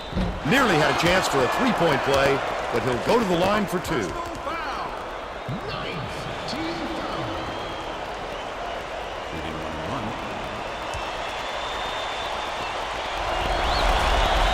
Knocks down the first one.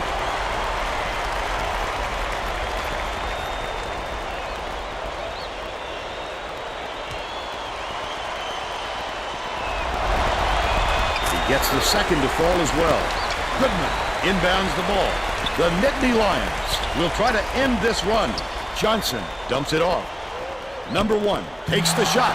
Johnson gets the rebound. Has it down low. Goes up. And he continues to struggle with his shot. He must have thought someone was rotating over to block that. You can't lose concentration even for a second. 2 minutes remaining. 2 minutes.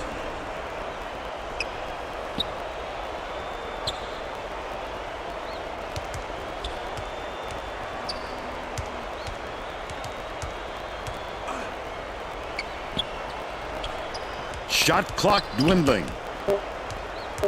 Skips it to the wing. Puts it up. Buried from beyond the arc by Jordan. He's shooting 75% from beyond the arc. Goodman. Spike down. Get it out of there, big fella. You have to protect the lane, and that time, they tried to sneak one through on him. The big guy has spoken.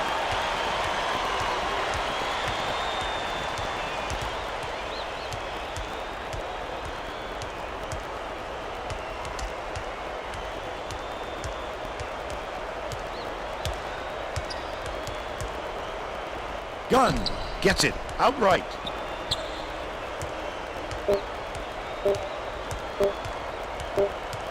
Couldn't get the shot off in time, and they end up turning it over. A bad shot is better than no shot, Vern. Even if it's a desperation look, he should have put it up. Goodman inbounds the ball.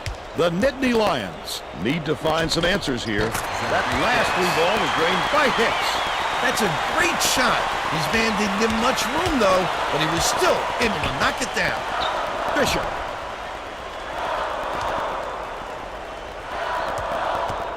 Williams with the crossover. King passes it back to the elbow.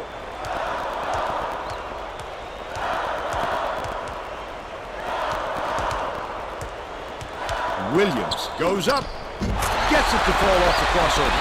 Great job to hang on to the lead. They're doing it all out there.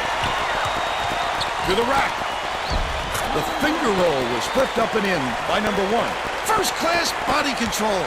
Not a lot of players have that kind of style. And he seems to do it every time.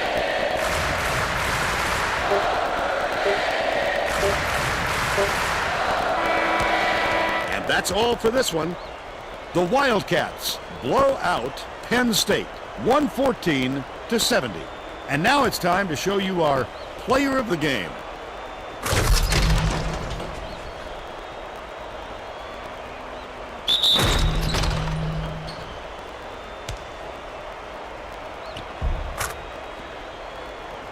Now let's go to Greg Gumbel back in the studio for today's Pontiac game-changing performance. Thanks, Vern. Welcome, everyone, to the 2K Sports Studios. I'm Greg Gumbel, and we're set to bring you the Pontiac game-changing performance. There is nothing more exciting in basketball than a slam dunk that rocks the house. The Weber State Wildcats slam the door on their opponents with big-time dunks like the one you're seeing here. This is a dunk his teammates will be buzzing about for a while. Look at the fury with which he throws it through the hoop. Thanks, Greg. This is Vern Lundquist for Tracy Wilson and Bill Raftery saying thanks for watching the NCAA tournament on 2K Sports.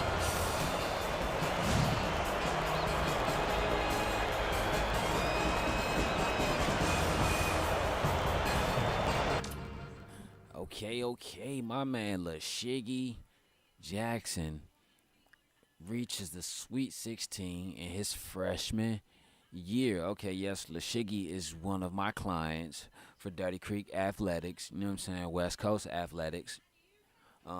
He has an NIL deal with us. He also is one of our clients that we have an agent he's up under, you know what I'm saying. I ain't gonna let you know who, but yeah, my man came out there and he's touching and reaching the Sweet 16 for his freshman season. I'm gonna say this.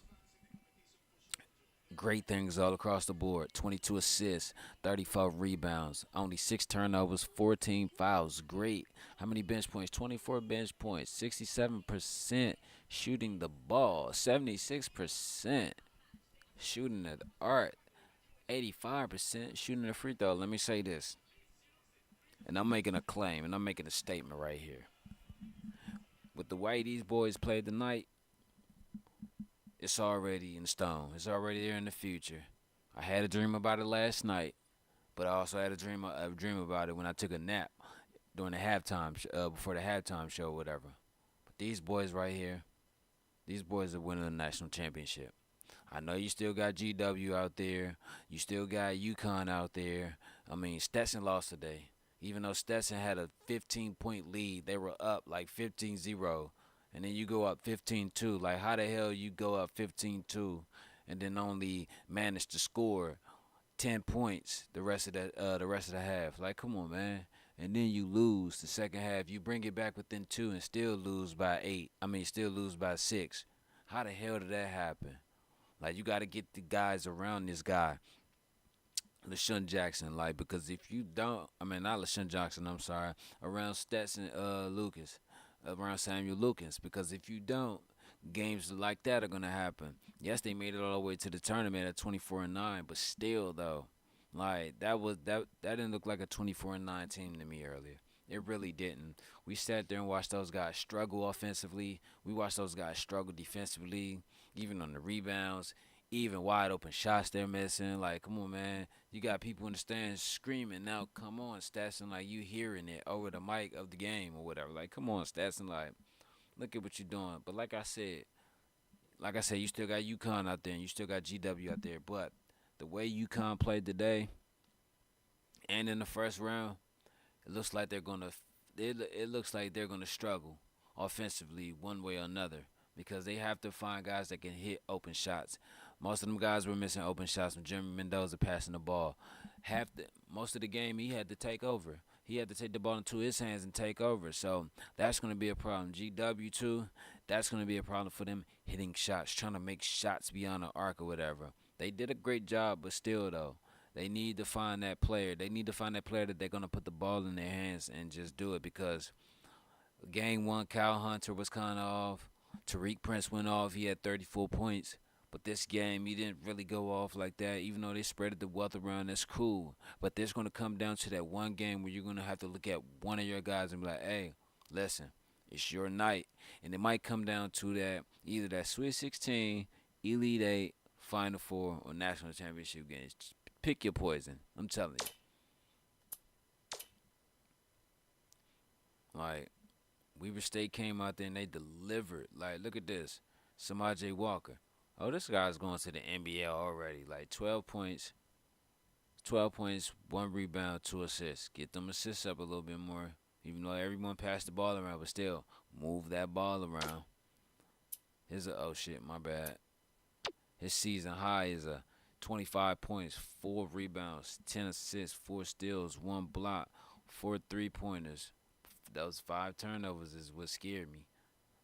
Because I'm like, a lot of time you have to depend on this guy, because why? He's the ball handler and he can get inside. But a lot of people say for the college game now, of the tall and long athletes, he's too undersized. But look at Jalen Brunson. He modeled his game after Jalen Brunson. We talked to him and asked him, like, who is your favorite player? He said Allen Iverson and Jalen Brunson. He loves the smaller guard. Let me tell you. He's going to get it together, and he's going to be that piece that's going to help these guys win, because while that smaller guard is going to work against the longer athlete down the line in that national championship game, and even in that Final Four game, because why? You still got teams with long athletes, like in the left side of the tournament, like UConn. You got Houston, you got Auburn, you got GW. They have very long athletes. You got Tariq Prince at 6'9". You got DeAndre Russell, 6'6". You got Chance Carter, 6'4". Brandon Rose, 6'11". Kyle Hunter, 6'10". Tariq St. Patrick, he's 6'11". Luke Feely, 6'9". Jay Williams, I think Jay Williams like 6'2", 6'3", but still though, you have very long teams still left in here, like Michigan, a long team, like, come on, height and depth. Kansas still in it, like, you got Utah still in it, a very long team. So even though that's a weakness for a lot of the smaller guards, but it's gonna be a strength before Samaje Walker, because all he has to do is go in and out. Ain't nobody gonna want to chase this guy around. Let me tell you, I done seen this guy run around the court a whole ball game and just bust your ass. Like, ain't nobody gonna want to keep doing that. Them taller and longer guards, they gonna get tired. You know what I'm saying? Then you're gonna come off screens, and they have bigger forwards or whatever. Weber State has bigger forwards and bigger power forwards and bigger centers. You got Tommy Gunn at 6'4". You got Yusuf Nowitzki at 7'1". I mean, you got Tommy Gunn at 7'4", not 6'4". I'm sorry. Then you still got Andre Kirilenko at 6'9", 6'10". Chris Van Horn, 6'10". Like, you got Damian Bishop, 6'11". Zion King, 6'9", 270. So you got those big guys that if you come off the screen, you're gonna bump into those bodies. So it's like a boxer when you hit him in the body. You just keep bumping that body till they get tired. And Jalen Brunson, he slipped. I call him Jalen Brunson because that's what it reminds me of. But a Samaje Walker, keep doing that.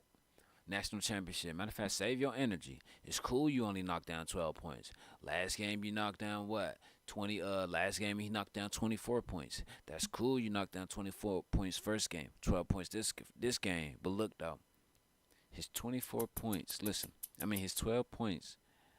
I know you can say, oh, that ain't nothing. His 12 points came off of 4 for 8 shooting from the field, and 2 for 3 3-pointers, and 2 for 2 free throws in 24 minutes. 1 rebound, 2 assists, only 1 turnover. So what? That's talent right there. Because why? He takes care of the ball and he takes good shots. Even though we've seen him take bad shots before, but that's because he was trying to find his game when he first got started. I mean, he's a freshman. Like, come on, man. Yeah, he's a freshman. 6'2", 170. He's a freshman. Oakland boy. Like, come on, man. And then you got the likes of Lashigi Jackson helping you out. 36, 5, 1, and 1. Like, these guys only committing 4 or 5 turnovers a game. That is going to help Weber State down the way. But don't lose sight of that. Don't start turning the ball all over willy-nilly. Because I can deal with 5 turnovers. Even though you want to squeeze the orange a lot more. But I can deal with 5 turnovers. Because why? You take care of the ball. I've seen teams commit 12 turnovers and still win the game. Or commit 12 turnovers and lose the game. I've seen teams commit about 17, 18 to 20 turnovers. Maybe about 25 and win the game by a point or so. You know what I'm saying? And commit that many turnovers and lose the game by a hell of a margin. It's all how you put your players in position. Then you got 6 players in double figures, but you still also got extra players putting the ball in the cylinder. Zion King 2 points, Damian Bishop 2 points, Jay Williams 4 points, and he could score too. Malik Stacy, and then you got Chris Van Horn. Excuse me. Like, this was a championship team. I know if they don't go and they don't win it all, you're going to be like, what happened? You said this was a championship team. I still believe.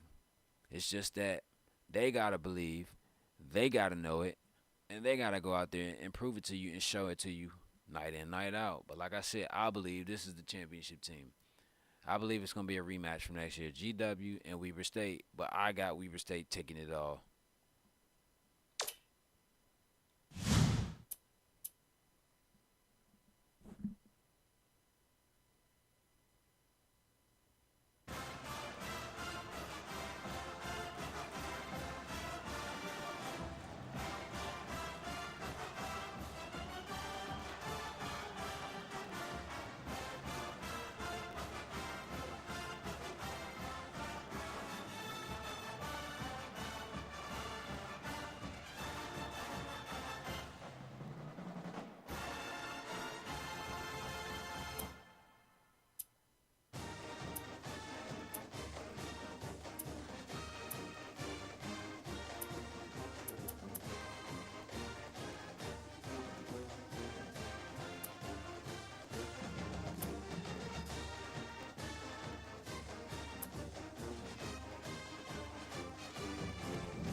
Okay, Duke goes down. Let's see how many points Cooper Flag had, y'all. Ooh, Cooper Flag shot a nocturnal 4 for 17. Con Kneppel shot 5 for 12.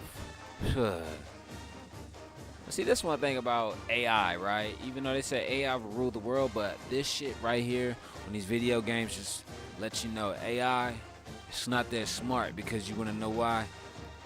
The rotations are all wrong and everything. Like, they would know, but okay.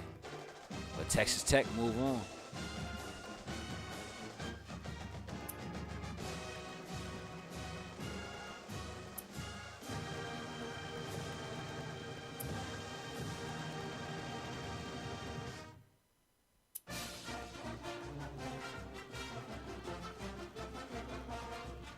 Upset alert, Providence beats Yale. Oh my goodness. So we got one upset right here, Providence over Yale. Don't go nowhere, we still got the post-game show, y'all. Providence over Yale by 2 points. Oh shit, I'm sorry. Let me say this for it fucking, you know what.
Right, let's go. Let's run it down.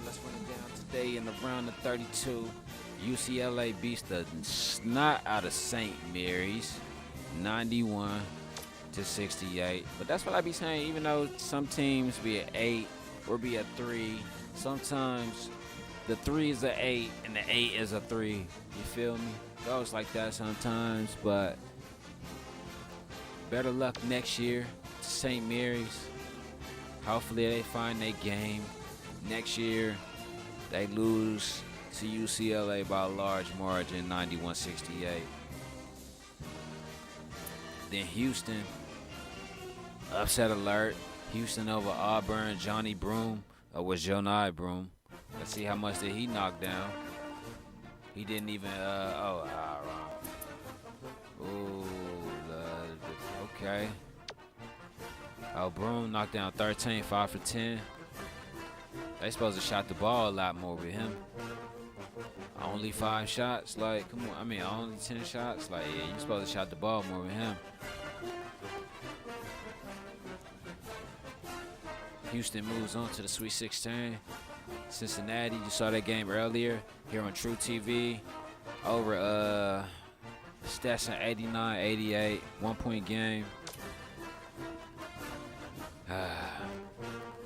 Shout out to my guy Samuel Lucas, aka Stetson Lucas. Hopefully he wants to transfer to Temple next year. If he do, he'll be over in NCAA basketball 10.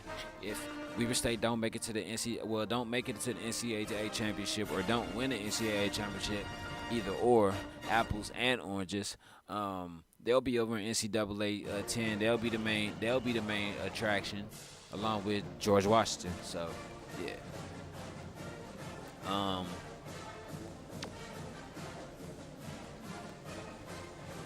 Down here, like I said, Duke lose to Texas Tech.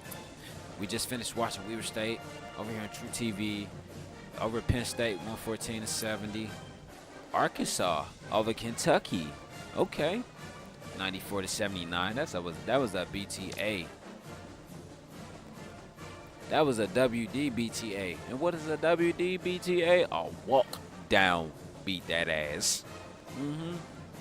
More like beat. Oh shit. More like BDT. Beat down therapy. Okay, Arkansas showed the fuck out. 35-14. Kentucky, not so much. But hold up. I just remembered. Coach Calipari is going up against his old team. He coaches Arkansas and used to coach Kentucky. He's going up against his old team. Okay, of course, that's why they put up numbers. Upset alert. Butler over Purdue. 90. Purdue over Butler. I apologize. I'm about to say upset alert. Okay, 95-92. Shout out to Purdue. Better luck next year. But see, that's the best thing to do in the NCAA tournament, is to go up 61-47 in the first half, because you want to know why? Even if you only score about 30 points, you know what I'm saying? Like, you still may have a chance, but you still got to play defense, because you never know. That was a 3-point game, so they almost came back. But that's why if I'm going to go up 61 points in the first half, they going to have like 20 or 30-something points in the first half. I ain't going like that. I ain't going to let them get 47 points, because if I got 61 points and they got 47 points, my defense kept them in the game. And what do you mean, like, your defense kept them in the game? Because my defense kept them in the game by letting these guys score and get over these, you know what I'm saying, get points over them, let them hang in there. Like, come on, man. That's only 16 points. Like, 16 points can get knocked down very easily. And the bottom of the bracket, you got Providence over Yale. Like I said, sometimes the 2 be the 7 and the 7 be the 2. So, Providence, the number 7 seed over the number 2 seed Yale. Okay, 17-10, 23-5. Okay. Yale's that Ivy League team that should have went further and deeper in the tournament, but better luck next year to Yale. So the Sweet 16 is on that side is set. Matter of fact, before we run the whole Sweet 16 down, we got so you got GW over Xavier. You saw that game earlier on TruTV. Like I said, Chance Carter, 21.6 assists, 1 steal. But the only reason he had just only 21 points because coach felt like, hey man, you did your thing. You shot, might as well say 89% or maybe 99% or however 98%, however you want to put it, bro. Like, and then you scorched them, so no need. And then you had 6 assists, and because you still had people coming off the bench doing their thing. So shout out to Xavier and shout out to G-Dub. Arizona knocks off UAB 99-73. That was a great game. Caleb Love with 26 points, 11 assists. UAB didn't stand a chance. Everyone else was non-existent in their starting lineup. But that's how I be sometime in the NCAA tournament. Nebraska. Oh yeah, Connecticut over Nebraska. You saw that game over here on TruTV.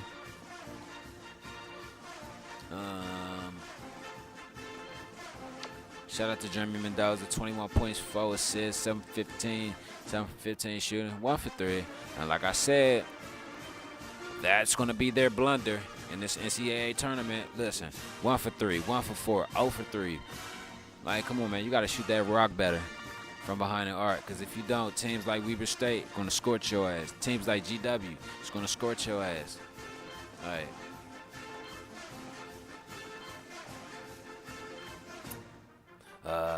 Utah over Southern Miss. That was a low-scoring game. That's because it was the 10 versus the 15 seed. That's a very rare matchup that you'll see in the NCAA. 10 versus 15. Wow, I mean, I didn't even know that type of matchup existed. Like, that's a matchup that can go. It's like, that's apples to oranges. You know what I'm saying? Because, like, both of those seeds were probably truly a 15 or a 16 seed. You know what I'm saying? It's just they lucked up.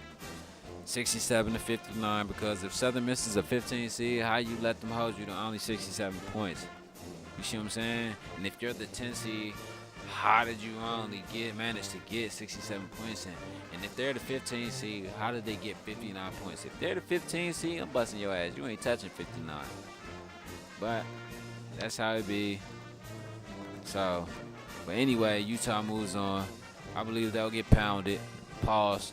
No Diddy, no homo, oh shit, in the Sweet 16 against Connecticut. But we're moving ahead. Wake Forest and Kansas. I believe that Kansas will mop the floor with these guys. UNLV lost to Indiana. That was a great game. See, Indiana's a great team, so you can't exclude them. They gonna get theirs. Sweet 16, but I think their buck stops there. So, not to, man, I ain't shitting on Indiana, but what I'm saying, I believe their buck stops there because a 12 seed held you to only 88 points and put up 83 points on you. Your defense says a lot. Your defense screams, help me. Your defense screams, oh, we need work. So, let's just be real. Gonzaga over Michigan. Michigan over Gonzaga, 97-65. Like I said, sometimes I'm going to just say this. In this point, Gonzaga, the 6, was probably like a 15 seed. I don't know how they snuck in and snuck by or whatever, but Ryan Nembhard, kudos to you.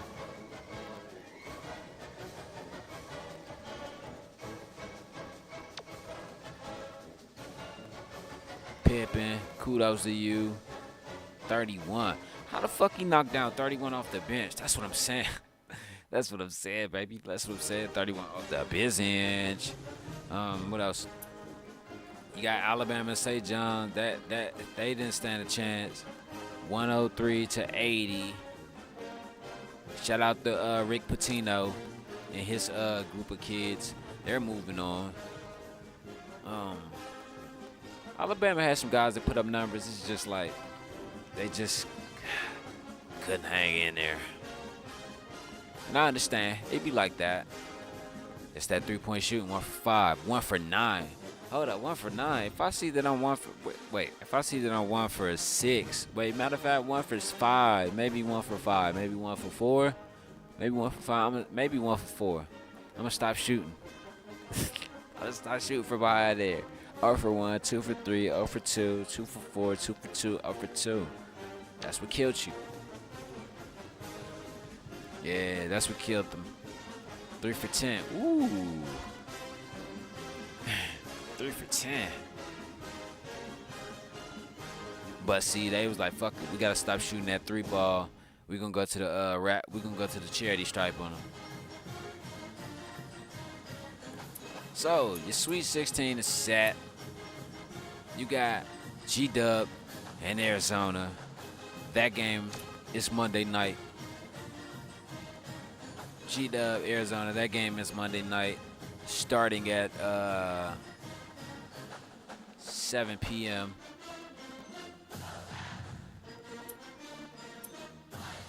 Utah. Hold on. Is that they both did? Yeah. Utah and Connecticut. That game is Monday night. So I might start at 6. That game is Monday night. We're gonna start. Yeah, we're gonna start with the Sweet 16. Yeah, matter of fact, we're gonna start with the Sweet 16 Monday night at 6. So whichever game might be first, it might be UConn first. Stetson got knocked off. That game ain't set because that's the 27th. That's the 27th. So we ain't worried about those games. So you got Michigan and St. John. That's gonna be a great game. I should probably set something. Nah, it's all good. Nah, I'm good. And on the other side of the bracket, Sweet 16, you got UCLA and Houston. That should be a great game. I know that's going to be a great game. Ralph Sampson still the coach? Okay. That's the 28th. Cincinnati and Texas Tech. Better luck in next year, Stetson.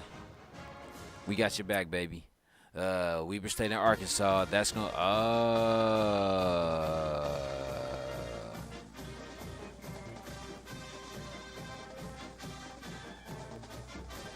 Weber State and Arkansas. Purdue and Providence. Okay. Oh, shit. A 5 versus 1.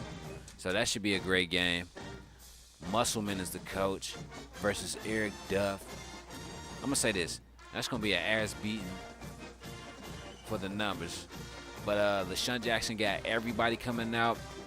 He got his cousin or his brother, Byron Jackson from Maryland University's football team and baseball team. He got his uncle, you know what I'm saying, Byron Jackson, the coach for the LA Rams, coming through. He got some other good people coming through. He got Mama Michelle Jackson coming through to the game. So everybody's going to be there. Matter of fact, let's see where the game is going to be held, because I think these are regionals, if I'm not mistaken. Yeah, these are Midwest regionals. Yeah, these are the regionals.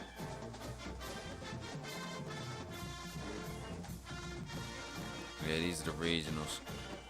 All right, so the Midwest regionals are...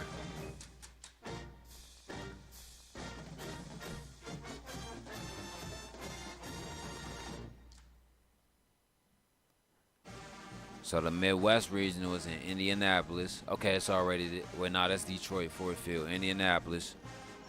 Okay. So these are the sites for Monday night. The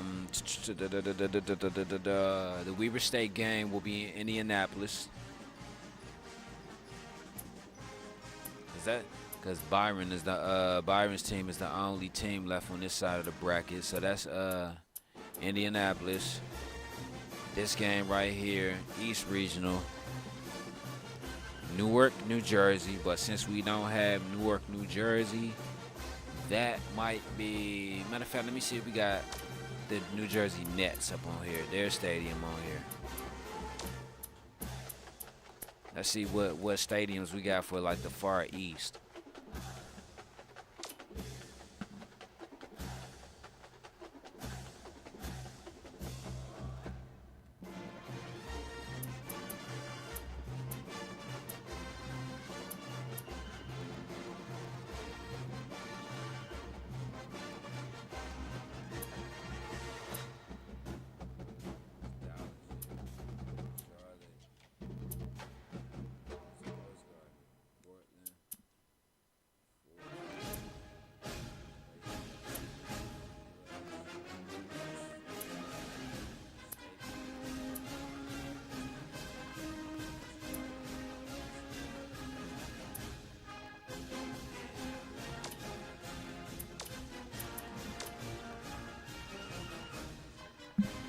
that's one thing. So that's gonna have to probably be either at Syracuse.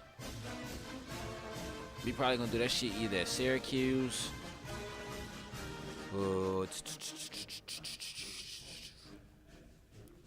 gonna have to find somewhere in the East to do that shit, like, cause that's the East Regional, and this is Connecticut. Oh, that is Eastern Regional.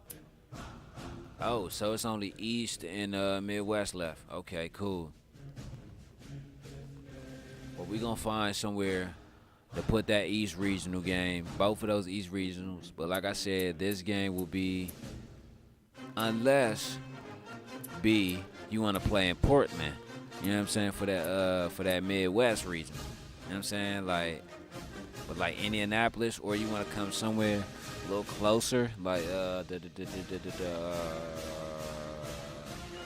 if you want to keep the West Regional in Indianapolis, I mean, that's cool too. You know what I'm saying? I won't be mad at you.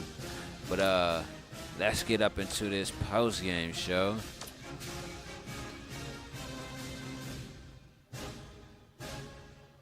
We're about to get up into this post-game show. Well, since Weber State was the last team to play. Yeah. So let's get up into this post-game show so we can get this shit cracking. Let's go.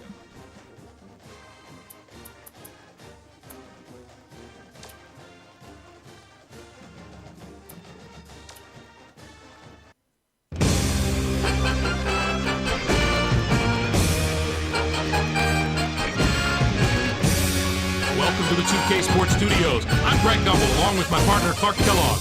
Coming up on the NCAA Tournament Edition of College Hoops Tonight, brought to you by State Farm, the #1 auto insurer. We'll review some of the great matchups in the first weekend of March Madness, as well as give you a preview of some of the huge matchups coming up in the Sweet 16. But we begin with the player who dominated the first week of the tournament. Lukin had as good a week as we have seen from a small forward all season. He was nearly unstoppable in all facets of the game. As usual, the first weekend of March Madness had what are sure to be some of the most dramatic contests of the entire tournament. Our first game was an outstanding matchup from the first round. Southern Miss was victorious over Baylor.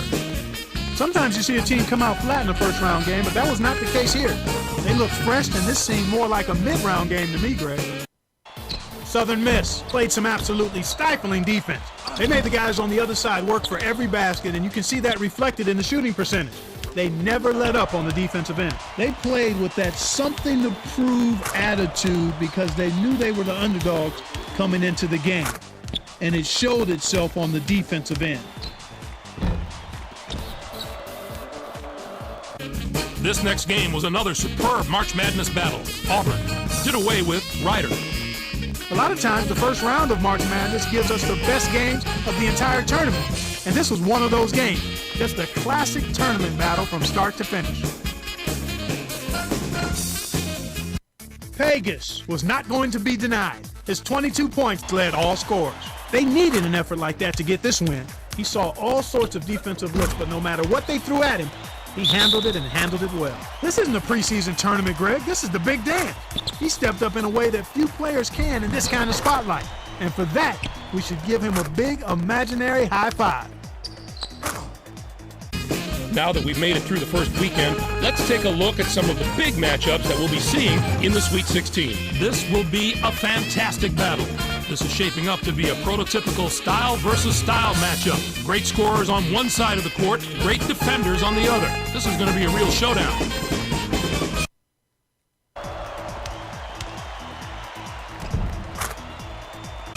And how about another huge matchup from the third round? This should be a terrific matchup. Both these teams are fighting to improve their position among the nation's elite teams, and they're going to have to go through each other to do it. George Washington should come out on top if I had to make a prediction. Their backcourt is so solid this year, and their guards love to get out and run. That gives them a huge advantage in a game that should be as fast-paced as this one will be. That's our show, everyone. For all of us here at the 2K Sports Studios, thanks for watching. Enjoy the tournament. We'll see you next week on College Hoops Tonight, brought to you by State Farm, the #1 auto insurer.